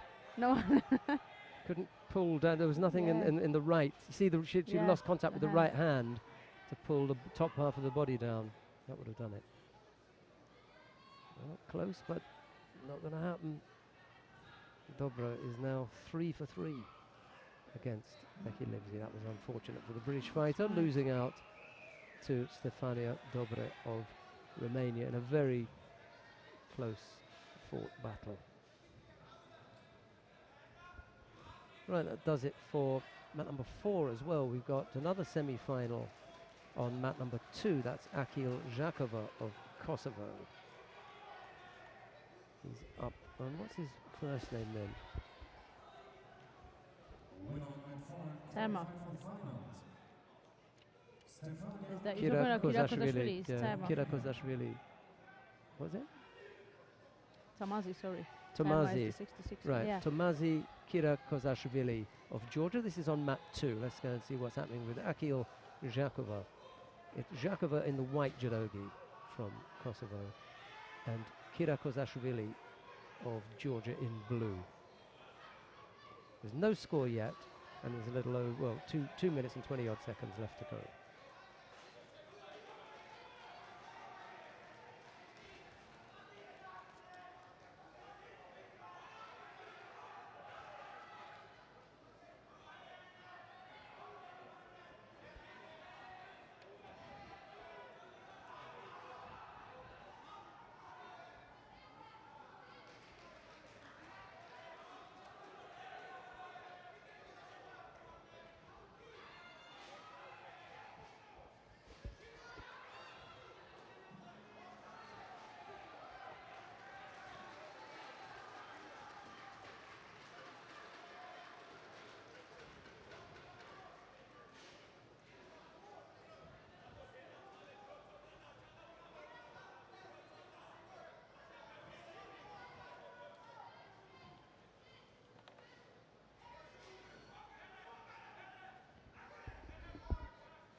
The screen is not up to date, but now it's up to date. But we're still missing some semi-finals in the under 55 and under 66s, and that will come up on match 1, and that's coming up actually now.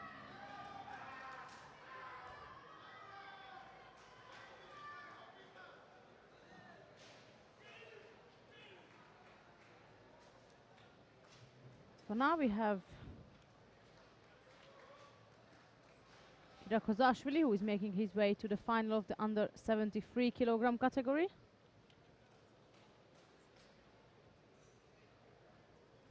And that's the end of the contest for the preliminaries on mat 2. So we're going to the last bit of the actions for the morning session. That's mat 1 now. We got the semi-final of the under 55 kilogram category with Roy Kofferberg of the Netherlands versus Shanan Abagian of Romania. That will be Kofferberg in white and Abagian in blue. In white dogi, Roy Kofferberg of Netherlands, and in blue, Shahan Abagian of Armenia.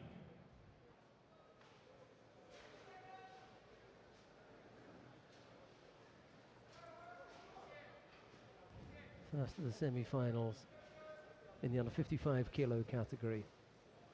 Just waiting for the two fighters to come to the mat. Kofferberg, the overwhelming favourite at the moment. Number 1 seed and I think number 3 in the world in the juniors. So he's right up there. Abagian languishing down there at 93. So quite a gap between these two fighters. At 4 p.m. Quarter to 3. We've got until 4:30. At They 4 p.m. nip back to the hotel quickly. Got plenty of time. Yeah, we don't start till 4:30. It's quarter to 3 at the 4 moment. o'clock now. Opening ceremony. We're not. We haven't got anything to do with the opening ceremony. we haven't even been invited. We're just here by accident. Sandra Zaghetti will have a full and comprehensive roundup, recap of all of today's action as soon as we finish the last couple of contests. I trust completely in Sandra's ability to recall exactly what's happened during the day. I have absolutely no doubt whatsoever that she won't even need the contest sheets. You'll just, reel off everything instantly, because I couldn't possibly. I can't remember who fought who 5 minutes ago. There's just so much action going on. But I can tell you who's going to fight next. And that's Roy Kofferberg of the Netherlands. He faces Sahan Abagian of Armenia. It's Kofferberg in the white judogi, Abagian in blue. The referee in the middle is from Romania. That's Ioana Babiuk. That's as much information as I can give you. That's good enough, I There you go, think. yeah. But I will tell you about the Judo Festival taking place in Porridge in Croatia next year, 20th and 30th of June. It's a Veterans European Championships as well. So all of these things are included. The Veteran European Championships and a veteran training camp. There's a Judo Kids Camp for under 8s. That's a judo and family type thing. Come with your mum and dad and brothers and sisters. There's a youth judo training camp. That's for under 15s. There's a special judo animation zone where the European judo stars will teach children. Last year we had, earlier this year we had Arsene Galstian and Tagir Haibulaev, Olympic champions, and we've had Ungvari Miklos, Lukas Kapalik, Valam Libertiliani, Iliadis, Yadin Jerby, masses and masses of stars, because there's an OTC, Olympic training camp, that is, going for gold, it's called. That's from the 20th to 26th. So if you should come along to the Judo Festival in Porridge and book your holiday, you'll be rubbing shoulders with the good and the great. And you can find out about that by going to www.judofestival.com. Being held at the Laguna Hotel in Porridge. I can recommend Porridge as a really, really attractive place to go, and I can recommend the Judo Festival because I've been to one and it was really good. So there you go. No score as yet between Kofiberg and Abagyan. That look like a false attack to you? It did to the referee. Abagyan picks up a penalty for a false attack. We've got the second semi-final to follow this one. Oh, he fell into that. Got stuck underneath, didn't he? Sometimes it's just that single slip. That second. Ooh, Oh. strong boy. Abagyan managing to get out of that just before it hit the Wazari point. 15 seconds would have done. Took it at 30. That's the replay. This is just a slip here. So he wants the Sutemi Waza. And when that foot comes down, that's when- Jumps. yeah, Kofiberg he takes, literally jumps on him. takes advantage of that. Moves around to apply the Kezagatami right-sided. 13 seconds. That put Yuko on the board, and that's the lead for the Dutchman as he avoids that left-sided effort from Abagyan, who's picked up a single Shido with 1:40 left to go. Yeah, www.judofestival.com. That's where you want to go. To Book your find out- holiday. Yeah, book your holiday. And failing that, we'll let you know about Mittersill at some stage. But the Mittersill one is for a different group of fighters. That's the high-level one. It's not just any Joe who can attend that one.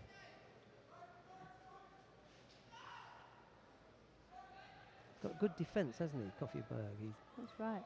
got good awareness on the mat and moved away to avoid getting caught there. 10-3. She'll wrap this up by 3 o'clock, I think.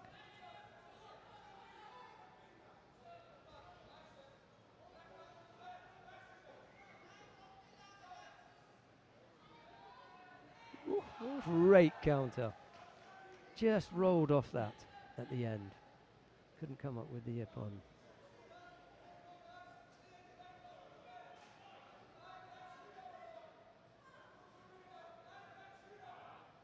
There you go, Wazari for Kofiberg. Let's see what it was. Ippon now. They switched it to Ippon. Bang and then over. See, you can see why she's given Wazari, because she can see He rolled up. the back. Yeah. And at that point, the technique was away from her, so she couldn't see that. But the replay, not this side, there's a different camera for the refereeing commission. Bang, he goes down there, and that's away from Ivana Babiuk. Right, who we got here now?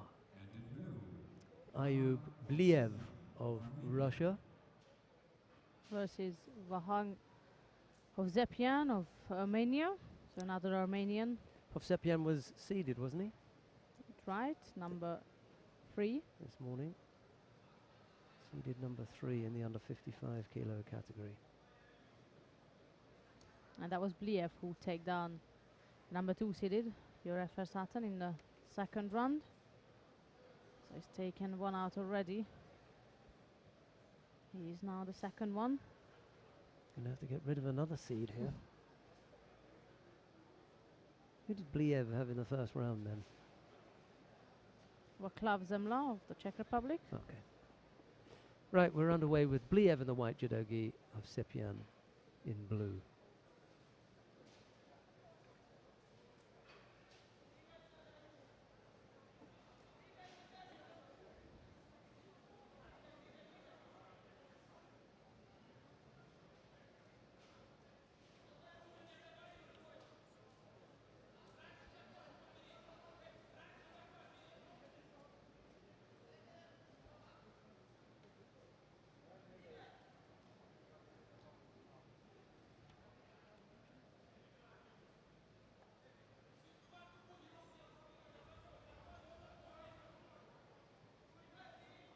I was saying when Bliev was fighting against Verstappen that it doesn't look like a 55 to me on the screen. It looks rather a 60 or 66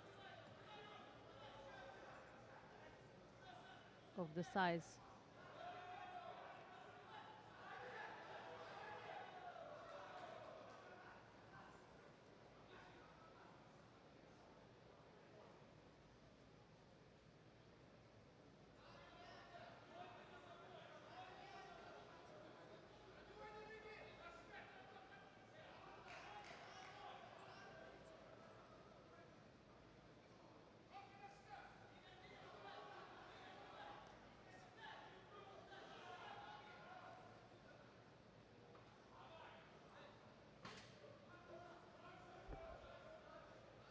Nice movement from both fighters. Positive. Looking for a score. Lots of action.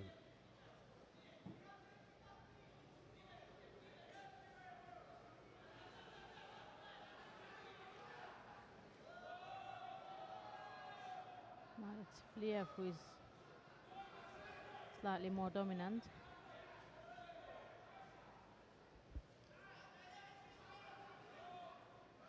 Oh, that was good. Beautiful. Yeah. Left-sided Ouchigari. Might be Yuko. And that's Bliev on top now. The top part of the body of Sepian looks pretty secure, so if he can get the leg out, that could be it. But I can see Sepian holding on the leg, the non-trap leg of Bliev. That's the replay of the left-sided Ouchigari.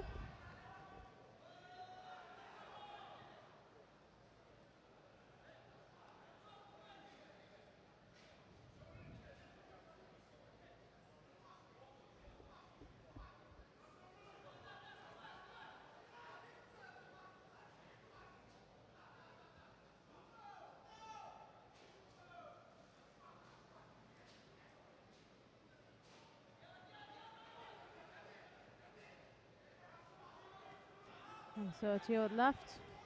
So that Yuko lead for Bliev.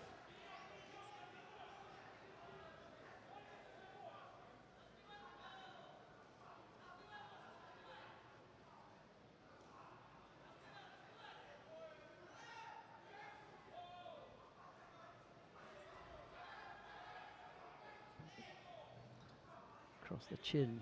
The referee called Mate very quickly there.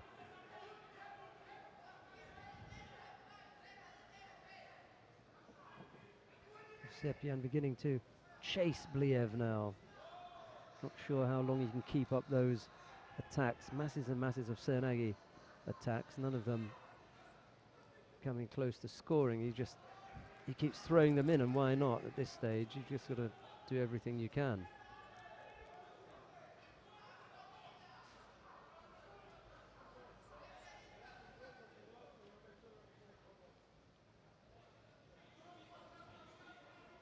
Oh, there'll be a Sepian lips is bleeding again.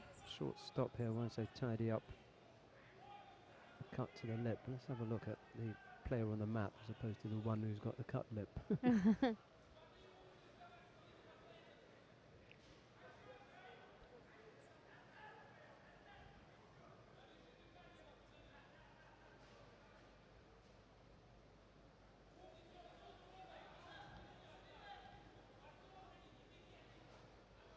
we've still got the semi-finals of the under 66 kilo category to come as well, so it won't be 3 o'clock.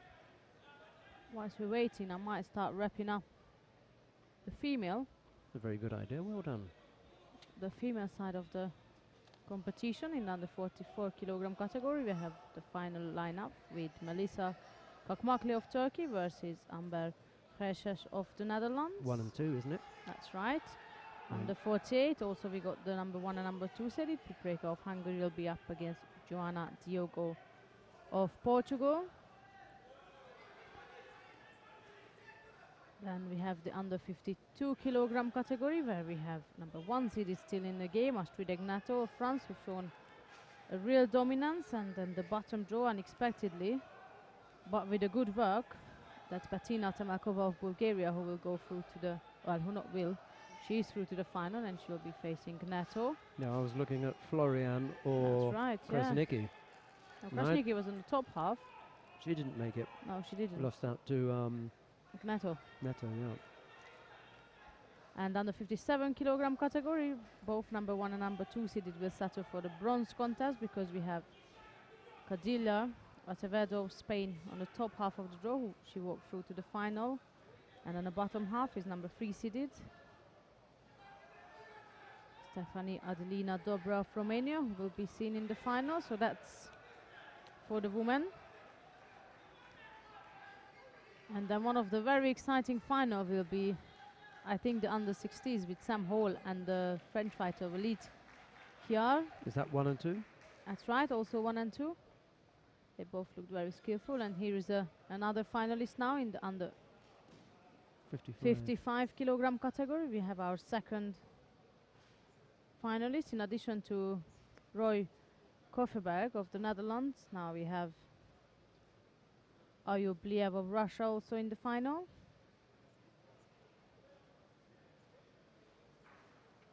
That's the 55 and the 60. And the 66 semis are coming up, but I do have the final lineup for the under 73 kilogram category, with Hojek of Slovenia facing Kira Kozashvili of Georgia. Kira Kozashvili is also a non-CD player, walked through Pool D and the bottom half of the draw. And Hoyak as well. Well, he was in That's top right. 8. He was in He top was 8. top 8. So we But lost all of them. the top 4 seeds. All top 4 seeds. Yes. Well, Komula will go for bronze, but as far as it goes, Yeah, the rest of them. rest of them are out. That's right. Right. Who we got coming up now then? The first semi-final of the under 66 kilogram category, that's Patryk Wawczyk of Poland in white versus Bogdan Iadov of Ukraine in blue. That's the top half of the draw.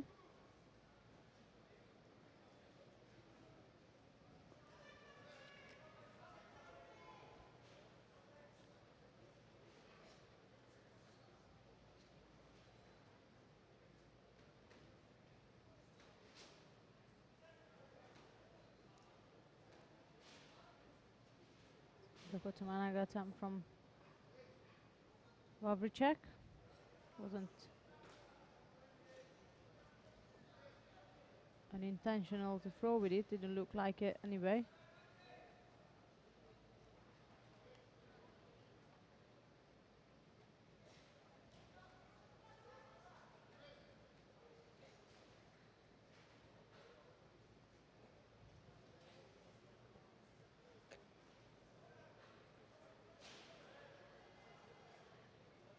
Wawczyk has got the top right sided grip, looking to dominate Iadov. That's a right sided Uchimata attempt there. In the meanwhile, Iadov picked up a penalty for passivity. So again, top right side. It's quite a few we've seen today attacking for coaches from that sort of grip. And as I said, I said unusual, but then I've seen more and more of it as we go along the day.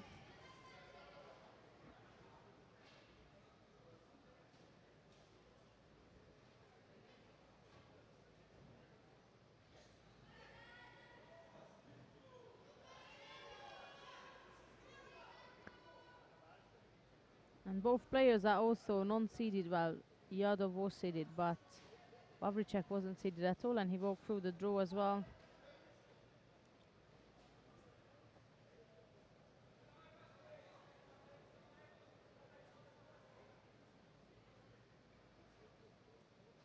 And he is getting close to achieving the final. That's Yadov gone for Osotogari, and Wawrzyk was aiming to counter.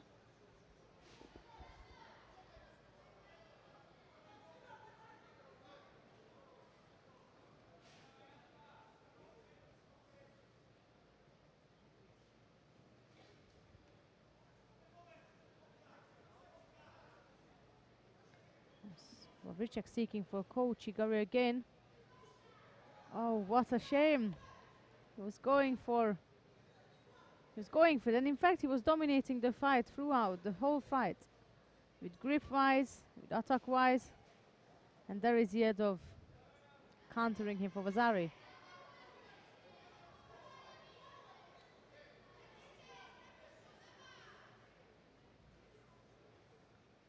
Under 2 minutes now.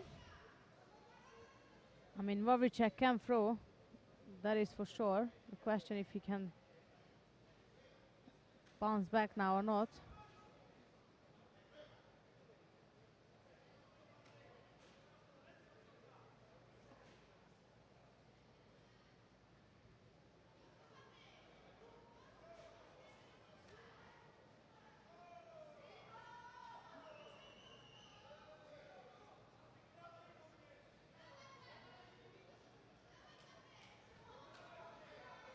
Second penalty for passivity, that's for Yadov.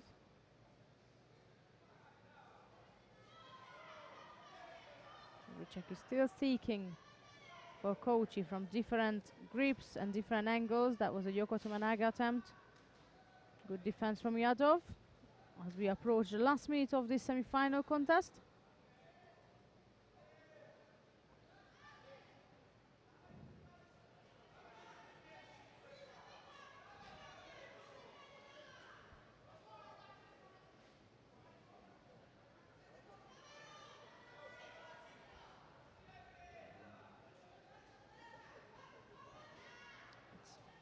Drop more at the Senag on the right side. Yadov is attempted to do that. It was quite far out, but it was good enough to get his opponent down, and now working in the Vaza. With 30 seconds to go, he needs to hold on to that Vasari if he wants to be in the final of the under 66 kilogram category.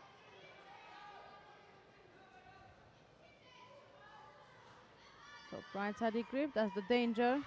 Oh. And that's indeed the danger. Wawrzyk is so explosive. And Yadov knows that the top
honorary guests.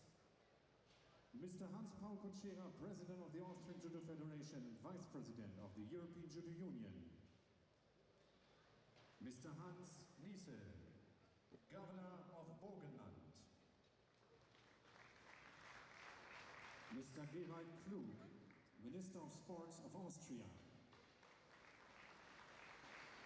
And Mr. Sergei Soloveichik, President of the European Judo Union. Ladies and gentlemen, now we invite for the welcome address Mr. Hans-Paul Kutschera, President of the Austrian Judo Federation and Vice President of the European Judo Union.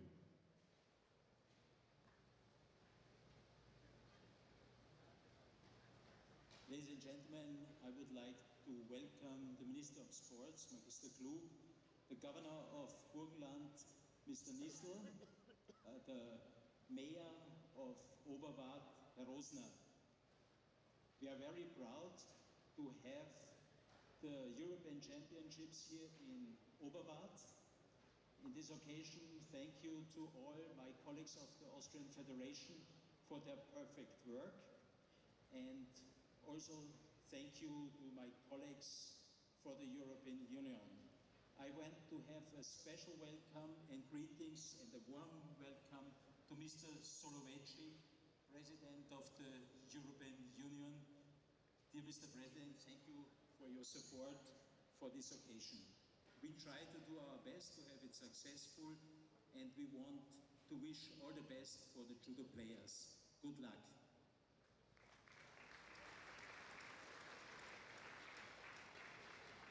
Now speaking to you, Mr. Hans Niesel, Governor of Burgenland. Honorable Minister, dear ladies and gentlemen, I would like to welcome all participants, coaches, and attendants of the Junior European Championship here in Oberwart. It's a pleasure for us that an international competition takes place once again here in Burgenland. As you might know, sport is very important for us. Our international recognition in sports depends on the outstanding success of our athletes, and we are very proud of them. For the next days, I personally wish all participants a fair competition and a pleasant stay here in Burgenland. Thank you. Ich möchte mich abschließend auch sehr herzlich bedanken bei Ingenieur Roland Beuger, bei seinem gesamten Team, auch bei dem Präsidenten des österreichischen Judo-Verbandes, dass viele Jahre diese Veranstaltung hier in Oberwart sehr gut organisiert wird, dass aus einer leeren Halle ein sportliches Zentrum errichtet wird. Und ich freue mich auch darüber, dass der Präsident, der europäische Präsident, auch bestätigt hat, dass diese Veranstaltung bestens organisiert ist, dass sie unter besten Bedingungen auch abläuft. Also ein ganz großes und herzliches Danke an die Organisatoren.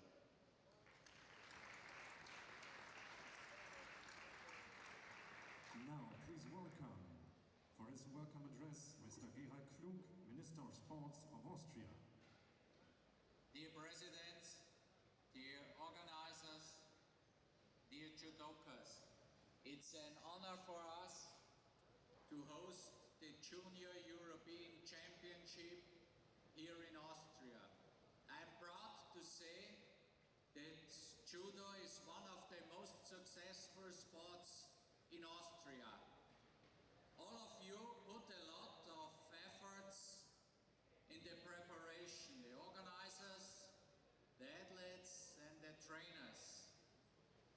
I'm sure that Oberwart took the best conditions for the European Championship, and I hope all of you can take a lot of good memories from Austria to your home countries. So I would like to conclude and wish you all the best,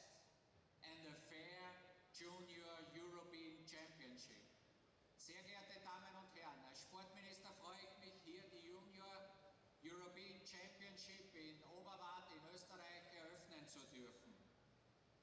Ich bin felsenfest davon überzeugt, dass viele von unseren Nachwuchssportlerinnen und Sportlern im Judo-Sport die ersten Athletinnen und Athleten sein werden, die Österreich in Tokio 2020 vertreten werden. Sie haben bisher schon hohes Engagement und Professionalität unter Beweis gestellt.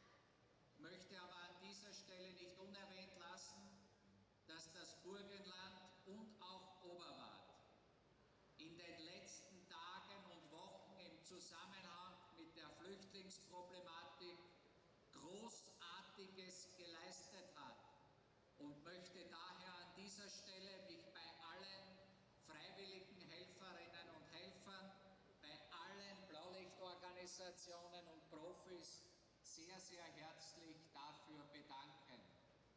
Ich bin felsenfest davon überzeugt, dass Oberwart unseren internationalen Delegationen die besten Rahmenbedingungen bietet und darf daher abschließen und unseren Athletinnen und Athleten das Allerbeste für die bevorstehenden Kämpfe zu wünschen, um auch abzurunden und darauf hinzuweisen, dass der Sport Brücken baut, unabhängig von der Herkunft und unabhängig von der Hautfarbe. Wertschätzung und Respekt sind essentielle Säulen im Sport, auch wenn heute naturgemäß die Medaillen im Vordergrund stehen. Ich wünsche uns allen erfolgreiche und faire Spiele. Herzlich willkommen und alles Gute.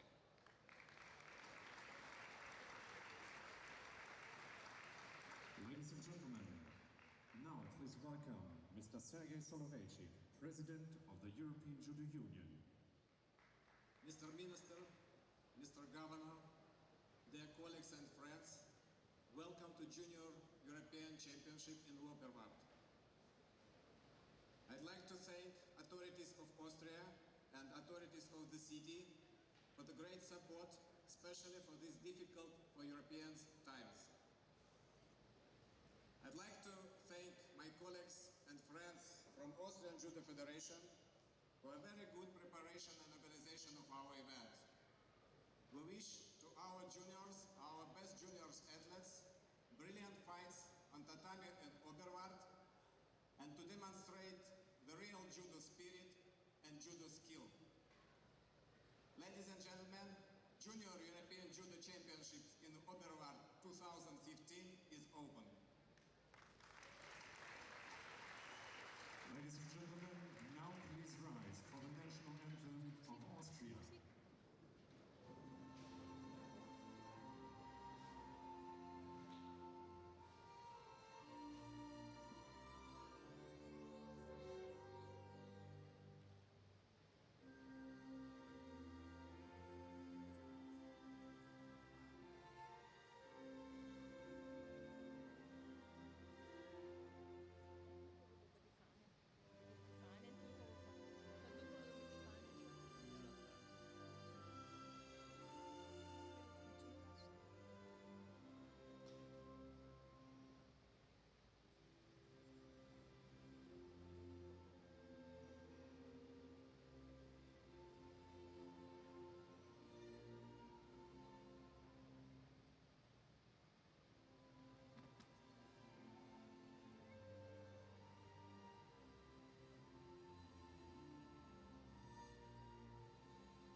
and gentlemen, this was the opening ceremony of the Junior European Judo Championships Oberwart 2015. We have a little break until 4:30, then we start with the final block of the first day of Junior European Judo Championships. Start of the final block at 4:30.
Well, we're about to get underway with the final block, and a very good afternoon to everyone. Welcome back to Oberwart in Burgenland for the Junior European Championships. It's the opening day, and we've come to the final block, and a very good afternoon to Sandra Zaghetti. Good afternoon, Sandra. Good afternoon, Sheldon. Warm, isn't it?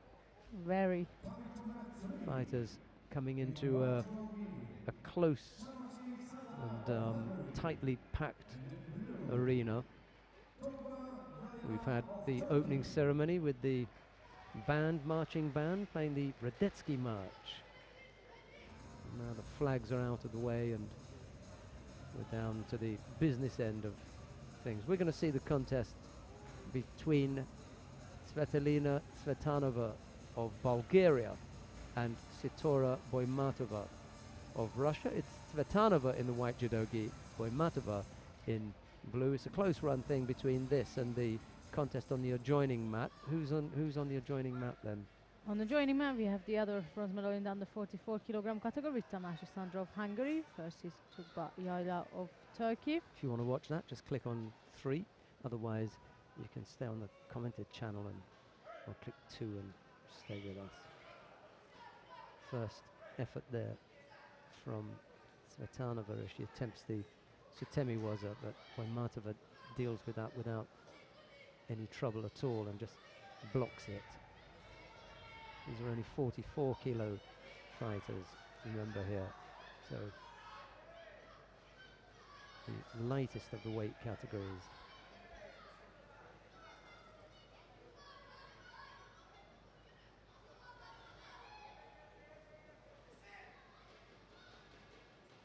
We were just looking up what other judo we've got coming up for you soon. We're here in Oberwart this week. We've got a week off, and then next week, or the week after that, we'll be in Tashkent, Uzbekistan for the Tashkent Grand Prix. Back to the merry-go-round of qualification for the tough spots as we close in on that qualification period that will come to an end with the Masters, I think, in Guadalajara, Mexico. So be there or miss out. Mind you, for those who've qualified for the Masters, there's a little bit of a waste, isn't it? Because if you've qualified for the Masters, the chances are you're already up there. But it's top 16 for the Masters, isn't it? And for women, it's top 14 for the Olympics. But that's what I mean. You know, if you've qualified for the Masters, the chances are you're going. That's so what people would hope is that people who qualify for the Masters won't turn up. Yeah, and then they can. And then you'll get a few pick up some lower ones will go to the Masters and maybe get a win or two there. That would be amazing for them. And for those who has double 2 from one country, that will be also an interesting last minute. Yeah. Do you make it worse by sending someone to the Masters if they qualify? Do they swap positions afterwards, or like I'm talking about 78 kilogram exactly. Great Britain or 63 Austria? Yeah. What will happen? You would not. Yes. Yeah. You could be number 17 on the IJF World Ranking list. Your friend could be 14, just sneaking in there. That's right. They can't go to the Masters for some reason, maybe injured. That's the only reason. Because if they're not injured, they're going to keep the point and the position. Or what if you have both in top 16 and both is going? What, to the Masters? Yes. Oh, good luck with that. I suppose there's another option.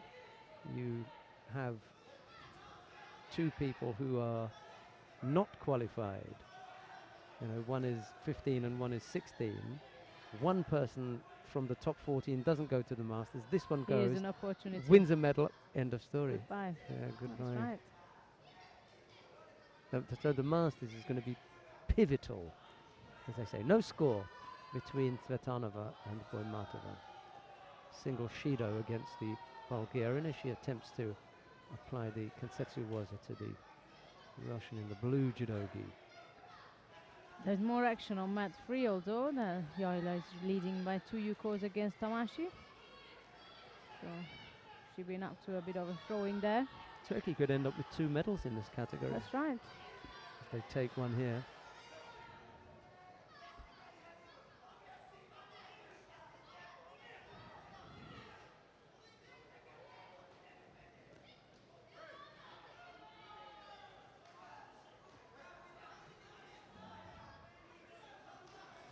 Forty-odd 48 seconds, sorry.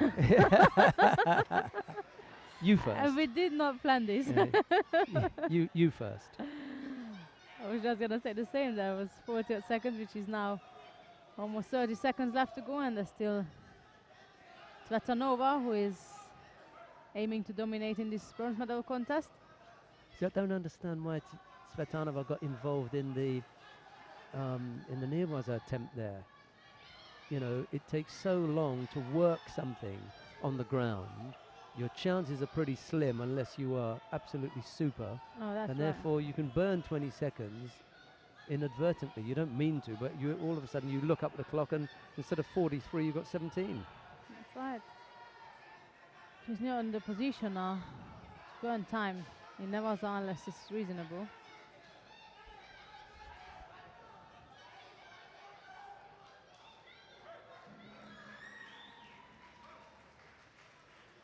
And that's the end of this bronze medal contest, with the winner being Shitora Boimatova of Russia. And with a couple of seconds to go on mat 3, and a 2 Yuko lead for Yaila. She's looking good for a bronze Yes. medal there.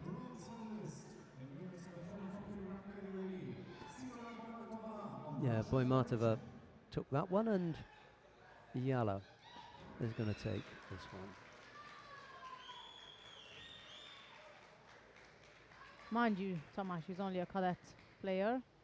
She have had a busy first half of the year. It's not that bad to come away with a 5th place at the juniors.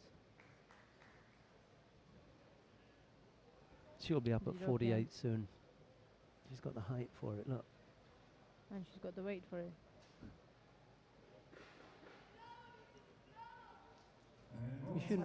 She shouldn't be disappointed here, you know. 5th place is a good result.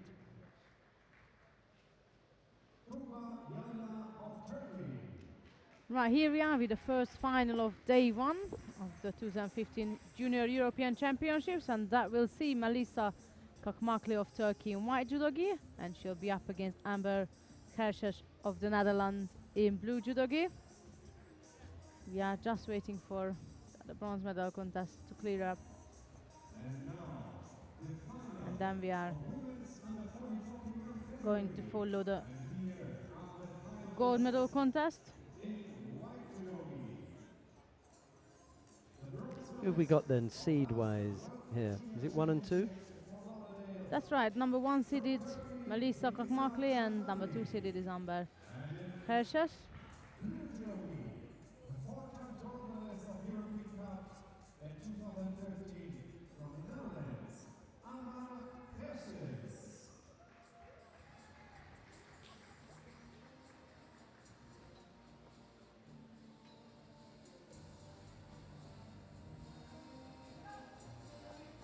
Here we are, Kakmakli in white and Hershes in blue.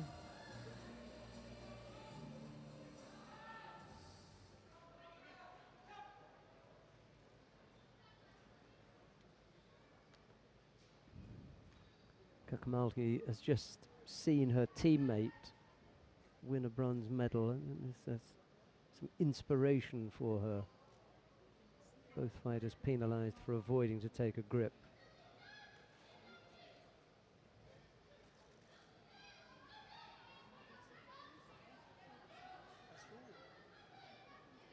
It's a good left-sided grip from Kakmakli, putting Hershes under pressure.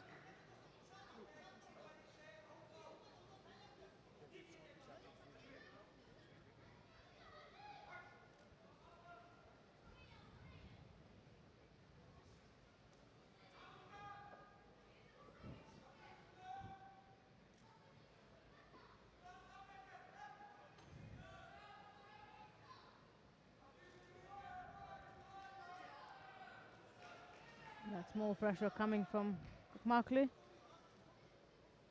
She's not looking to aim for any big score here or big throws. She just wants to make sure she control the height difference, which is not in her favor, but she's managing it well so far.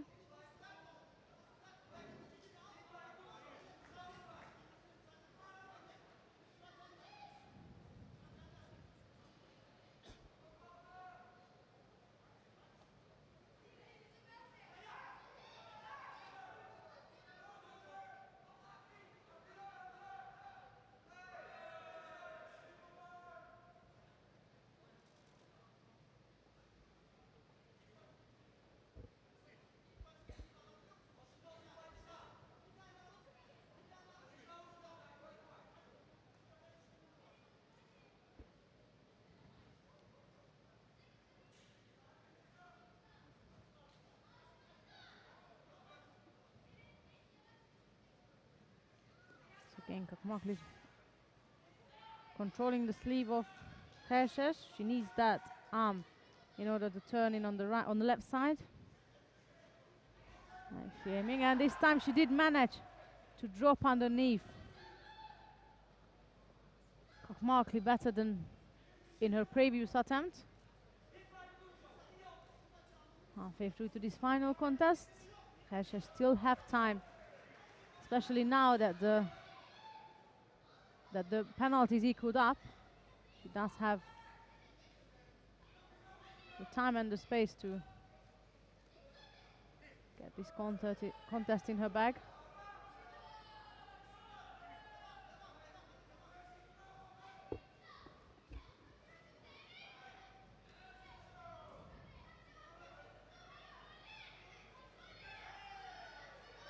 And a less effective attack again from Hershesh.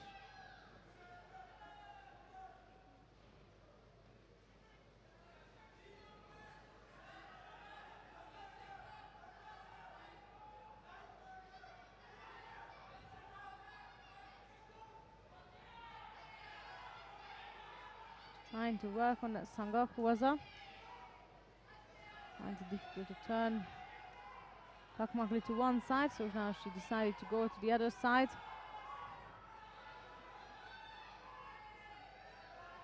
And that looks tighter and tighter as we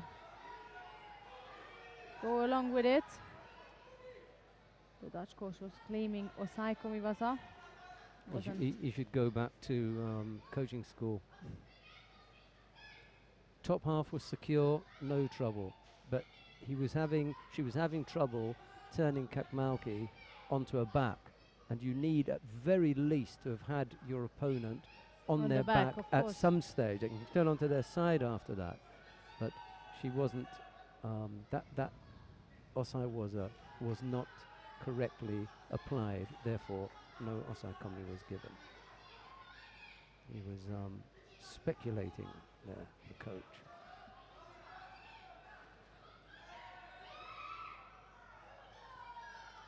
Good combination from Kakmakli. She didn't secure the top half of the body, so there's no score. 12 seconds to go to be exact. And that was a great end to this final battle between Kakmakli and Hershesh. At the end, she did manage to pull that sleeve across. She was struggling with it since the beginning. Kakmakli was dominating the left arm of Hershesh. This time she managed to throw that arm out over the top and did score on the left side. Leave with the Harai Goshi. With 6 seconds to go. She takes the gold in the under 44 kilogram category.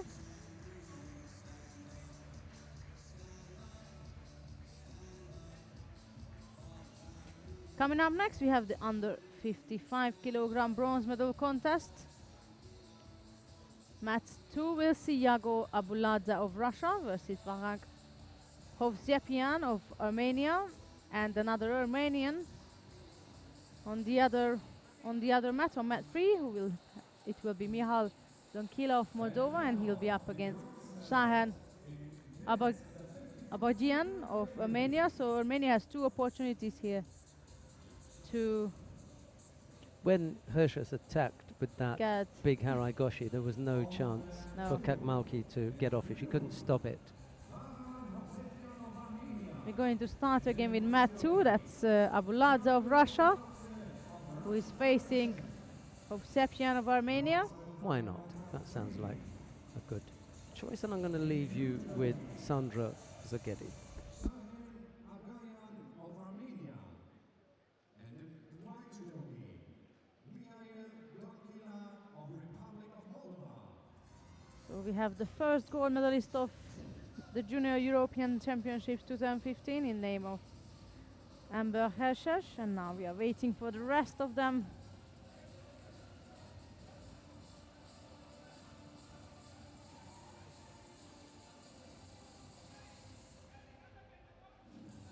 Rest of the medal contest to show up.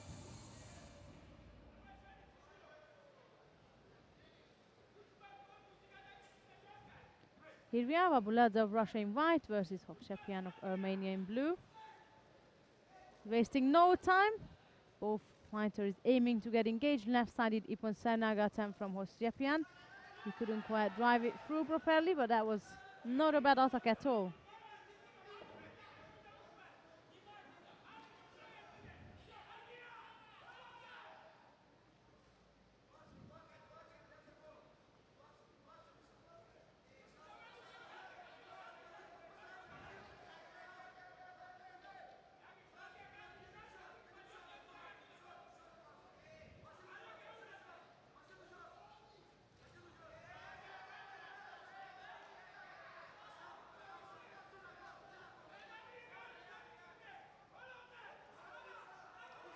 There's a danger of the pickup, and that was a bridge, so I'm not quite sure as yet what's going to be decided, but I believe Hovsepian was aiming to throw Abuladze, who then bridged into the throw, which normally means there's the replay, normally means it's a win for Hovsepian. As they say, the bridge is a Nippon. And now we are waiting for the decision.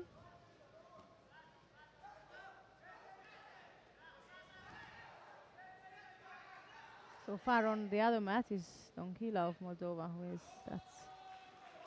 leading by Yuko, but back to mat 2, that's exactly what happened. Abuladze bridged into it, which we know that's a Nippon. So that Vahagd Hovsepian of Armenia, who is claiming the first bronze medal in the under 55 kilogram category. And let's see his teammate quickly on mat 3. His teammate is up against Donkila. There is a last replay of this Uranage. Now we are moving down to mat 3. And there we have Donkila of Moldova in white versus Abajian of Armenia in blue. And that's so far the Moldovan leading by Yuko. So the double Armenian celebration is in danger indeed. But still 2 minutes, just over 2 minutes to go, so there's enough time for Abajian to overturn the current situation on the scoreboard.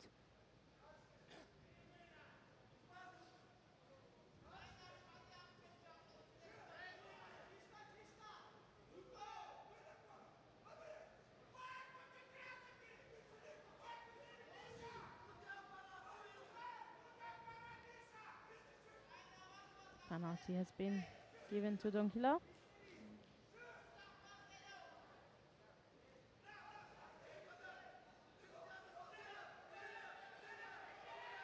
And that's Abajian was in a danger of an offside commit. Not anymore.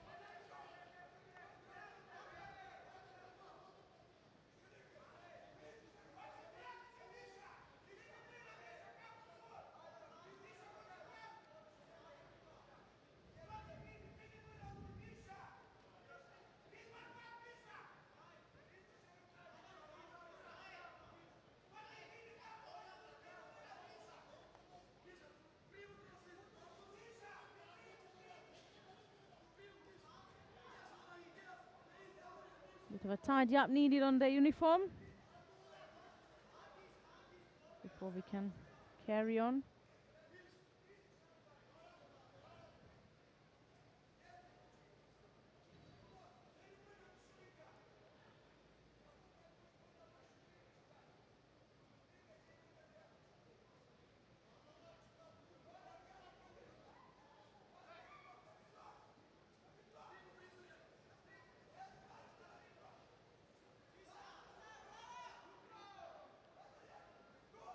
The Armenian team is claiming a Yuko for that, of course, in desperation. All you want is your teammate to bounce back in that contest, and now it's a minute or left to go. Still a Yuko lead for Donkila, and Aboginas keeps drilling his right-sided soda. He's not quiet enough across Donkila hit-wise that he can actually score from it. And that's Donkila taking the lead, trying to get some time pass in Navaza. And Abogian is getting a bit upset, thinking, can you see that there's nothing going on? I want to get back up and fight again. Because the time is limited. There is another. This time he managed to drive it through for a Yuko. And that means with that single Shido sitting on the side of Donkila, indeed Abogian is in lead. With 20 odd seconds left to go of this bronze medal contest, we got the opportunity for a double Armenian celebration. And now Abogian is not trying to do anything dangerous, just controlling the grip. And Donkila, that indeed has been upgraded to Azari, so that's a Azari lead for Abogian.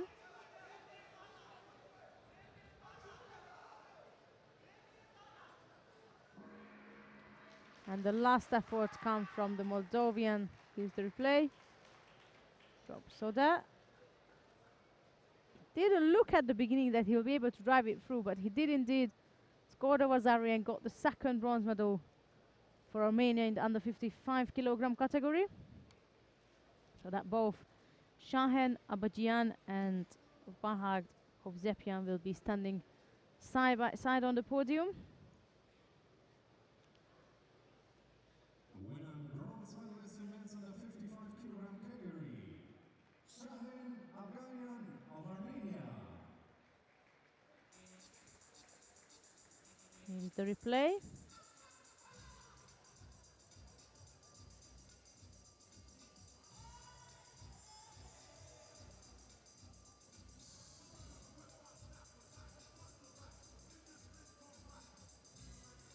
Coming up next, we have the final of the under 55 kilogram category with Roy Kofferberg of the Netherlands, who is facing Ayub Liev of Russia. That's another number one seed. Did make it to the final. That's in the name of Kofferberg.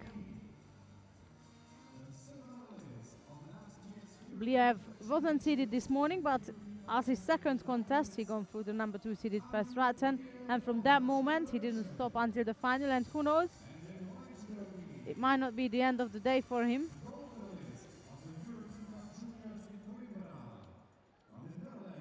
We just have to wait and see. Waiting for the players now. We got the referee ready to go. We are ready to go.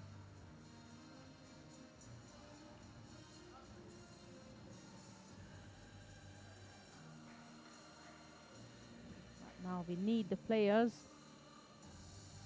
There is Bliev approaching, and I can see Kofferberg as well, so we're ready to go. That will be Kofferberg in white from the Netherlands and Bliev in blue from Russia.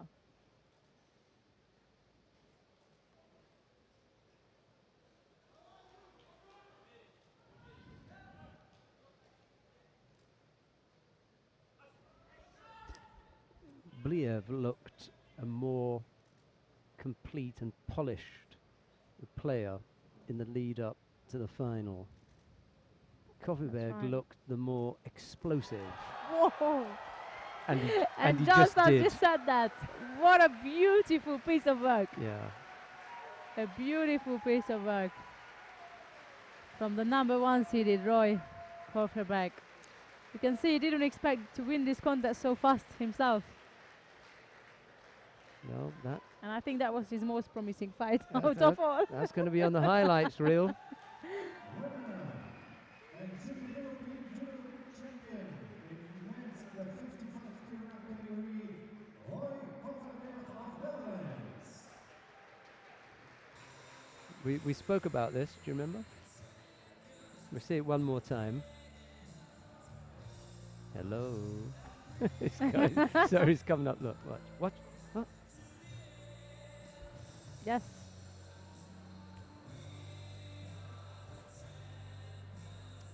You mean the technical part of it, or?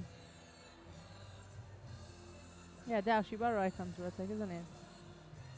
It sweeps both feet, but I don't think he was intentionally doing that. He was intentionally trying to counter with a dashi, which ended up with a double foot sweep from right behind.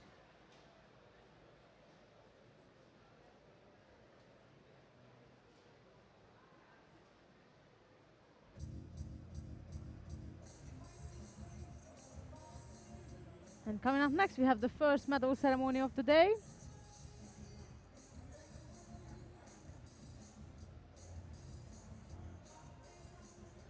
That will be the under 44 kilogram category. Ladies and gentlemen, now the medal ceremony of men's and women's under 44 kilogram category.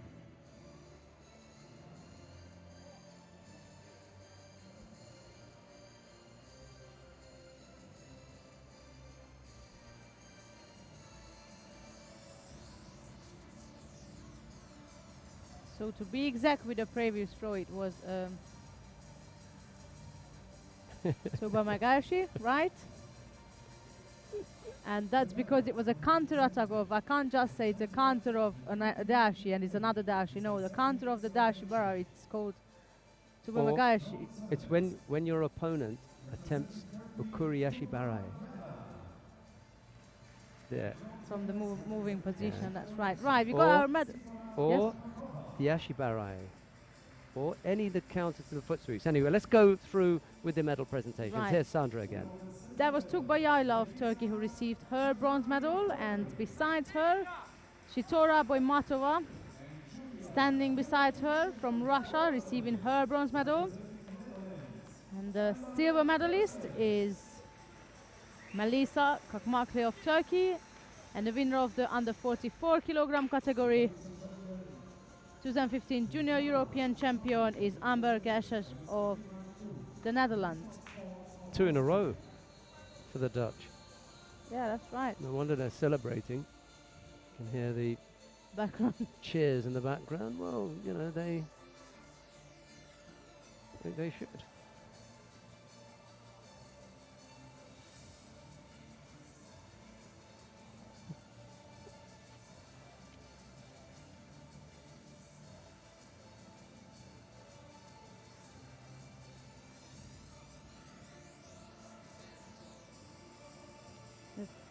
Players receiving their flowers now and a bit of a trophy as well for the winner.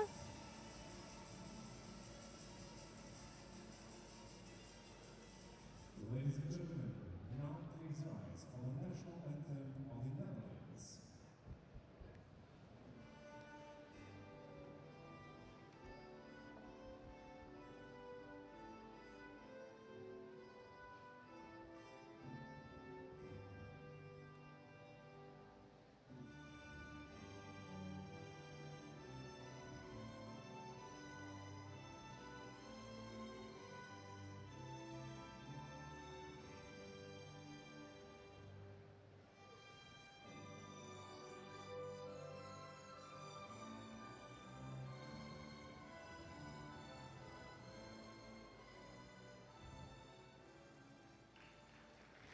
Ladies and gentlemen, the medalists, women's category under 44 kilogram. They look reasonably happy, don't they? You know, Yeah, there's but normally Matova, there's always one who's a bit stuffed because they've been stuffed. But I think that's the Kakmalki, silver yeah. medal normally, and but Boimatova is almost, she cannot believe. You sit down, I guess. Who's still standing up? Right. Kristina Budescu faces Miriam Schneider. I can't think of a better bronze medal match than that. Daria Bobrikova of Russia will face Sephora Kocha of France, but I think Budescu and Schneider is probably going to be a toughie. Fancy watching that one? Yeah, sure. Those of you that would rather watch Bobrikova and Kocha, you're quite welcome to click on mat number 3 and you'll get that one. Ladies and gentlemen, now the bronze medal fight of women's under 48 kilogram category.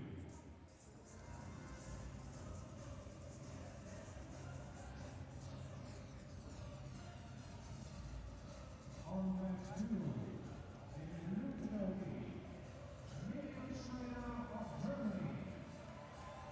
And in Latvia, Kristina Budescu of Republic of Moldova.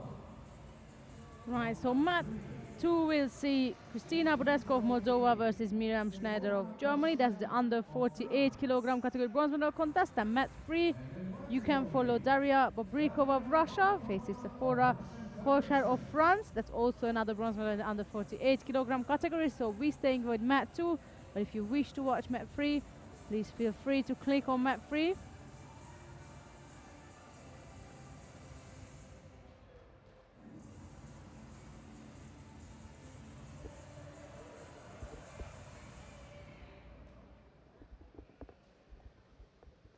There we are with Budescu in white from Moldova and Schneider in blue from Germany. Schneider struggled a little bit today and ended up here because of the shidos that she picked up. She could do well to try and avoid picking up shidos because she's difficult to throw. That's right. You know who she reminds me of? Autumn Pavia, the style of the fight. Oh, The really? style, Oh, yeah. okay. The style she's fighting.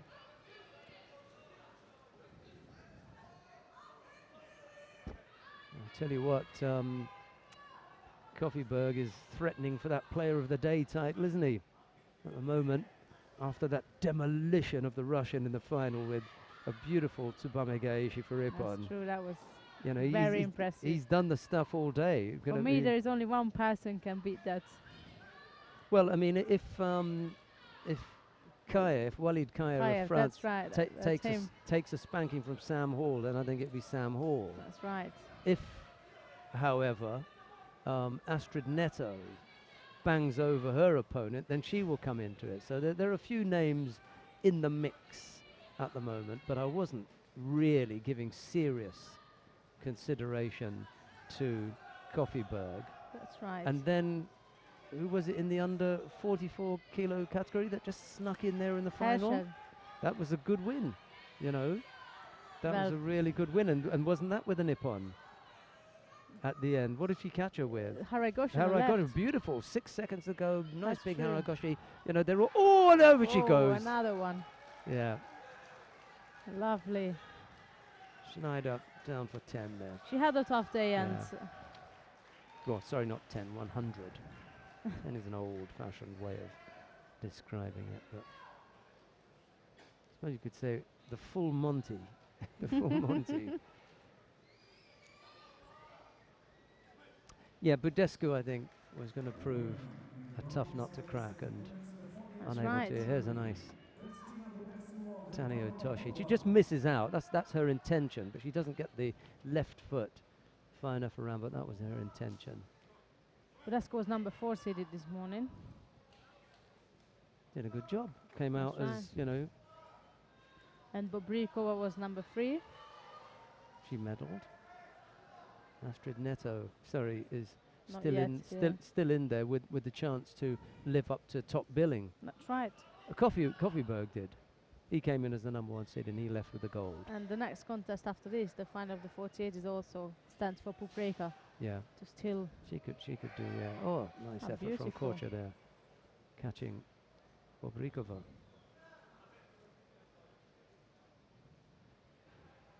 Low left-sided for Yuko.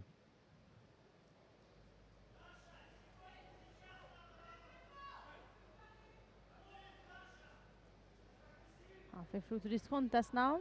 Still that Yuko lead for Kosher. She just scored a couple of seconds ago. But Bobrikova is trying to catch up with it now. Threatening again on the left side, the French fighter. See Bobrikova just closing things down a little bit. Mind you, so is Kosher there. He's just got the left hand into the hip there, not really doing a great deal. It's when it goes around. If it's in front of the hip, it's blocking. If it's around the hip, then the other fighter has the chance to get that hip through, but you can't bring your hip through if you've got someone's fist stuck in there. It's when it comes round there that you've got freedom of movement.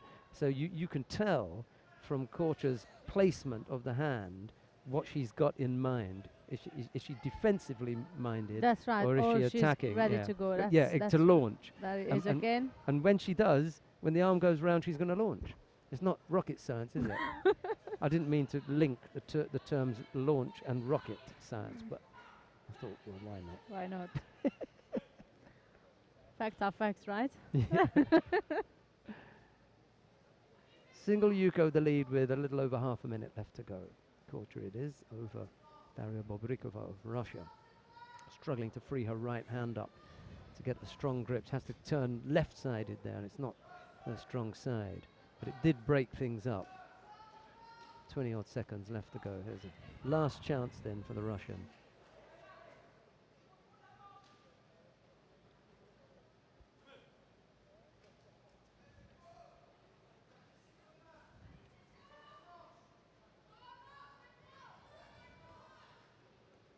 Kocher is just hanging on to a double lapel grip now to keep the distance. He has no intention of doing anything major right now, just to keep the distance from Bobrikova. No, she's not interested any longer. The score on the board is enough for her. She's going to take it with that single Yuko. Claims the second bronze medal in the under 48 kilogram category. So there we have the bronze medalists, Kristina Budesko of Moldova and Sephora Korshak of France. And with the final coming up, we'll be able to see Pupreka from Hungary facing Joanna Diogo of Portugal, and that's number 1 and number 2 seeded battle in the final of the under 48 kilogram category.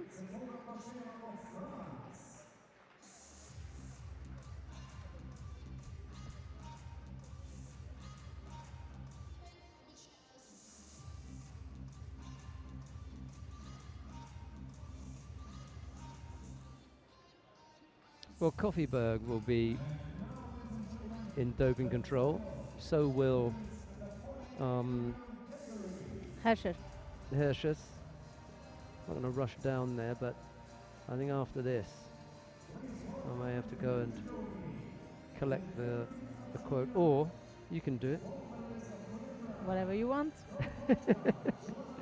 Whichever you wish, I can go. If it's Walid Kaya, maybe you can go. He'll speak some English. If it's Sam Hall, well, that's a done deal. That's an easy one then, isn't it? Yeah. We'll see. But for now, we got the final of the under 48 kilogram category with Pupreka of Hungary in the white judogi and Joanna Diogo of Portugal in the blue judogi.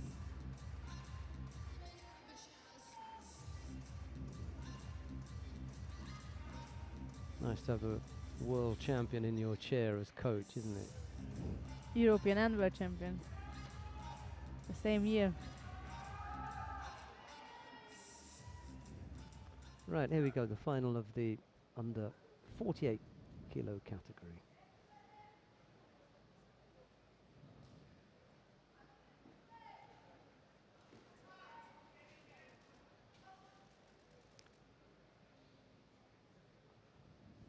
Seeding working out for this one.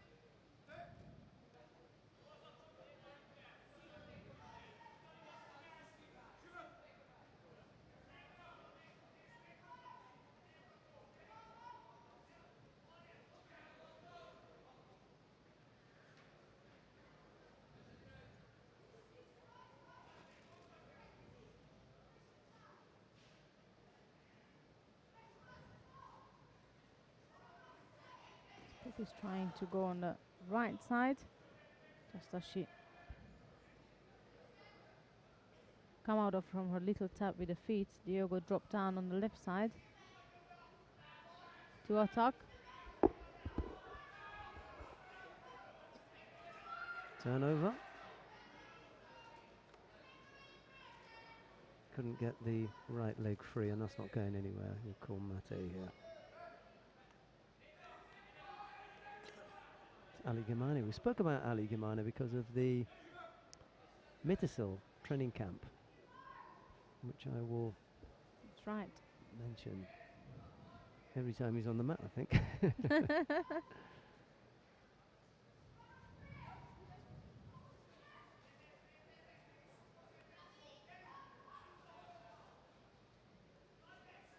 Could just go down there and get the quotes now, couldn't I? Yeah, you could.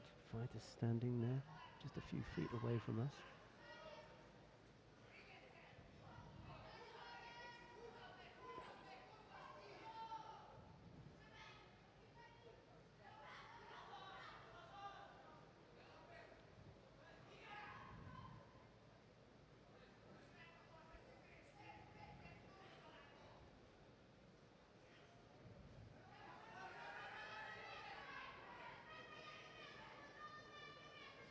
That is a bit of a danger for the Hungarian. That leg was not trapped enough, and Pope decided to let it go with the confidence that she's going to escape, and indeed, I believe she escaped. Yeah. And there is Diogo bringing her back up again. Good escape from the Hungarian, no score. 120 odd seconds left to go, and that's still Diogo.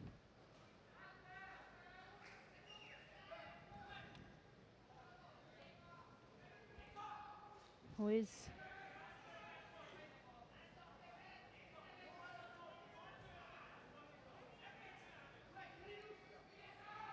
was working in Nevaza.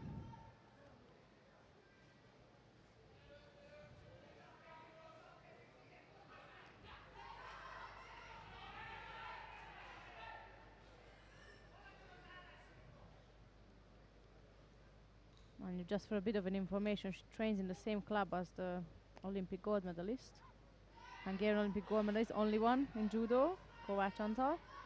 She's from the same club and from the same town, and there she's on top now, and this is looking more promising than the one Diogo put on earlier on. Yeah, Pup's in the position of being able to show her And you can how to see do this. Yeah. the coach of Oh. Kovács jumping up in the chair. The difference here, however, is that Diogo came away empty-handed. Pope has come away with Wazari, and there's only That's 20 right. odd seconds left to go. Here comes the Portuguese having to press forward now. It's Ippon or nothing. Oh, not quite, even Mayuko.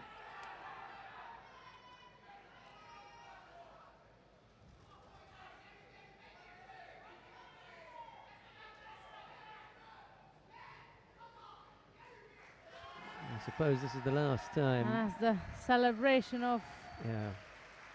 This is the last time we're going to see Poop with a Q grade, I believe so. because she has had that throughout the All her- 2 or 3 years that I've known her. That's right. Right now, this is going out the window. You knock off that many downgrades in one day, and you kind of guaranteed that the Hungarian Judo Federation are going to say, hey, you know, it's yours. And she's worth it now. Absolutely. Oh, yes. Absolutely worth it. Junior European champion as well. Terrific effort. Congratulate Todd Laszlo. There he comes. I'll mention it to him as well. Maybe we can just grab him. Yeah, we could. Yeah, let's do that, because we hear from the president of the Hungarian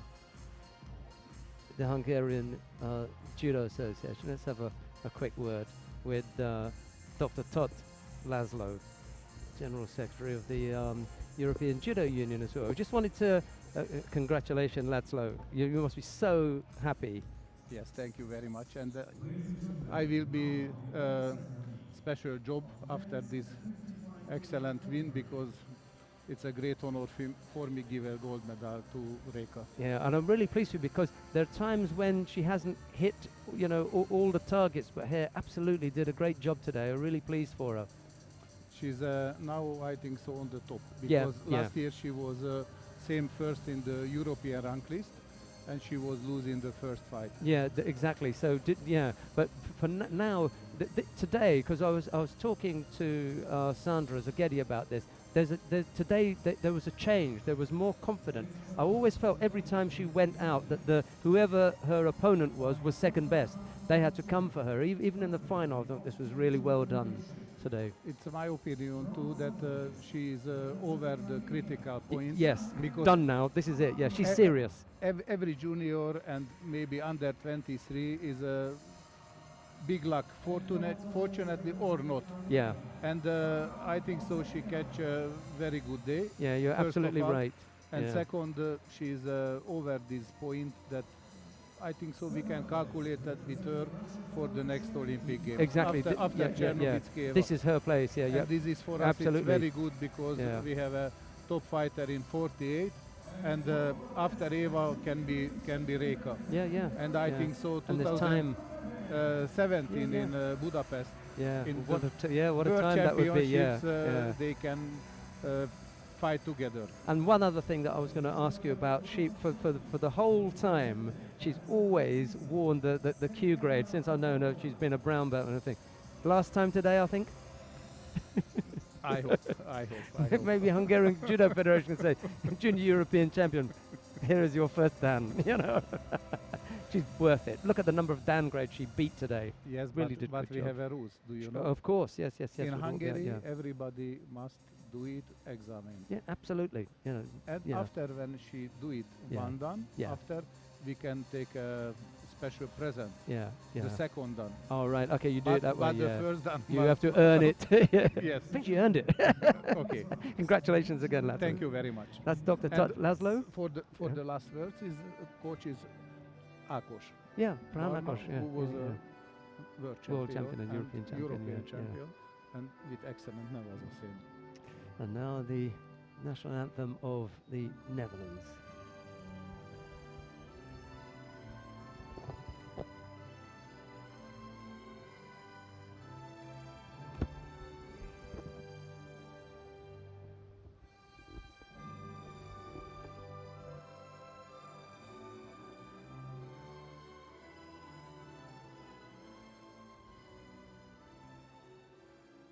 Congratulations all the medalists. And now let's see the official team come together for the family picture, please. Roy Koffieberg of the Netherlands is the gold medalist there.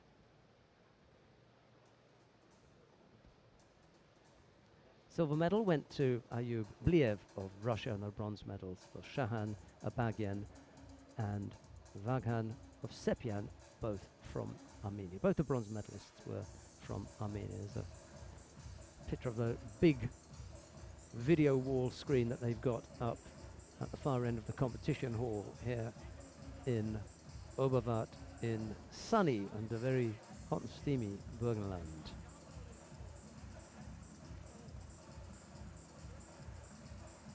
Right in the middle of that shot in the blue t-shirt sitting up there was Lasha Gujigiani, the former Georgian heavyweight.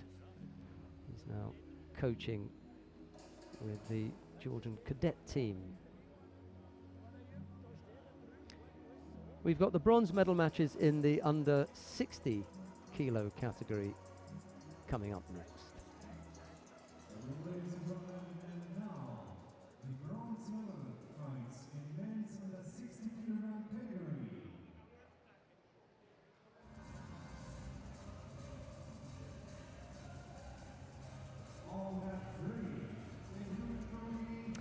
On mat 3, it'll be Marcel Bison of Germany. He's up against Denis Viru of Moldavia. We're going to see the contest between Neil MacDonald of Great Britain. He faces Tonika Nagliashvili of Georgia. Was it McDonald who this morning sorted out Yolande Florimont of France, one of the most difficult competitors. Beat him in the opening round. And in the third round, it was McDonald over Viru, who's fighting in the on the adjoining mat for bronze on the other side. Nagliashvili, well, for his part, he beat Tonika as well from the Netherlands. That's a first. Right, we're underway. And it's the Georgian who absolutely gets hold of McDonald. 9 seconds. It's one of those things. Got caught cold. No chance to get into it. Jumps in for that Uchimata. He really threw himself in there. Nothing to be done about that one. Well, that does mean that we can have a look at Marcel Bison of Germany. He's up against Denis Viru of Moldavia. It's Bison in the white judogi, Viru in blue.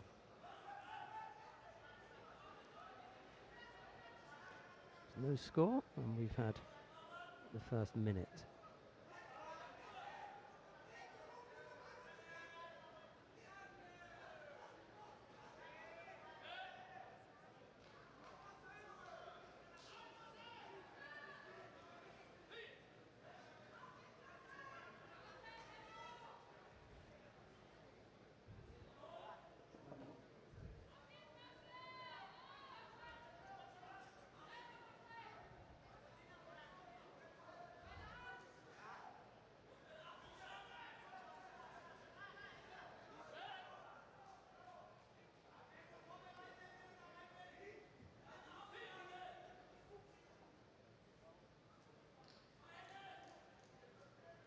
Bison it is who's pressing forward and comes up with that Uchimata effort. Viru just manages to turn out of it more from Bison losing control at the end rather than any athletic ability from the Moldavian.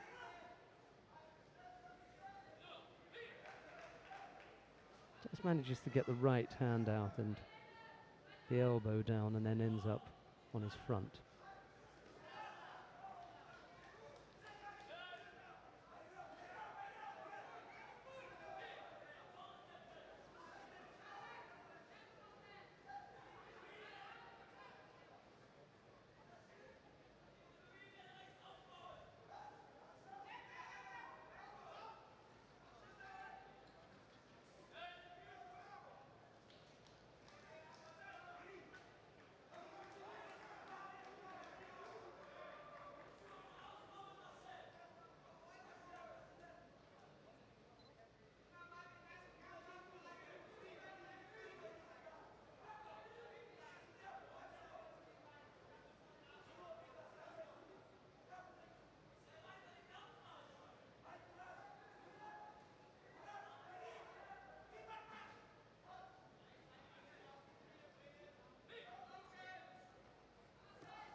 Single Shido against Viru at the moment. Minute and a half left to go.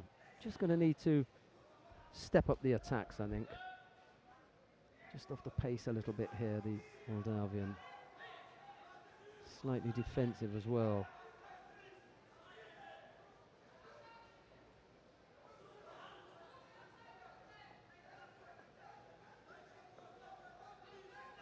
Got a better grip here. Uchimata.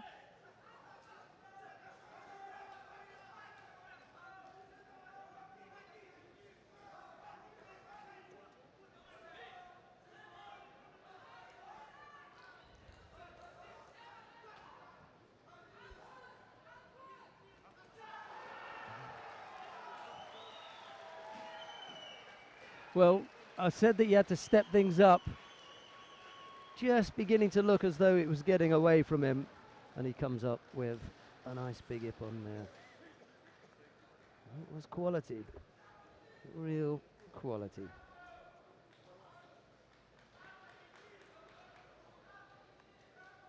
A winner and bronze medalist in men's under 60 kilogram category, Judo of Republic of Moldova.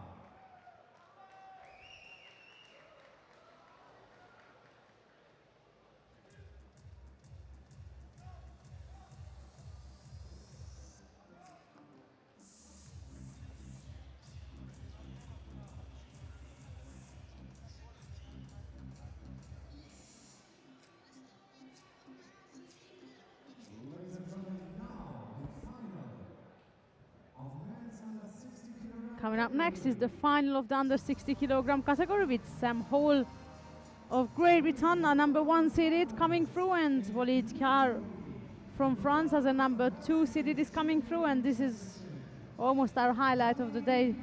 Yeah, well, actually is what we were looking forward to it, and whether it will be the highlight or not, we will have to wait and see. Well, I think both fighters have demonstrated, you know, total commitment to attacking. So we should get a very open and attacking contest. In their previous matchup, they had to have shows that was in favor of the French guy. Once occasion they met. The French guy. The French man, sorry. Okay. Got carried away. So it's always good to name them. Yes, Kia. Right, Kiara it is. Kiara it is, and Right, so that's Hall of Great Britain in white and Kiar of France in blue. Final of the under 60 kilogram category.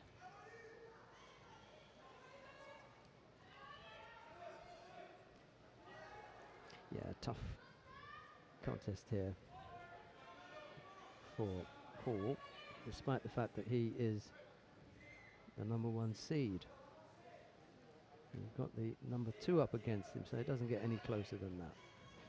Tomoinage effort, right-sided from Hall. Kaya is up to defending that.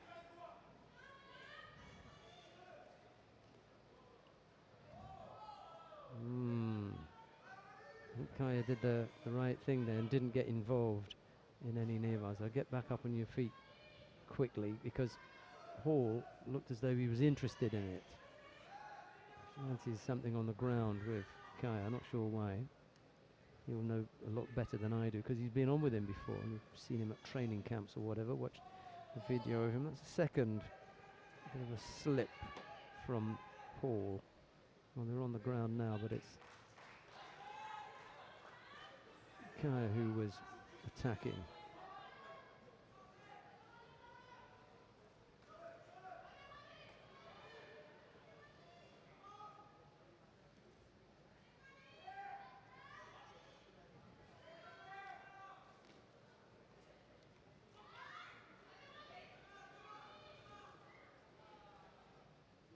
A little stab there, left-sided, when Hall attempted the hip technique, but that didn't come off. Just see something a little bit bigger than him, bigger than just the one hand on. Much better if you can get both hands on. You know, with only one hand on, how are you going to finish off? It's going to be a difficult one.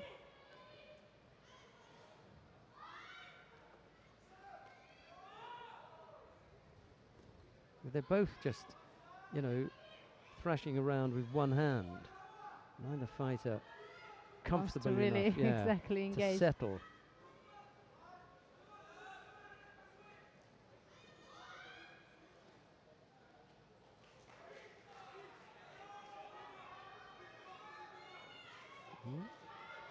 Kaya takes the penalty. No complaints from him. He probably felt it coming. That's right.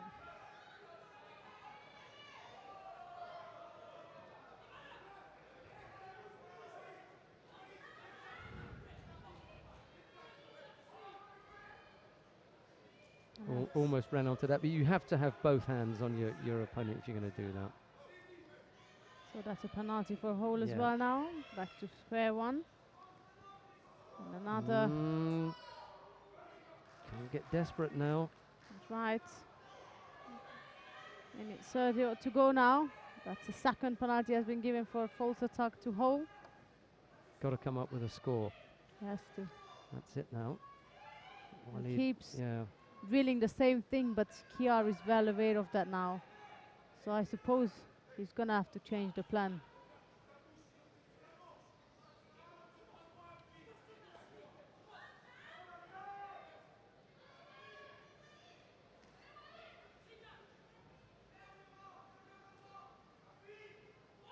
Oops. Yeah, that's Still that. far out. That sleeve is missing. I think that Makikomi Kochigari combination that he has tried to get, and then he gets countered there. Didn't have the power to keep Kaya off in the end. Yeah, you're right. He's been the class today, and no getting away from it. You knock off the number 1 seed in style, throwing the number 1 seed for Ippon in the final. You're the man. That's right. A little bit of working out for Sam to do with Kaya, because he's the only one who's given Hall any trouble today. It's true.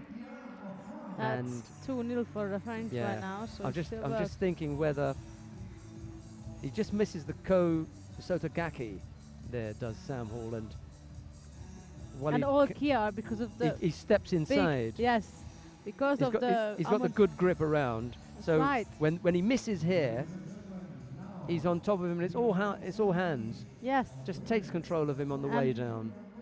Hall was attacking with such a power that Kiar just had to turn around and push him down, really.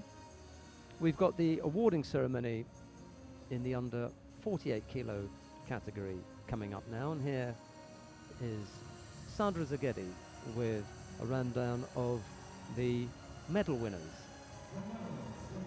That's right, the bronze medalists are Sephora Kocher of France and Kristina Dasko of Moldova.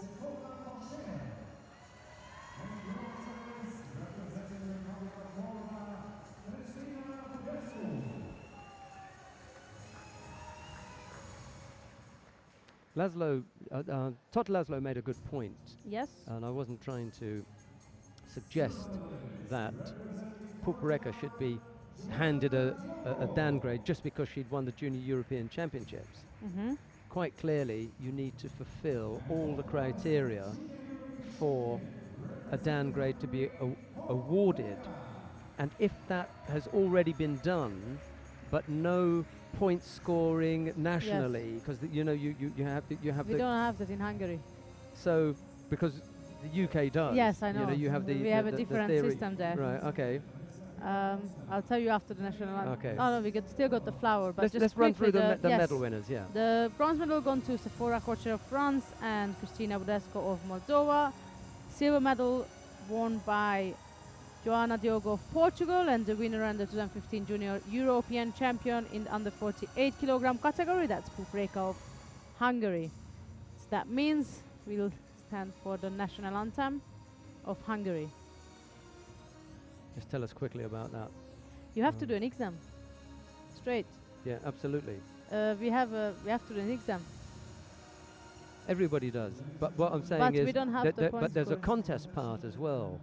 So you We don't have none of that. But they don't in Hungary. Okay. But the exam right. is high. Okay. Right. And now is high standard. the national anthem of Hungary.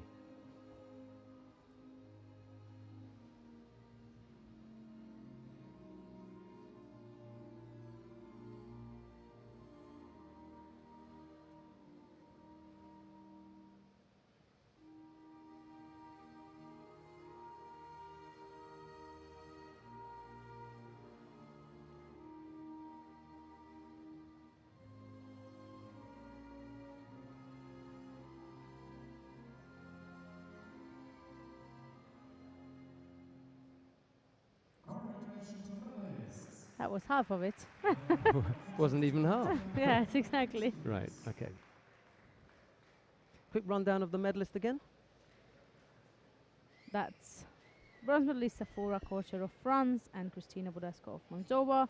Silver gone to Joanna Diogo of Portugal, and the winner was Pupreka of Hungary. Coming up next, the bronze medal matches in the under 52 kilo category. Distria Krasniki of Kosovo faces Larissa Florian of Romania. And then down on mat number 3, it'll be Damla Kaliskan of Turkey. She's up against Anja Stanger of Slovenia. We're going to see the contest between Distria Krasniki of Kosovo and Larissa Florian of Romania. That will be mat 2 what we're going to follow. If you wish to follow the other contest, please feel free to switch to mat 3.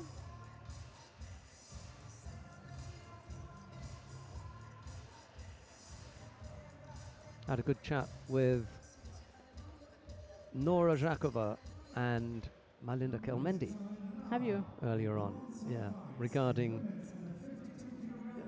Distria Krasniki misfiring in that one contest. That's right. There is.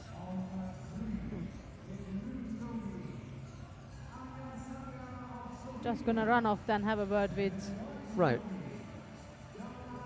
Walid Kia. Kaya, yeah, okay, off you go then. Okay, I'll back in a minute. He's going to get changed into his white judogi anyway, and then he's wait for the medal ceremony, so you've got a bit of time if you want. And now, ladies and gentlemen, please welcome the bronze medal finalists.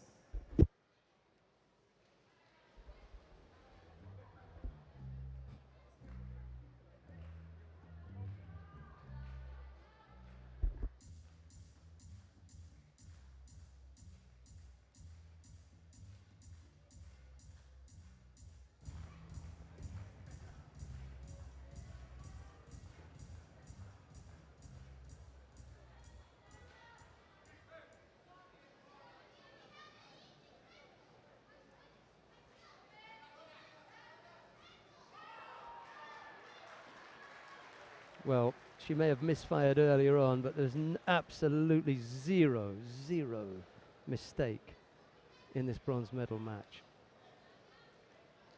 Wow. 9 seconds it took for Krasniki to demolish Larissa Florian.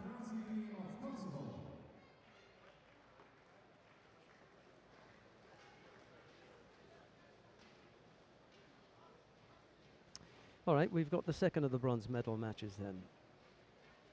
Damir Kadiskin of Turkey is up against Anja Stanger of Slovenia. It's Kaliskin in the white judogi and Stanger in blue.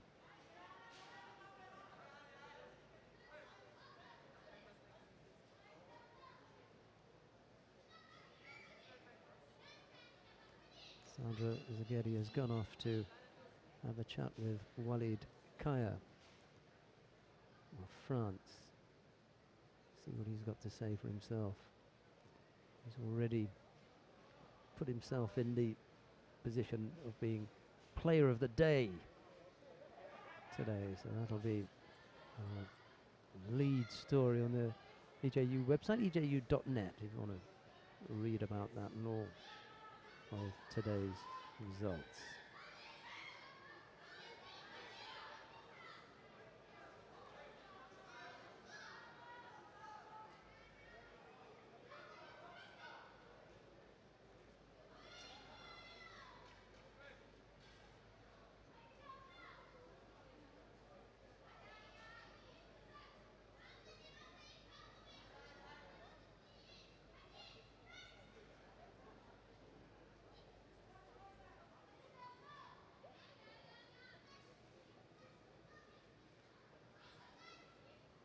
No score yet. 2 minutes left in this bronze medal match. The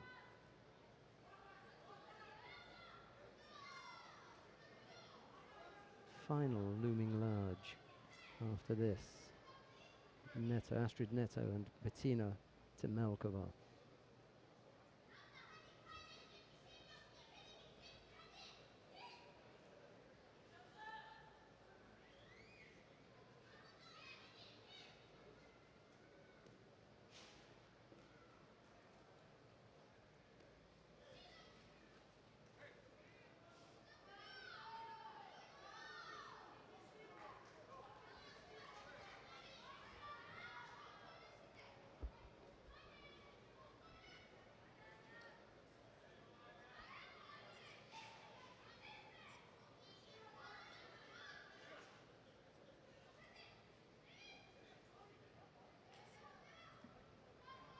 Just a single Shido picked up by Stanger at the moment.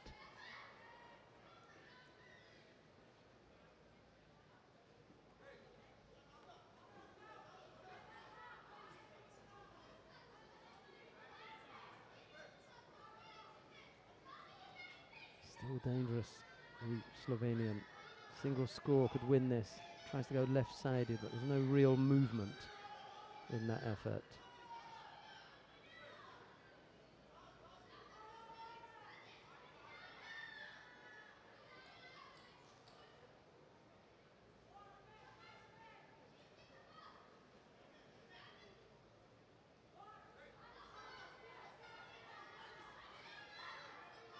He's beginning to get a little bit tight here.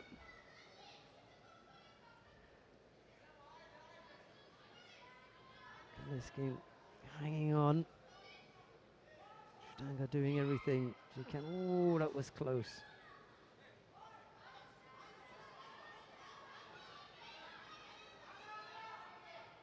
20 odd seconds to go now.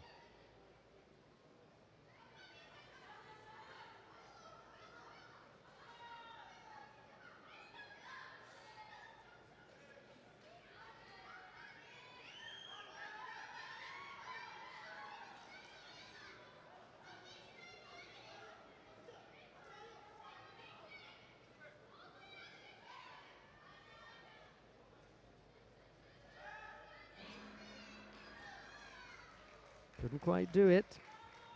Just a single Shido given against Anya Stanger was enough for Damia Kaliskin of Turkey to take the advantage and come out on top in this bronze medal contest. The second of the bronze medals going to Damia Kaliskin of Turkey.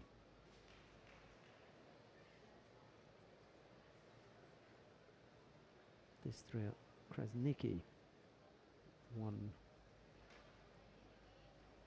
the first of the bronze medal. She lost out in the quarter-final. Krasniki, that was, to Astrid Netto. And it's Astrid Netto who we'll see in the final coming up.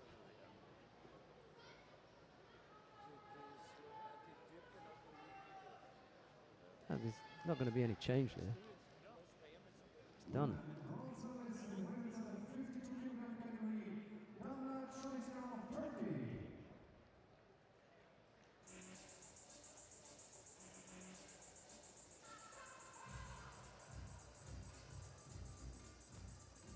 There may have been some action in there that Stanger was claiming was a Yuko, or certainly the coach was, and it was pretty close. My first thought when Kaliskin went down was that it was Yuko, but it wasn't given, and there are plenty of replays and angles for them to look at, so that decision was taken, and the decision was that it was not a Yuko. Right, let's move on to the final. Under 52 kilo category, gold medal contest. Astrid Netto of France faces Bettina Temelkova of Bulgaria. It's Netto in the white judogi, Temelkova in blue.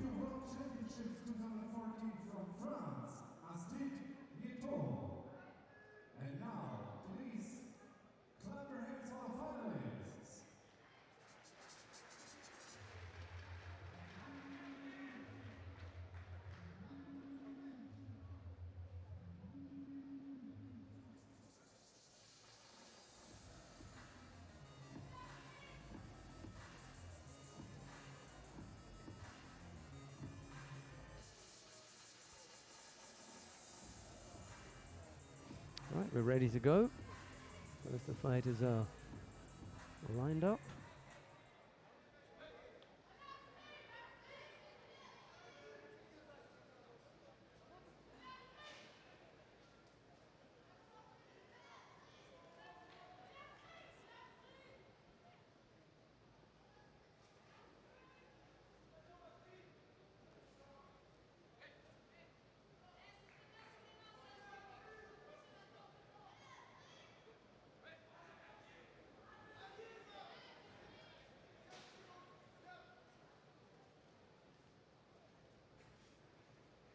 Tamalkova beat Golomidova of Russia in the first round, and then Luka Polga of Polga Luka of Hungary in the second round, quarter-final.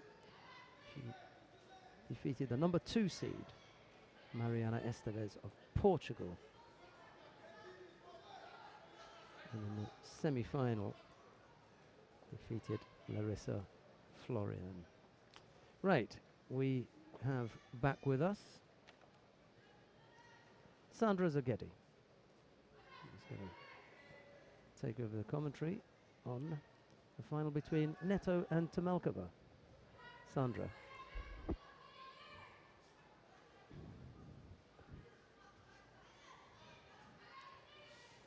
That's 2 penalties, what we see on display. That's in favor of Neto.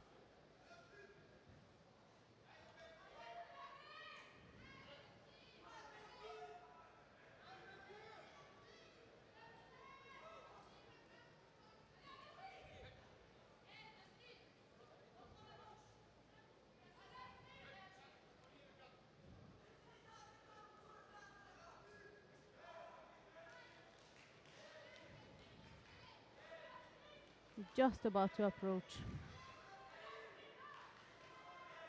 half time of this final contest.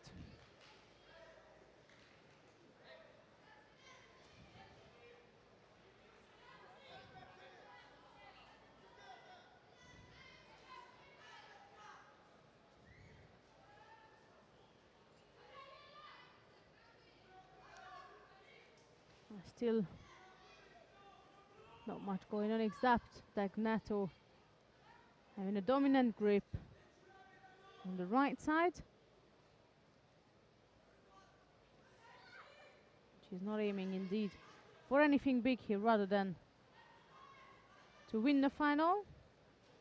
Last year she lost out against that Jofrida, moved up to the seniors, and the Italian finished 5th place at the Senior World Championship, so she stepped up her games quite well since last year. But that gives now Neto the opportunity to claim the Junior European title here in Oberwart.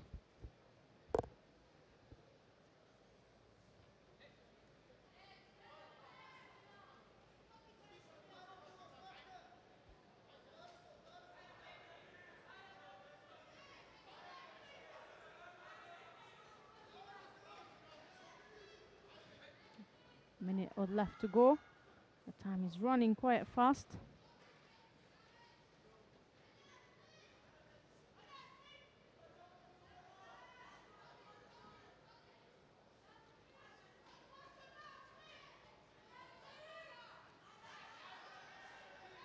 That's again Gnato, who's got a really good dominating grip, and Tamakova's posture is all over the place, except where it should be.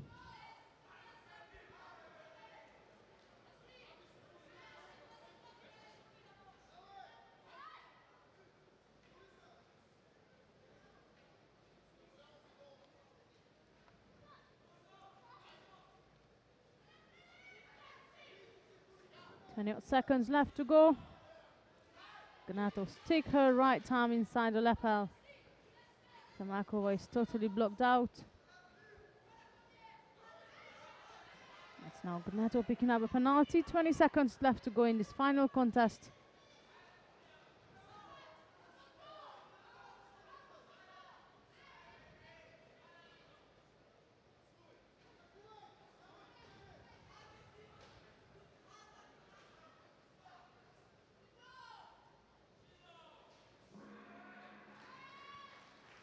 And then the end of the final of the under 52 kilogram category. Both players are exhausted and tired. Of course, they had a long day, but it's Astrid Gnato of France who comes out on top as a winner, and I'm sure Priscilla Gnato, her sister, is celebrating at home.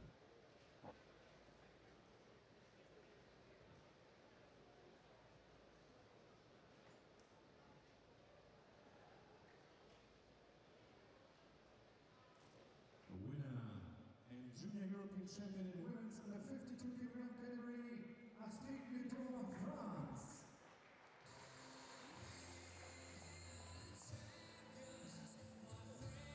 Following that, we will have the medal ceremony of the under 60 kilogram category.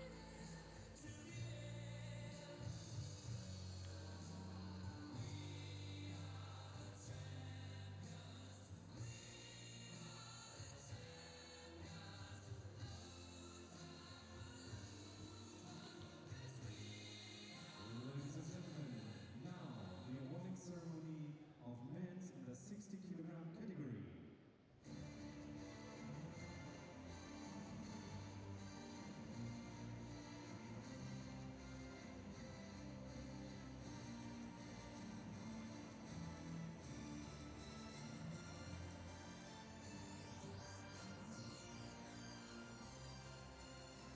The medals will be presented by the Vice President of the European Judo,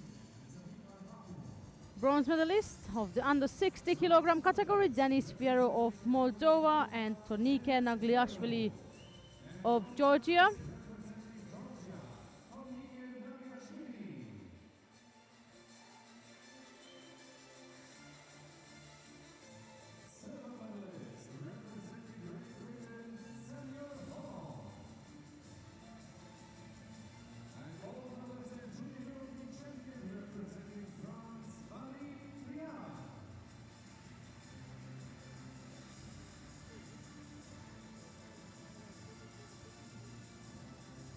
Silver medal goes to Samuel Hall of Great Britain, and the gold medalist and the winner of the 2015 Junior European Championships in Oberwart is Walid Khaya of France.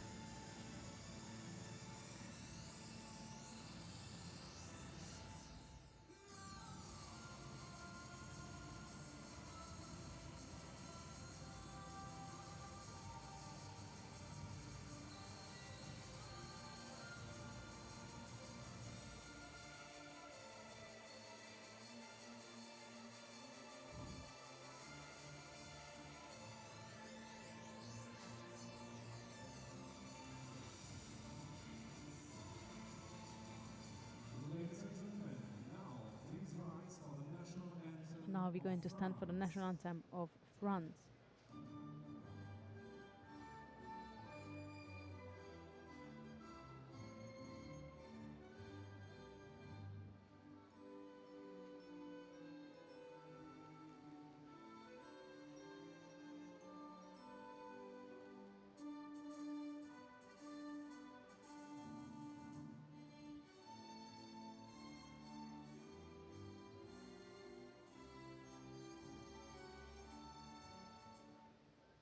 Congratulations to medalists. Seems to me all the I now ask the officials to come national anthems are cut in half. And now we're going to watch number 3 this time, sorry.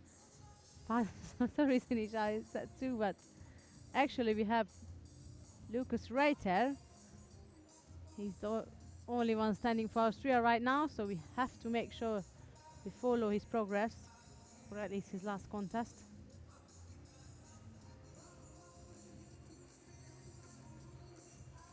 He'll be competing on mat 3.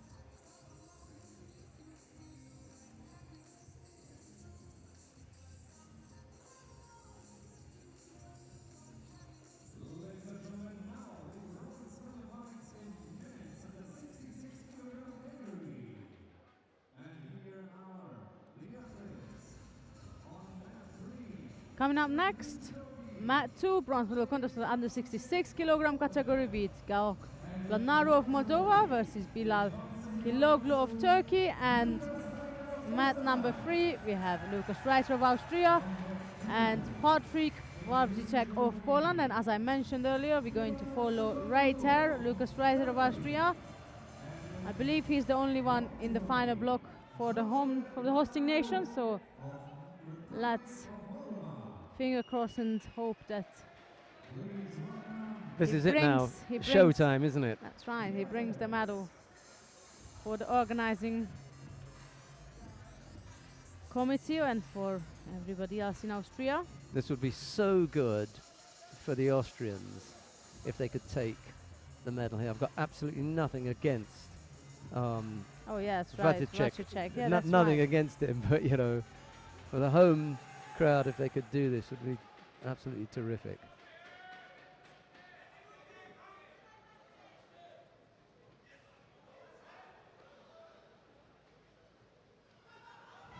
Well, you can see the Poles' tactics. Oh, he fancies that there was a leg grab there. I wonder.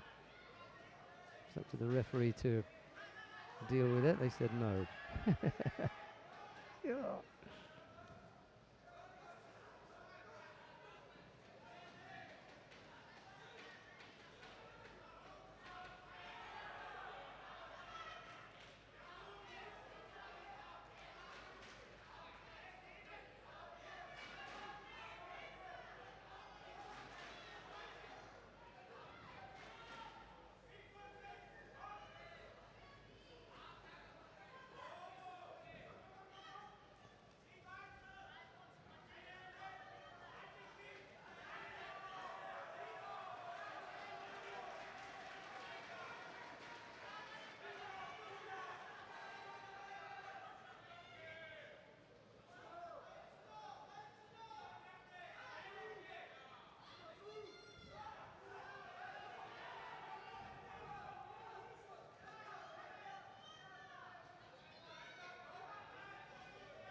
Missed with the Tomoe effort. That first burst that Vavicek gave out.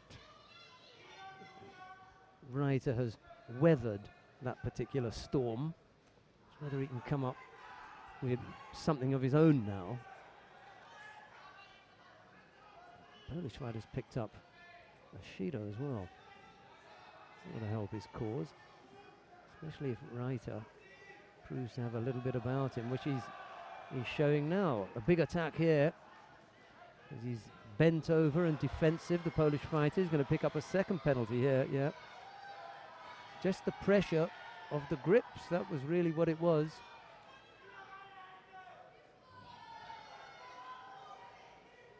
Wonder if he can get a score on the board. Really do it. Footwork doesn't look the best at the moment. He couldn't avoid going over there, was Ari. His hands got tied up, and then instead of trying to step round, he tried to block it. He'd been better off moving the right leg around and trying to brace himself against the push that came from Vavicek. Have a look here. See, when he goes down here, there's a chance to step round with the right leg, but he tries to block it. Actually, in his defence, he did try to block it, he just didn't get far enough around. And it was a perfect position for Vavicek to just keep driving it, exactly. Reiter picks up a penalty now, minute and a half to go. It's going to have to be a score on the board in order for him to take this. Going to go over again. Zari Awazetti upon. Yeah.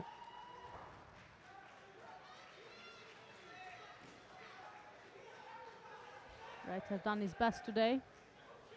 And he gets him with the same effort. And he tries to climb off again. Yeah.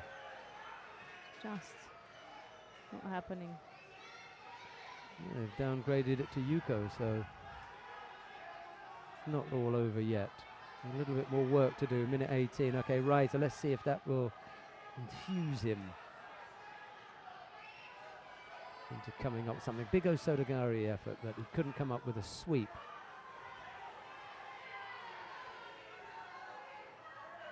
And another Yuko. Polish supporters going crazy there, calling for a bigger score.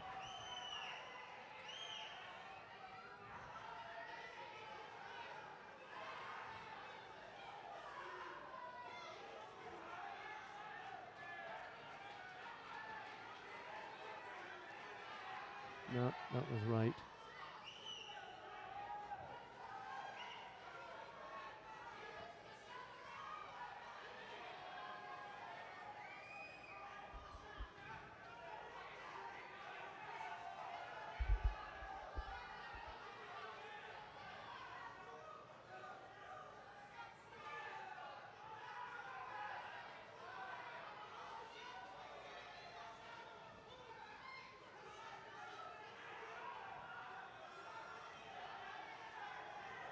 been lacking in the footwork here. Reiter hasn't put himself in the right positions for threatening Vavitschek. What's he complaining about now? Second time he's been belly aching to the referee. The first time was for a leg grab. And he's had another throw of the hands.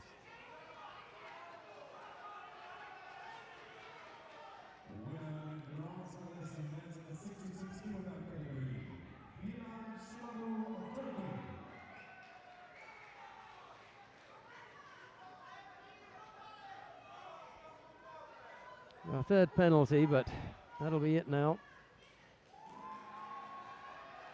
Polish fighter with 3 scores on the board. Coming out a convincing winner. So we have both bronze medalists in the under 66 kilogram category.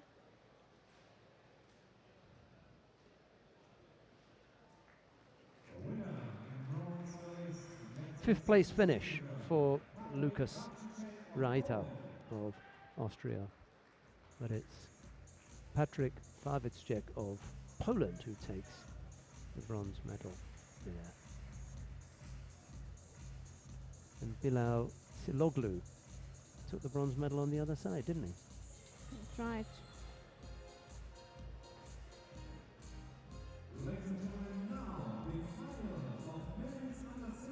Coming up next is the final of the under 66 kilogram category with Bogdan Yadov of Ukraine versus Pavel Patakov of Russia. That will be Yadov in white and Patakov in blue. Until the players are coming on towards the tatami, here is some highlights of the previous contest for our audience.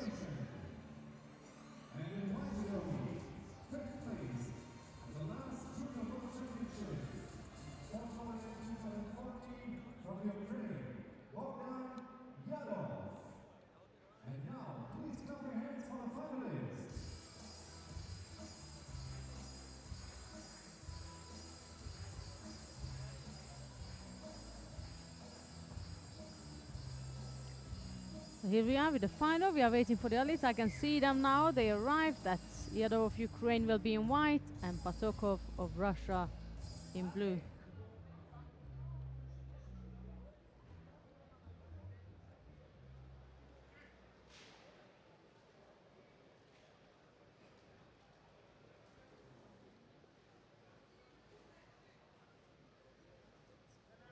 With no hesitation, Patokov gets hold of both sleeves of Yadov. Oh, beautiful uchigari on the right side.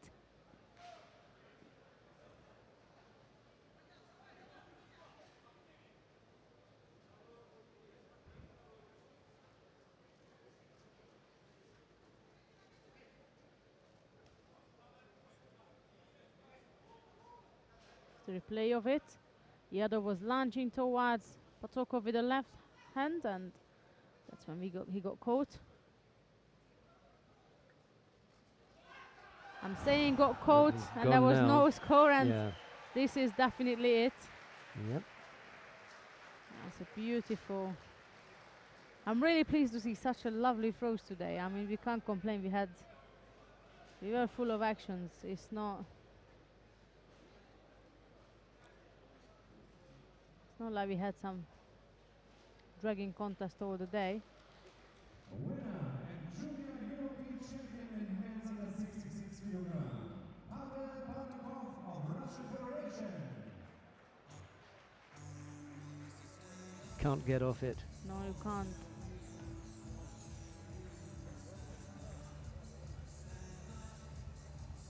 There's the Judo Festival that we were mentioning, highlighted on the light boards, the advertising around the venue.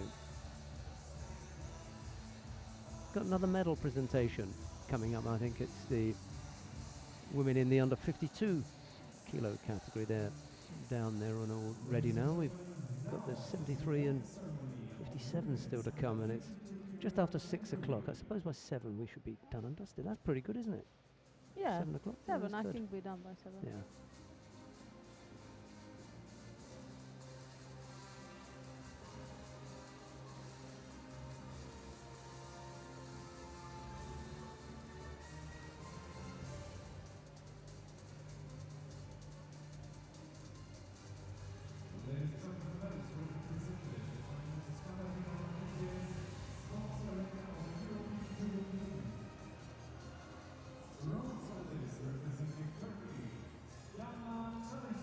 So here we are with the bronze medal winners. Damla Kaliskan of Turkey and Distria Krasniki of Kosovo. Teammates must have put the fire up during the break. Told away, you better come away with a medal here.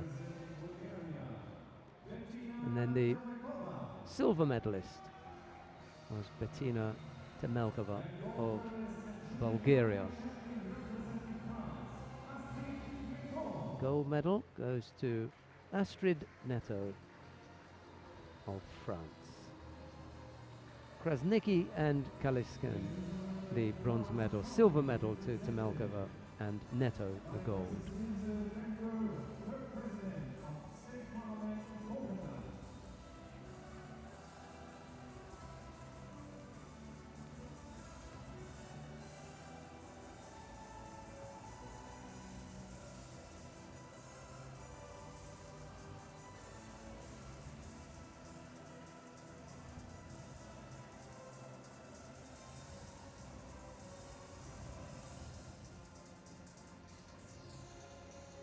Just to repeat, Walid Kaya of France is the player of the day, although we're going to hear the French national anthem again, and we're going to hear it now.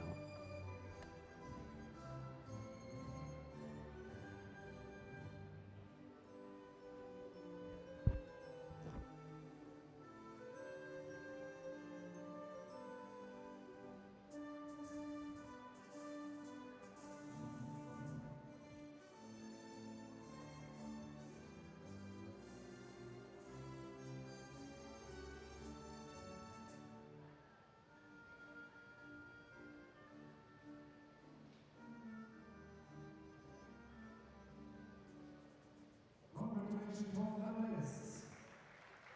I now ask the officials to come together for the family picture, please. 3 medals for the Turkish team so far. For Quite a good. well, 4 now, because women's they're Oh, that's right. Chiloglu just took a medal, didn't he? That's true. Bronze medal up there. All bronze medals, but Oh, no. yeah, we should go to 3. Number because 3. Dewey Carthouse is in there, isn't she? Number 1 seeded dropped down to the bronze medal contest, and the we are number just. 2 seed dropped to the bronze medal. That's true. So contest, we have our number 2 seeded Becky Livesey on mat 2. She'll face Maria Skora of Ukraine for the bronze, and mat 3 will see Julia Kowalczyk of Poland versus number 1 seeded now bronze medal battlist Dewey Carthouse from the Netherlands.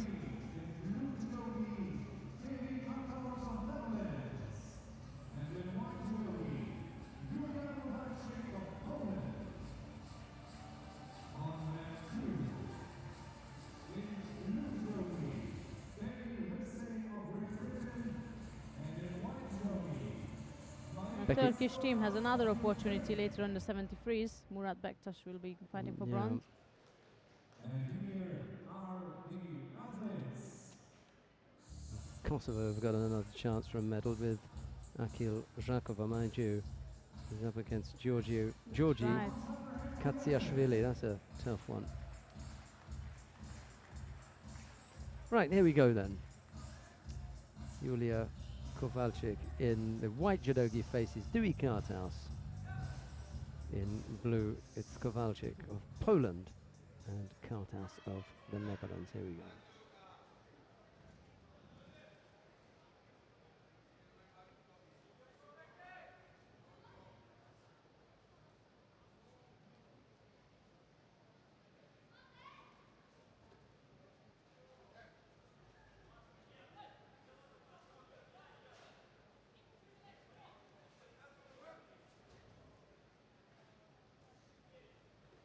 Kartos just casually stabbed across from the Kowalczyk. She almost tripped over Kartos' long legs.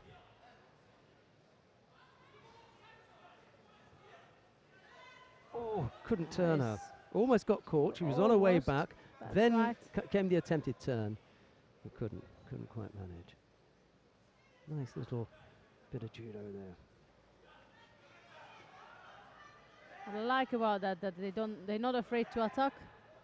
But in senior we do see sometimes that there is a real cautious contest going on in on some occasions. But here the youngsters are not afraid of anything. They just go and do what they come here to do. Oops, another danger there.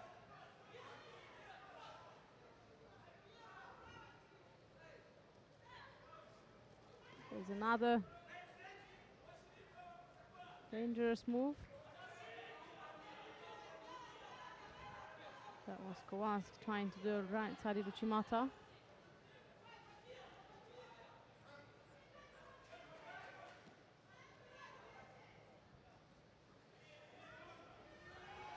That was Kartos going on front. Didn't look like she'll be able to drive it through, but she did indeed. Never stopped pushing, did she? No, she didn't. Came up with the Push score forward in the through. end. That's right, the Wazari as well.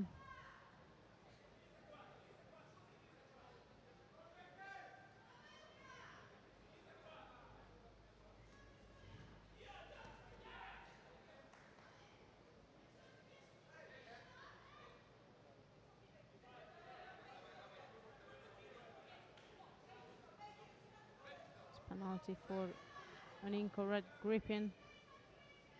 Instead of getting the judo gi and the uniform, she was keeping a distance by holding the wrist of Kartos.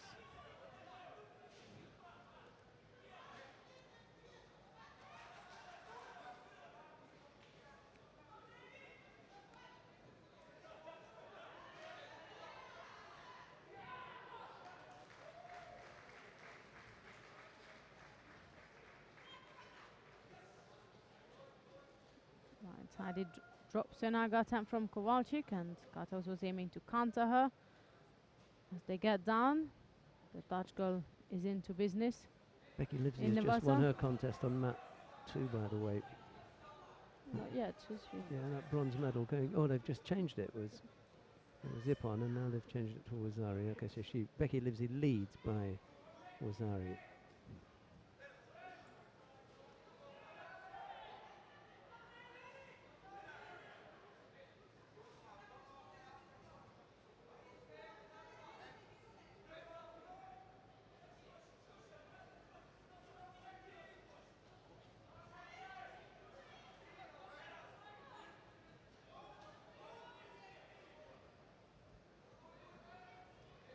And here we reached the last minute of this bronze medal contest with still a Wazari lead for Kartos.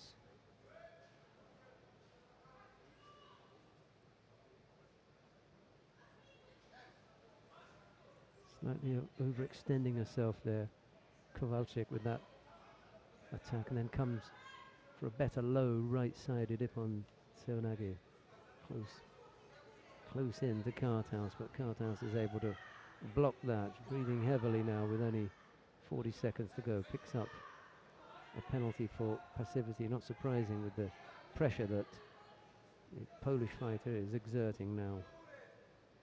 That's right.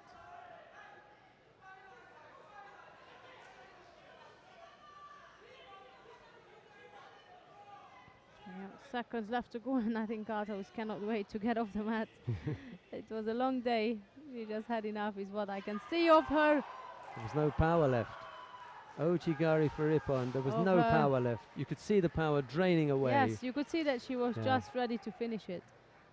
And as I said, she couldn't wait to get off the mat, and there is our number 1 seeded finishing 5th place. And Kowalczyk pulls a lovely right-sided Ochigari out of her bag. Here's the replay. Didn't have to do much, did she? She just had to do a slightly bigger pull than before. And that was it. How many times have That's we how seen she's the over. Wazari lead overturn? By Ipon. Yeah. Well, let's not curse it on the other mat. There's a Wazari and a Yukoli. Becky lives it. With 10 seconds left to go. Skora also looks pretty exhausted to me.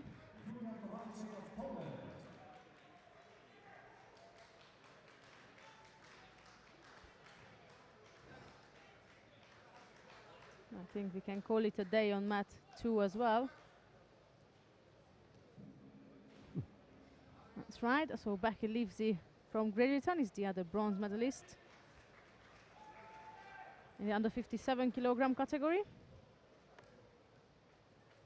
And that, besides Julia Kowalczyk from Poland, she picked up the bronze on the other mat.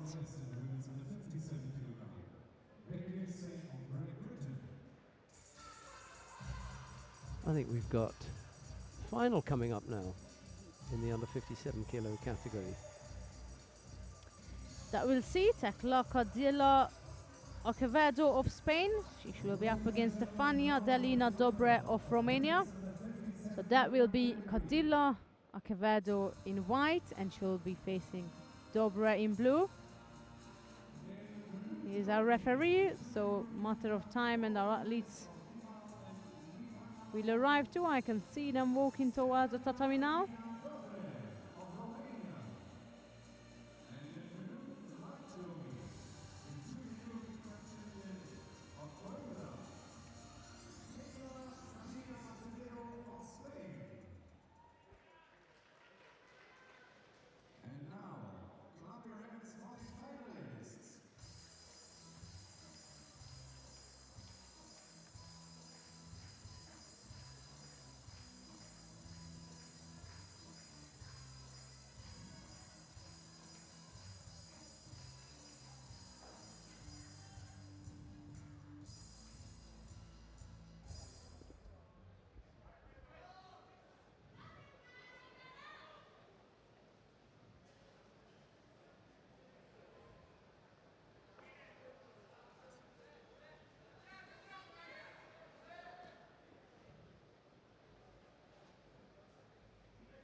It's Dobra going over the top on the left side.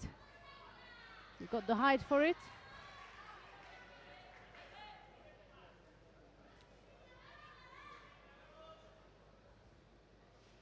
But again, left-sided hooked in. Dobra decided to take her backwards.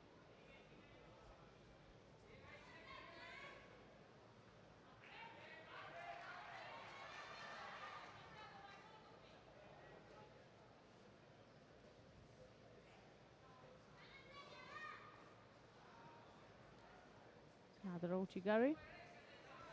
Attempt on the left side. Dobra was a bit far out in order to score.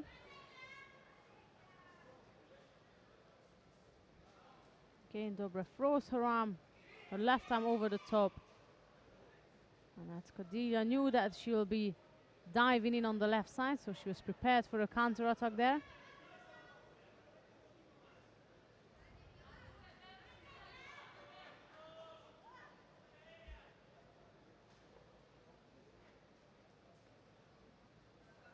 Again, Ochigari, Osotogari, you name it, she does it.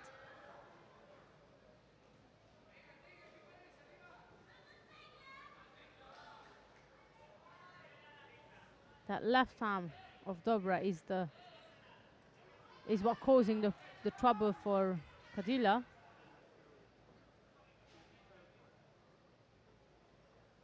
She's trying to get hold of that hand, and there is again over the top pressuring. And now Cadilla again decided to try backwards then.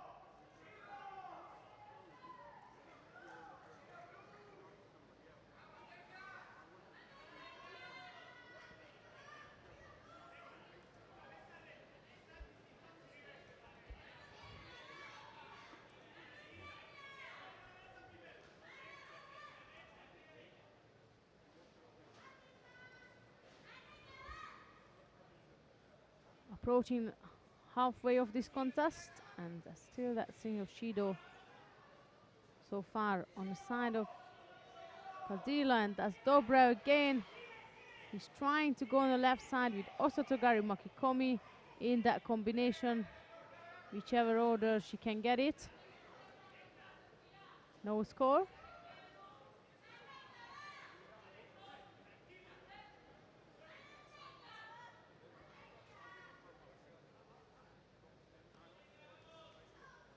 There's again from Uchimata, walked into Uchigari on the left side. Same gripping structure like before. Goes over the top on the left side.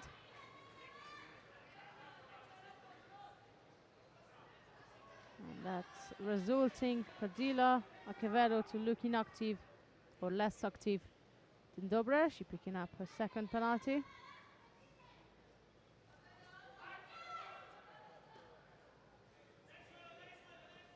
Minute and a half left to go. There's the 2 penalties against Kadia at the moment.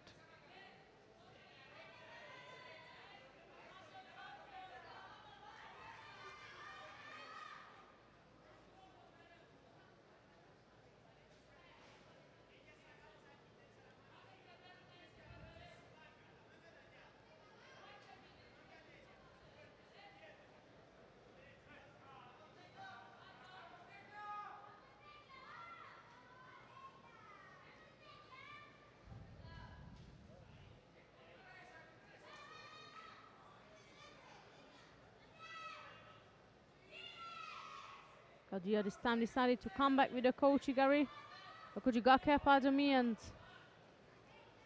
couldn't quite reach the long legs of Dobre. Again, Kochigari is what Kadila gets pressured with.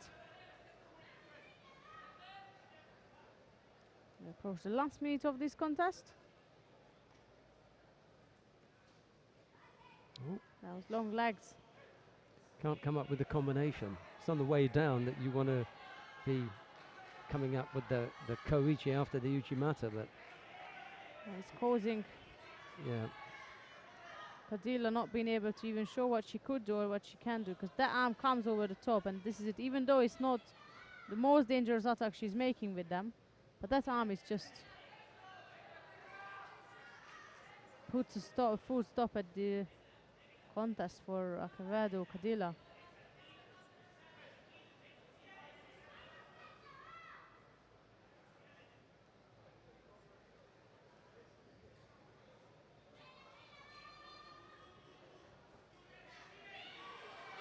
This time she came out with her drop soda attack. Wasn't tight enough to roll Dobre over for a score. well, 20 seconds left to go now. has Kadila got enough to come up with a strong enough attack that Dobra won't be able to defend? That will be the question here.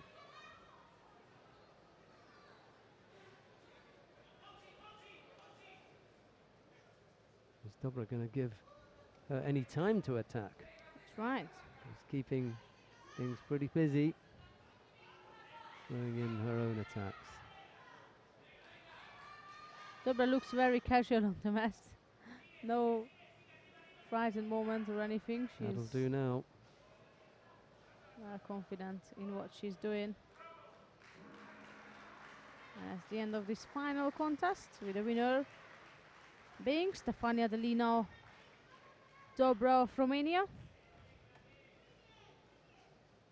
And that the silver medal goes to Tekla Codilia Acevedo from Spain. And shortly after this announcement, we'll have the medal ceremony of the under 66 kilogram category. Right, stay with us for that. I think they'll probably show some highlights from this, if they can unearth any from this one. No, I didn't think so. What was that? Well, normally you have some highlights, but that one was a pretty tough one to pick out. I see. Anyway, they're getting prepared now for the awarding ceremony in the under 66 kilo category for men. Right. Ladies and gentlemen, now the awarding ceremony of men's in the 66 kilogram category.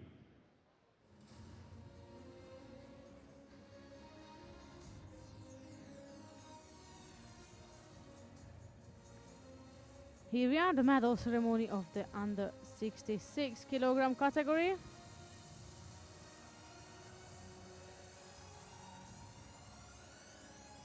and gentlemen, the medals will be presented by the European Judo Union Marketing Director, Mr. With the bronze medal Bartnicki. going to Patryk Bartnicek of Poland and Bilal Kiloglu of Turkey.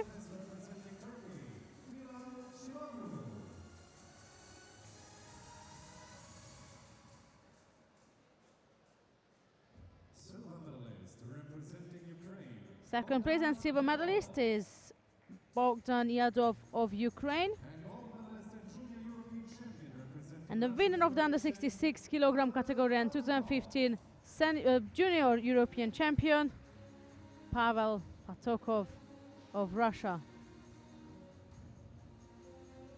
the trophies and flowers will be presented by Mr. Hans-Paul Kochera, President of the Austrian Judo Federation.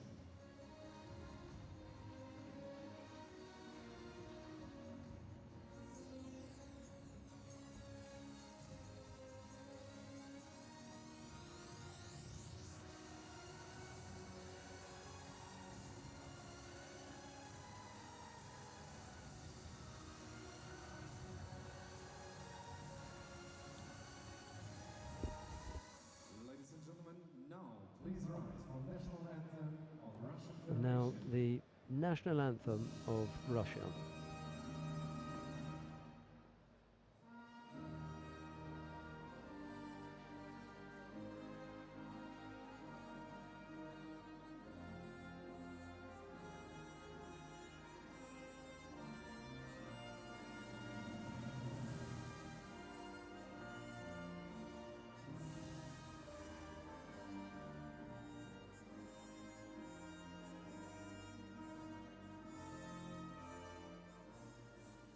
Congratulations to the medalists.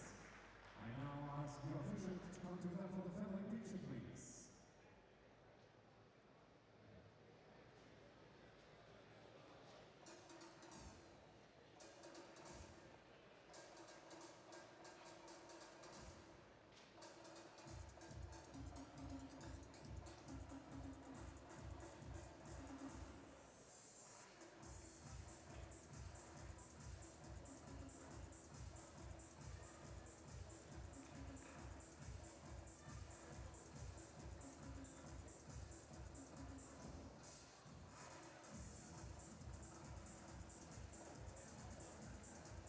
We've got 2 bronze medals for you now. 2 bronze medal contests. On mat number 3, it'll be Murat Bektash of Turkey. He faces Artem Khomula of Ukraine. We're going to watch the contest between Georgi Katsiashvili of Georgia. He's up against Akil Zhakova of Kosovo. It'll be Katsiashvili in white and Zhakova in blue.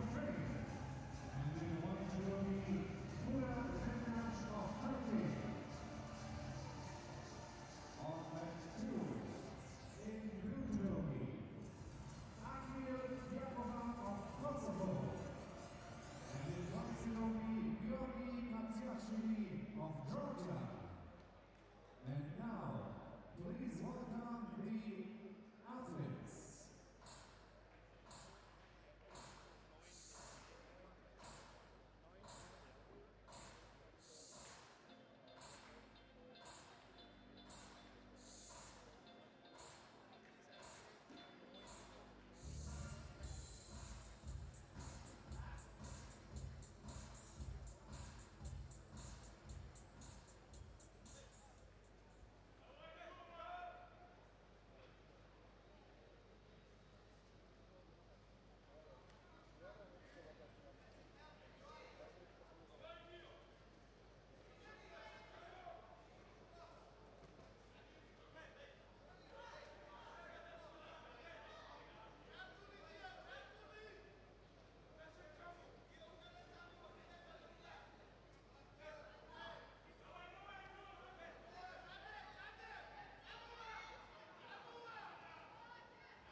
Katsiashvili threatening on the left-hand side there, and Jakova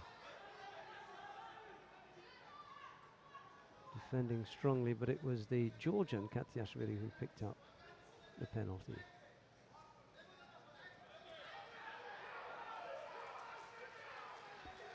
Well, again, Katsiashvili coming up with the big score. Jakova going over there for Ippon. The winner in bronze medals relates to the 73 kg category, Georgi Katsiashvili of Georgia.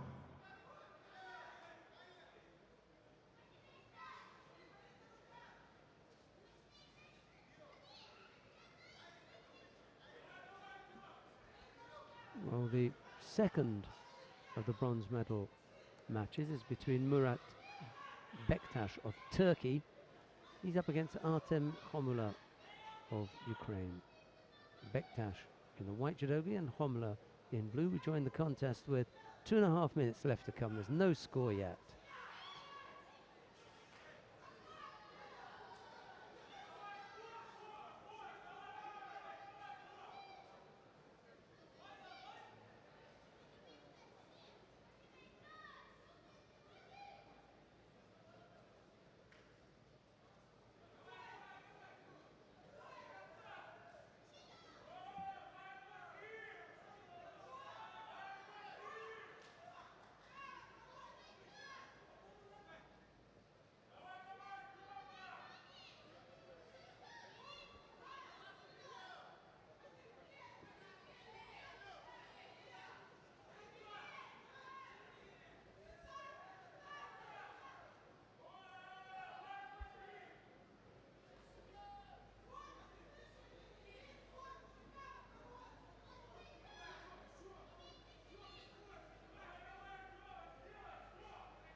Bektash picks up the penalty for passivity.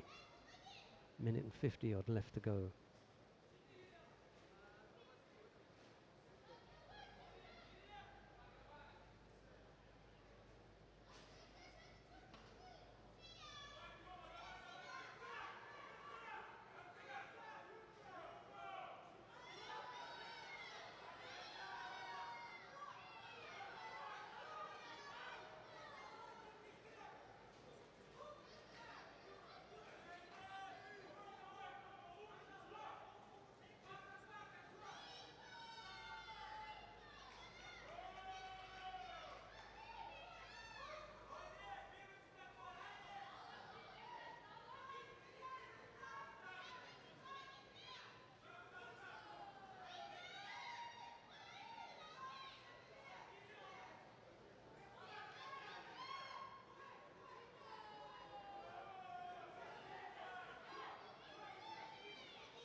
A little over a minute left to go. Bektash with a penalty against his name.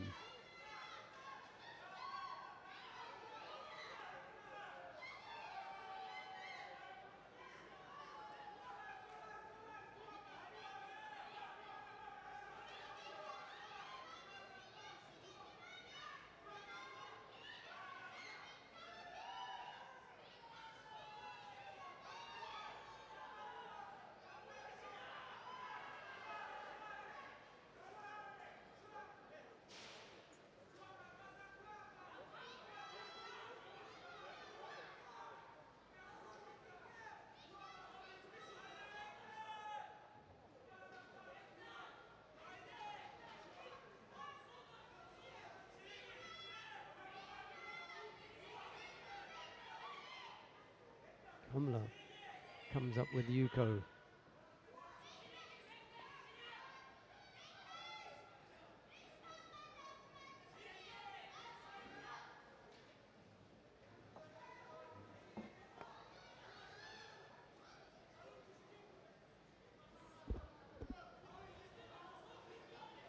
What have I missed, Sheldon? Just a single Yuko picked up by Artem Komla. And 30 seconds left to go.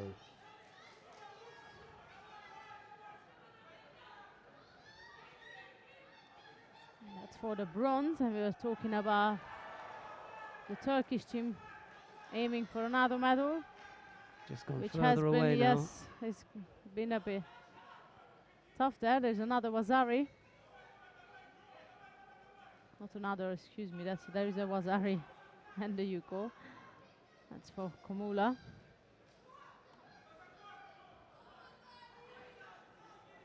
Beautiful.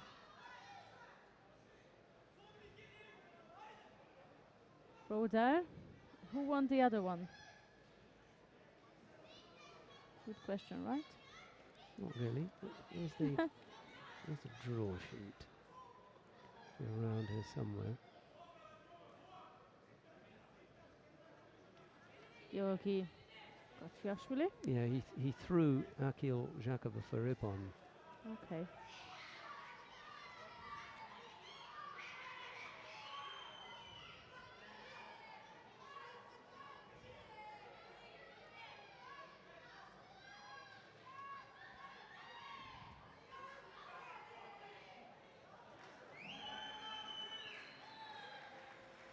So that's the end of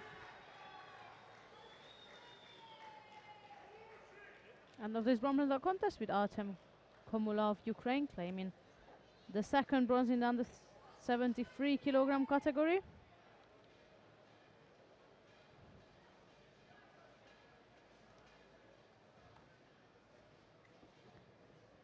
And the last contest is what's coming up next.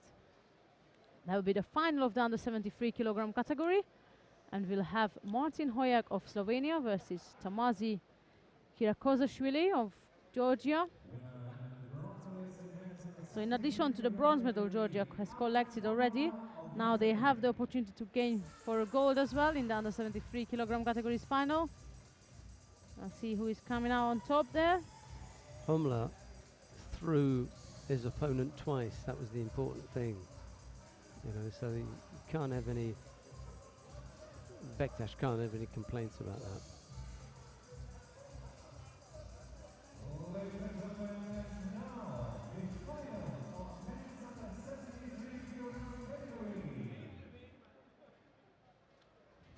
Right, we come now to the final. Last contest of this opening day.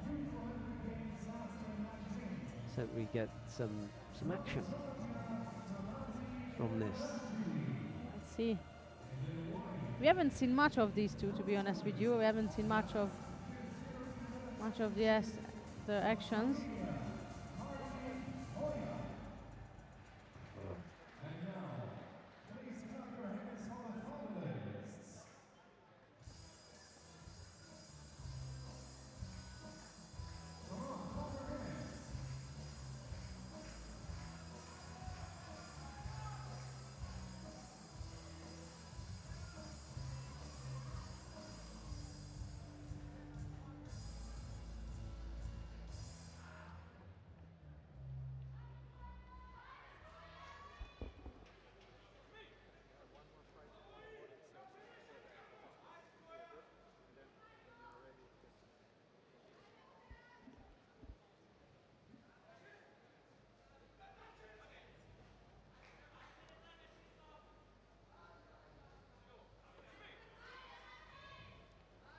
Hojak picked up the penalty for illegally breaking off the grip.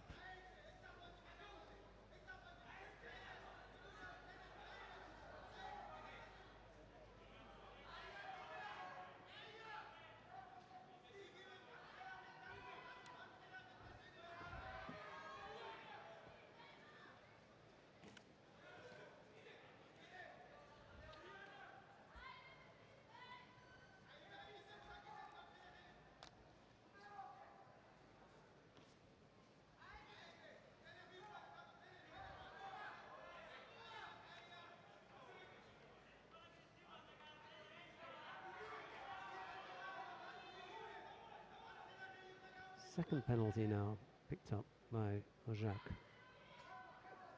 struggling a bit here. Right. Kira Again. Kozashvili looks very well structured in terms of gripping and Oh, beautiful strong effort, wasn't it? Kochigake on the left. Yeah.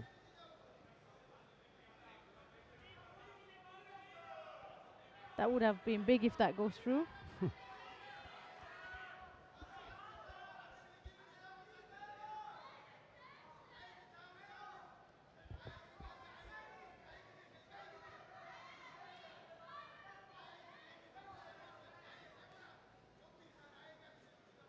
It's more pressure coming there from Kira Kozashvili.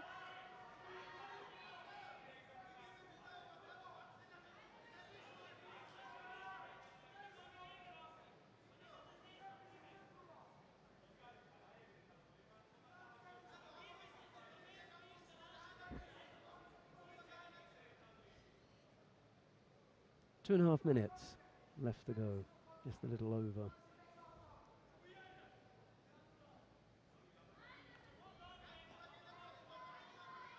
Right, we're ready to get back underway.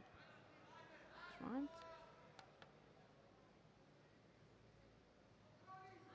Oh yeah, cannot get past by a certain distance, and just as I said that, managed to get through that distance. Kira Kozashvili was controlling very well up to now. I mean, there is still no danger in terms of scores and that, but that did look dangerous enough for Kira Kozashvili to be aware of getting his arm being pulled across again.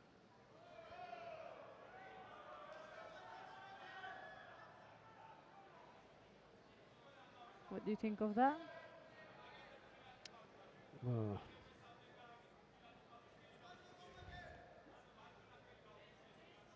you see that kind of thing from time to time. Whether they'll call it or not, I'm not sure. But yeah, yeah.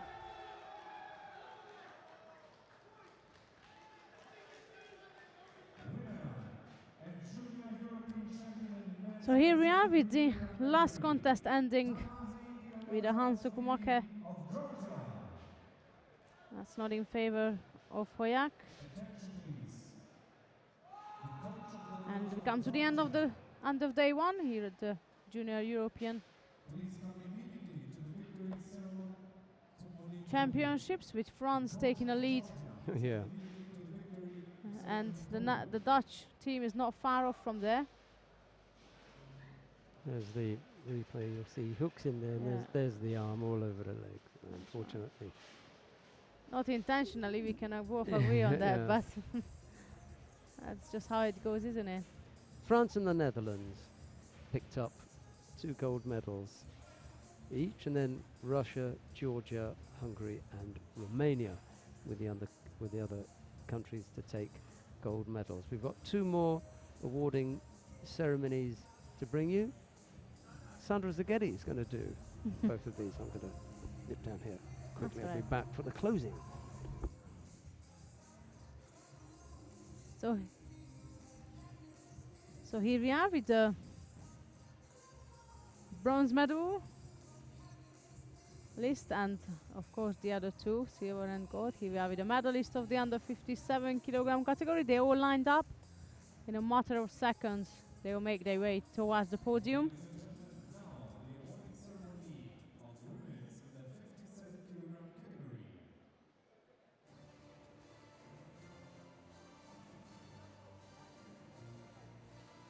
So here we are, the 57 medalist.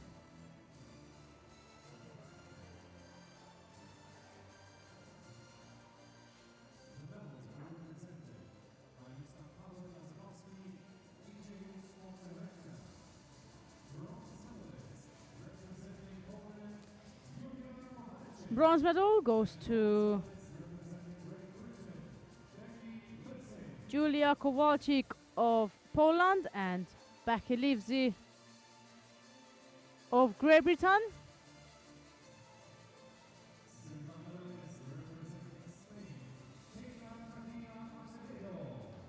Silver medalist Tecla Cadilla Acevedo of Spain. And the winner of the under 57 kilogram category and 2015 Junior European Champion is Stefania Dalina Dobre from Romania. Which means after the flowers has been given, we will be standing for the national anthem of Romania.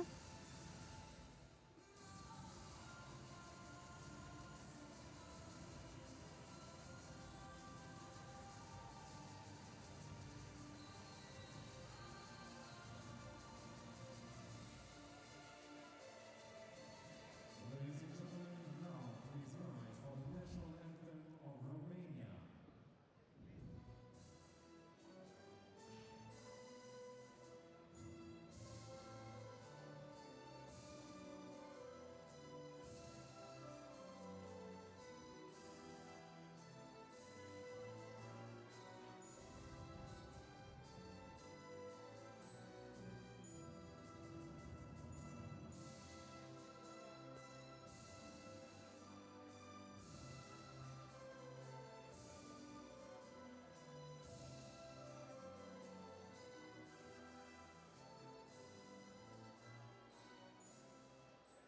Congratulations all medalists. I now ask the officials to come together for the family picture, please.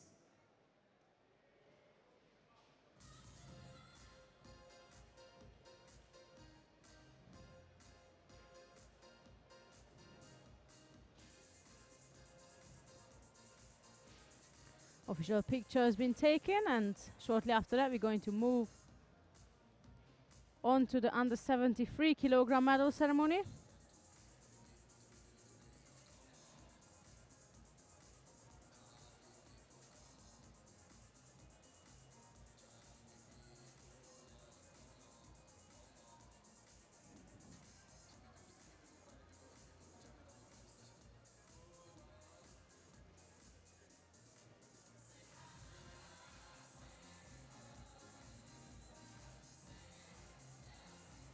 Some personal pictures.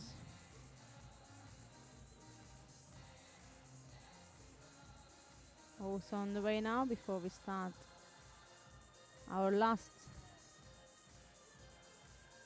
medal ceremony.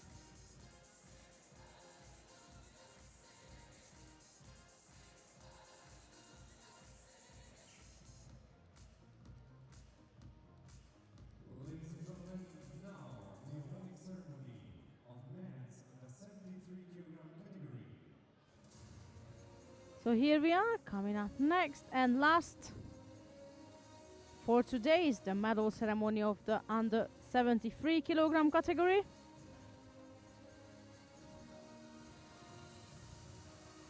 Bronze medal winners are Artem Komula of Ukraine and Georgi Kachiashvili of Georgia.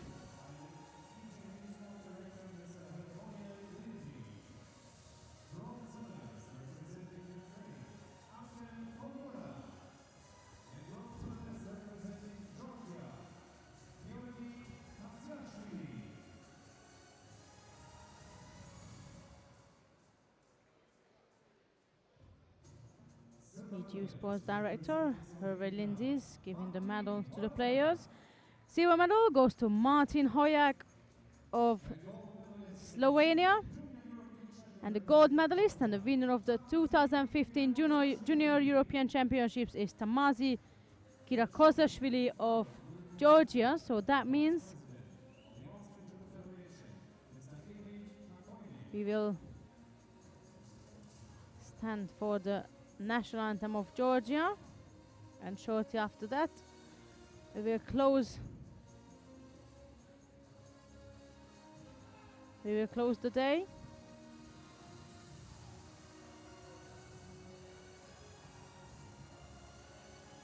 I'm sure I've just seen David Kakviashvili around this morning, the president of the Georgian Judo Federation. Surely he's at the front row making pictures now and around the podium area for sure.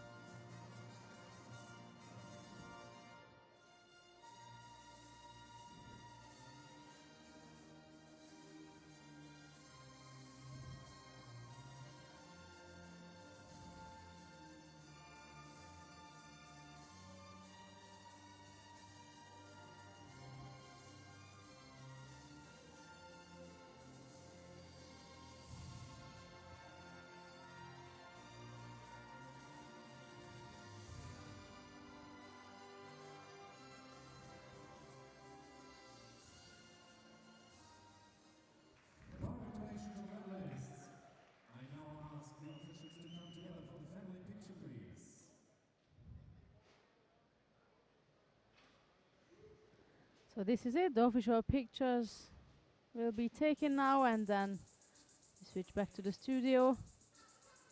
I'll quickly recap. There we are. So for tomorrow, that's the end of today. Of course, day one is just finished. That's France and the Dutch team, who is going head-to-head on the medal table with 2 gold won on day one. And for tomorrow, we can expect not the heavyweight, but not as light as today. So we have the under 63, 70, 78, and over 78 kilogram category. And for men, we'll have the under 81, 90, 100, and the over 100 kilogram category. The competition will begin at 10 o'clock local time, so make sure you check your time zone wherever you're watching from. And this is it. Tomorrow we also have the draw for the team competition. If some of you interested, that will be start at 3:30. Final block again 4 o'clock. So this is it for today. I hope you enjoyed the action, and we'll be back tomorrow. It's bye for now.